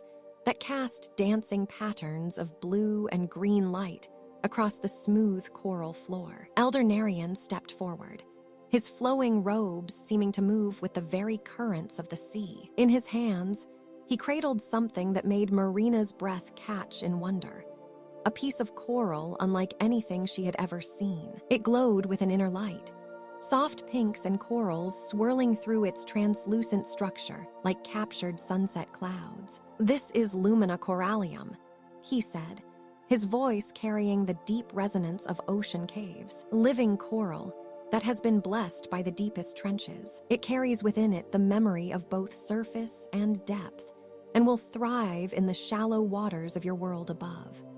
He placed it gently in Marina's hands, and she felt its warmth, a pulsing life force that seemed to recognize her touch. "Plant it in your surface reefs, and it will become a bridge between our worlds, a living reminder that the ocean connects all things." The second keeper, Thalassa, approached with a vessel carved from what appeared to be compressed sea glass. Within it, Marina could see tiny seeds that glowed with their own soft light. "These are the seeds of our deep-sea gardens," Thalassa explained, her voice like the whisper of waves on distant shores. "Kelp forests that will grow in both deep and shallow waters, nurturing fish and cleaning the sea. They carry the ancient knowledge of growth and renewal, and will flourish wherever currents flow." Marina accepted the vessel, feeling the weight of responsibility and wonder combined. Each seed seemed to pulse with potential, tiny stars waiting to bloom into underwater forests that would span the gap between the surface world and this hidden realm. But it was the third gift that moved her most deeply. Keeper Oceanus approached carrying what looked like a conch shell, But as he drew closer, Marina realized it was something far more extraordinary. The shell was carved from a single piece of deep-sea pearl, its surface etched with flowing patterns that seemed to shift and move in the dancing light. "This holds the most precious gift of all," Oceanus said, his ancient eyes twinkling with the light of countless depths. "The songs of the great whales, not just their voices, but their messages. For centuries, the whales have carried wisdom between the surface and the deep, and now they have entrusted us with their words of peace." He held the shell close to his ear for a moment, and Marina could hear the faint echo of whale song drifting through the chamber, haunting, beautiful melodies that spoke of vast ocean journeys and ancient understanding. "When you return to your world," he continued, "share these songs with your people. Let them know that the ocean speaks, and that peace flows between all who listen with open hearts." Marina took the shell with trembling hands, feeling the smooth coolness of the pearl against her palms. As she held it close, she could hear the songs more clearly, deep, resonant calls that seemed to carry the very essence of the ocean's wisdom. There were messages of migration routes that spanned continents, of feeding grounds where different species gathered in harmony, of the delicate balance that connected every drop of seawater from surface to seafloor. The remaining keepers stepped forward together, each offering smaller gifts: vials of healing sea essence, maps etched on kelp leaves showing the hidden currents that connected all oceans, and tiny pearls that would allow her to breathe underwater should she ever need to return to the depths. "These gifts come with our trust," Elder Narian said as the ceremony drew to a close. "You have seen our world, understood our ways, and proven that the bridge between surface and deep can be crossed with wisdom and respect. Carry these tokens of our friendship, and know that the ocean remembers all who honor its depths."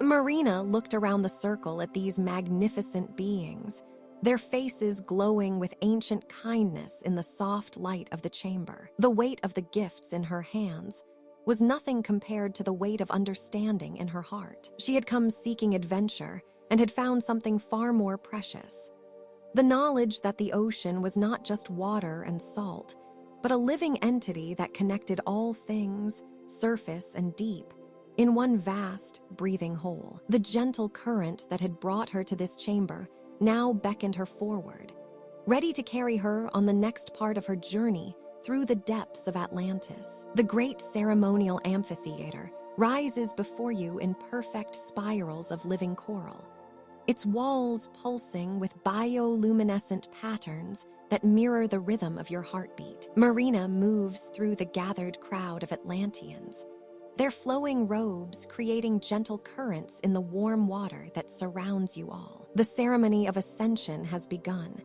and you feel the weight of everything you have learned in these deep places pressing softly against your consciousness, like the gentle pressure of fathoms above. The Atlantean voices begin as whispers, barely distinguishable from the distant sound of whale song echoing through the ocean's layers. Marina closes her eyes and lets the harmonies wash over her, each note carrying within it the accumulated wisdom of centuries spent in communion with the sea. The melodies spiral upward through the water column, carrying with them the stories of ancient coral gardens, the migration patterns of creatures who have never known sunlight, and the slow, patient dance of tectonic plates far beneath the ocean floor. You watch as Marina's hair drifts in the gentle currents, her face serene as the ceremony unfolds around her. The Atlanteans extend their arms toward the distant surface,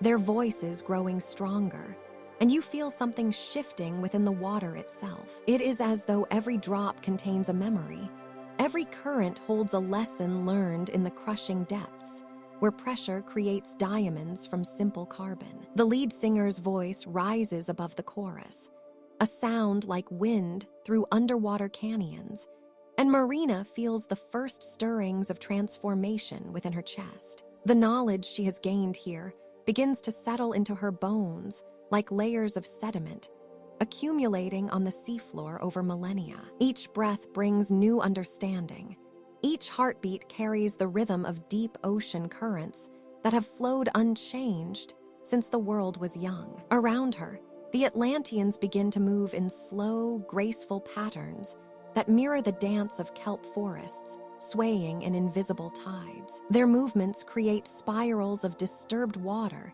that catch the bioluminescent light, painting temporary galaxies in the liquid space between their bodies. Marina finds herself moving with them, her surface dwellers' limbs learning the patient grace of creatures who measure time in the rise and fall of thermal layers rather than the quick passage of days and nights. The ceremony reaches a crescendo as the voices unite in a single, sustained note that seems to vibrate through every molecule of water in the amphitheater. Marina feels her consciousness expanding, spreading outward through the ocean like ink dispersing in still water. She becomes aware of the vast networks of communication that exist in the deep, places the chemical trails left by ancient migrations, the electromagnetic signatures of sleeping seamounts, the subtle variations in temperature and salinity that carry messages across ocean basins. As the song begins to fade,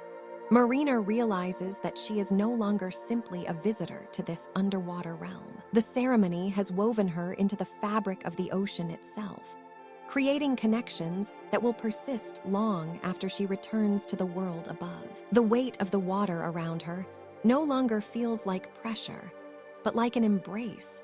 The darkness no longer seems empty, but full of invisible life and ancient purpose. The Atlanteans begin to disperse, their movements creating gentle eddies that carry the lingering notes of their song to every corner of the amphitheater. Marina remains in the center of the space, feeling the accumulated knowledge of her time in Atlantis crystallizing within her memory like salt, precipitating from supersaturated brine. She understands now that this ceremony is not an ending but a transformation, a way of ensuring that the wisdom of the depths will travel with her when she finally returns to breathe air instead of water. The bioluminescent patterns on the coral walls begin to dim, their light fading to match the rhythm of her slowing heartbeat. Marina opens her eyes and looks upward toward the distant surface, seeing not just water and darkness, but the entire column of the ocean as a living entity,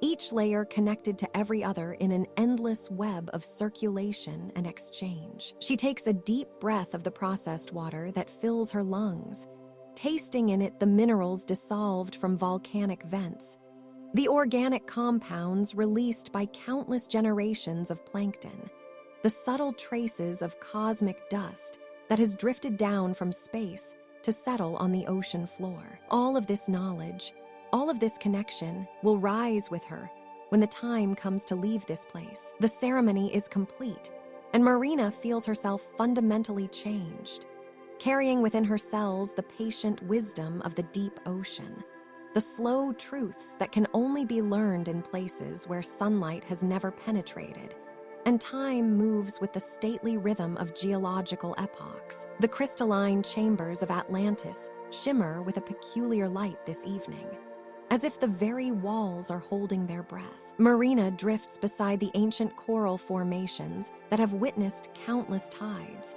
their surfaces pulsing gently with bioluminescent patterns that speak of secrets older than recorded time. The water here moves differently than in the shallows above, slower, more deliberate, carrying with it the weight of millennia and the whispered stories of every drop that has ever descended to these depths. Narian appears from the shadows between towering kelp columns, his form graceful despite the centuries that rest upon his shoulders. His skin bears the same pearl-like quality as the coral city itself, as if he has become one with this underwater realm through years of guardianship. The elder's eyes hold depths that mirror the ocean trenches, and when he speaks, his voice carries the resonance of whale song and the gentle persistence of waves against stone. Marina, he says, and her name seems to echo through the water in harmonies she never knew existed. The time has come for a message to travel upward, toward the light that dances on the surface so far above us. His weathered hands gesture toward the coral walls, where ancient symbols glow softly, telling stories of connection and flow that span the globe's waters. She settles onto a bed of sea grass that sways with the current's rhythm, feeling the cool sand beneath shift and embrace her presence. The familiar weight of water surrounds her like a protective embrace, while schools of luminescent fish create moving constellations in the space between them. Their gentle movements paint trails of silver and blue that fade slowly, like thoughts dissolving into dreams. Narian's voice continues, measured and soothing as the eternal tides. This message is not born of urgency or fear, dear one. It is an invitation gentle as morning light filtering through fathoms, patient as the growth of coral, persistent as the moon's pull on every body of water that exists beneath the sky. He pauses, allowing the words to settle like silt through the peaceful currents. Tell those who walk on dry land that the waters remember. Every raindrop that falls upon leaf and stone, every stream that winds through meadow and forest, every river that carves its path to the sea, they all carry memory. They remember the songs we sing here in the depths, the stories we preserve in our coral libraries, the wisdom that flows like an eternal current through all the earth's waters. Marina nods slowly, feeling the truth of these words resonate through her being like the low, comforting hum of the ocean's heartbeat. Around them, the coral city seems to pulse with agreement, its living walls breathing in rhythm with the tide's ancient dance. Jellyfish drift past like floating lanterns, their translucent forms catching and refracting the soft light into patterns of wonder. The surface dwellers have forgotten. Narian continues, his tone filled not with sadness but with the patient hope of ages, that they too are made of water. Their bodies carry the same salt that flavors our seas, the same minerals that strengthen our coral foundations. When they drink, they take our memories into themselves. When rain falls upon their gardens, we are there, nurturing growth, sustaining life. The elder moves closer, and Marina can see in his ancient eyes the reflection of countless sunrises seen from beneath the waves, the shimmer of surface light that penetrates even to these profound depths. The invitation we offer is simple. He says, remember the connection. Remember that every breath they take has been shared with the whales. Every tear they shed will eventually find its way back to us. The boundaries they perceive between land and sea, between their world and ours, are illusions born of forgetting. A gentle current stirs through the chamber, carrying with it the scent of deep ocean flowers and the whispered songs of distant tides. The water moves in spirals around them, creating patterns that speak of unity and flow, of cycles that connect all waters across the vast expanse of the earth. This message travels not as command or warning.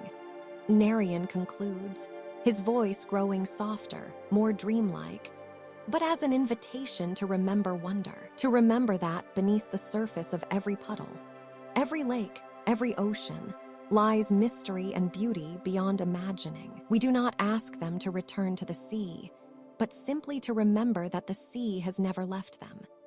Marina feels the message settling within her like a pearl of wisdom, smooth and luminous, ready to be carried upward toward the world of air and light. The coral city around them glows more brightly for a moment, as if blessing this mission, before returning to its eternal, peaceful rhythm, the heartbeat of the deep ocean, steady and sure, connecting all waters under the vast, star-scattered sky above. Marina pressed her palm against the ancient control panel one final time, feeling the warm pulse of the coral city's heartbeat beneath her fingers. The golden light that had surrounded her for so many hours began to dim, as if the city itself understood that her time here was drawing to a close. She turned toward the great archway that led to the ascent chambers, her movements slow and reverent, like someone leaving a sacred temple. The first decompression station waited just beyond the city's outer limits, carved into the living rock of an underwater canyon wall. Marina swam through the archway with measured strokes, her body still humming with the deep-sea pressure that had become as familiar as her own heartbeat. Behind her, the coral spires of Atlantis glowed softly in the eternal twilight, their bioluminescent patterns creating a farewell symphony of light. As she entered the first chamber, Marina felt the subtle shift in pressure, so gentle it was almost imperceptible. The walls here were lined with the same coral that built the city below, but these formations were different, adapted to the transitional depths, their colors shifting from the deep purples and golds of the abyss to softer blues and greens. Phosphorescent algae drifted through the water like living stars, each one a tiny beacon in the canyon's embrace. She settled onto a smooth ledge carved into the chamber wall, her breathing apparatus adjusting automatically to the changing environment. Through the transparent barriers, she could see the canyon stretching endlessly in both directions, its walls telling the story of millions of years in layers of sediment and coral growth. Schools of small fish moved in perfect synchronization, their silver bodies catching and reflecting the ambient light in mesmerizing patterns. The hours passed in contemplative silence. Marina found herself thinking of the archives, of the countless stories she had absorbed about civilizations that rose and fell like tides. The knowledge now lived within her memory, not as cold facts, but as warm understanding.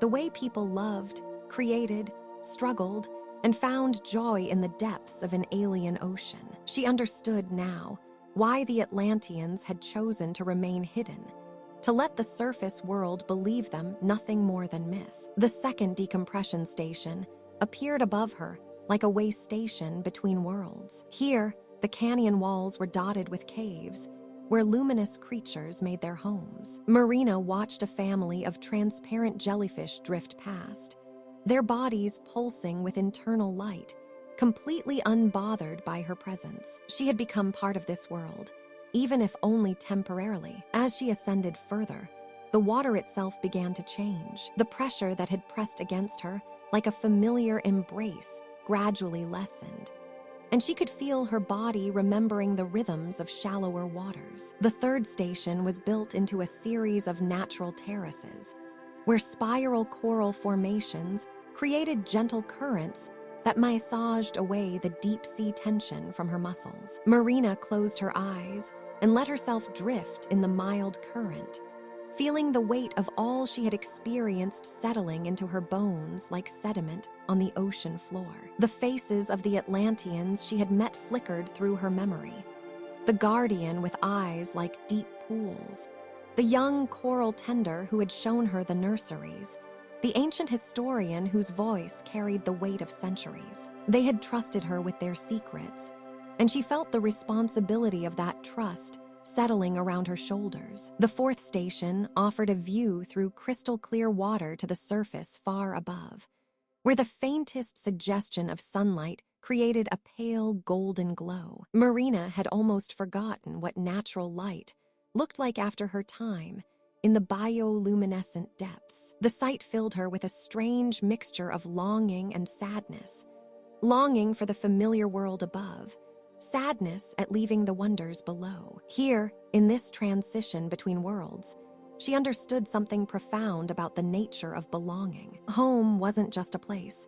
It was the accumulation of experiences, the people who touched your life, the knowledge that changed you. Part of her would always remain in the coral city, just as part of the city would travel with her to the surface. The final decompression chamber was barely 50 feet below the surface waves. Marina could hear the distant sound of water moving above, a rhythm she had once known by heart, but which now seemed foreign after the deep-sea silence. She pressed her hand against her heart and felt the steady beat that had synchronized with the pulse of Atlantis itself. As she prepared for the final ascent, Marina whispered a quiet thank you to the depths below. The coral city continued to glow in her memory, its light something she would carry with her always, a secret treasure more valuable than any sunken gold. The surface beckoned, But she was no longer the same person who had descended into these depths. She had been transformed by the pressure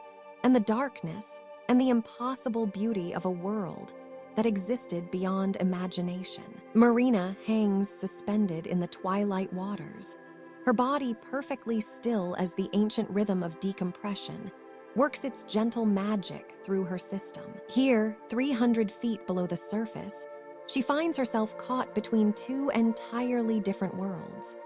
The profound darkness she has called home for these past weeks, and the bright, hurried realm that waits far above. The water around her has changed. Where the deep ocean held that perfect, eternal darkness, here the faintest whisper of sunlight begins to paint the water in shades of deep indigo and midnight blue. It's not true light yet, not the golden warmth that dances on the surface, but something softer, more tentative, like the first breath of dawn touching the edge of night. This filtered radiance reaches down through hundreds of feet of ocean to find her here, in this liminal space between worlds. She breathes slowly, each inhalation and exhalation measured and deliberate. Her breathing apparatus hums with quiet efficiency, but she barely notices it now. After weeks in the depths, it has become as natural as her own heartbeat. The mixed gases flow through her lungs, carrying with them the patience the deep ocean has taught her. That rhythm of unhurried time, where moments stretch like coral growing across centuries. Around her, the water itself seems to glow with possibility. Tiny particles drift past like underwater snow, each one catching and scattering that precious hint of distant sunlight. She watches them dance in the gentle currents, these microscopic messengers traveling between the surface world and the depths, carrying stories in both directions. Her body feels different now, transformed by her time in Atlantis. Not just the physical changes. Though her movements have become more fluid, more efficient, her lungs have learned to hold the deep ocean's generous breath. But something deeper. Her thoughts move with the measured pace of deep currents now. Her heart has learned the coral's patience, the whale's wisdom of knowing when to surface and when to dive deeper still. The memories of the coral city float through her mind like bioluminescent dreams. She can still feel the living architecture pulsing beneath her fingertips, still hear the whale songs that served as the city's evening prayers, the gardens of sea anemones that swayed in eternal dance, their colors beyond any spectrum the surface world could imagine, the libraries carved from pearl and living stone, where knowledge flowed in streams of phosphorescent light. But most precious of all, she carries within her now the deep ocean's gift of true quiet, not the absence of sound, for the depths sing constantly with their own ancient music, but the presence of perfect peace, that profound stillness that exists at the heart of all motion, the calm center around which all the ocean's power revolves. She closes her eyes and lets this peace expand through her, filling every cell with its gentle radiance. When she returns to the surface, when she steps back into the world of schedules and deadlines and the thousand small urgencies that drive surface life, she will carry this stillness with her like a pearl hidden in her heart. The water grows slightly brighter, though the change is so subtle it's more felt than seen. Somewhere far above, the sun continues its own ancient rhythm, painting the surface waters in patterns of light and shadow. Soon, though not yet, for the deep ocean has taught her that time cannot be rushed, she will ascend to meet that light. She will break through into air and sky, will breathe without apparatus, will feel warmth on her skin again. But for now, she floats in this perfect between place, this threshold between depths and heights. The pressure around her holds her like a gentle embrace. Neither the crushing weight of the deepest trenches nor the empty lightness of the surface. Here, she can be both. The woman who walked among coral spires and danced with creatures of living light, and the one who will soon return to sunlit shores. Her breathing slows further, each breath a meditation, each heartbeat a reminder of the ancient rhythms that connect all things. Below her, the darkness of the depths holds its secrets with patient love. Above her, The promise of light grows stronger with each passing moment. And here, suspended between them both, Marina discovers that she has become something new, a bridge between worlds, carrying the deep ocean's wisdom toward the light, ready to share the coral city's gifts with those who have never seen its wonders, but whose hearts, like hers, remember the ancient song of the sea. The water grows lighter around you as Marina ascends through the final layers of the deep ocean. Each stroke upward brings a subtle shift in the blue that surrounds her, from the midnight depths to the softer sapphire of the middle waters. Her body moves with an easy rhythm now, no longer fighting against the pressure of the abyss, but flowing naturally upward, like a bubble of air seeking its place in the world above. The weight of the deep ocean gradually releases its hold on her shoulders. Where once the crushing darkness pressed against her from all sides, now the water feels lighter, more forgiving. Her lungs expand more easily with each breath from her diving apparatus, and she can feel the distant pull of the surface calling to her like a gentle hand extended in welcome. Around her, the last traces of Atlantis's magic shimmer and fade. Tiny particles of bioluminescent plankton drift past like falling stars, each one carrying a whisper of the ancient city's song. They spiral around her in lazy spirals, as if bidding her farewell, their soft blue-green glow pulsing in time with her heartbeat. She reaches out to touch one,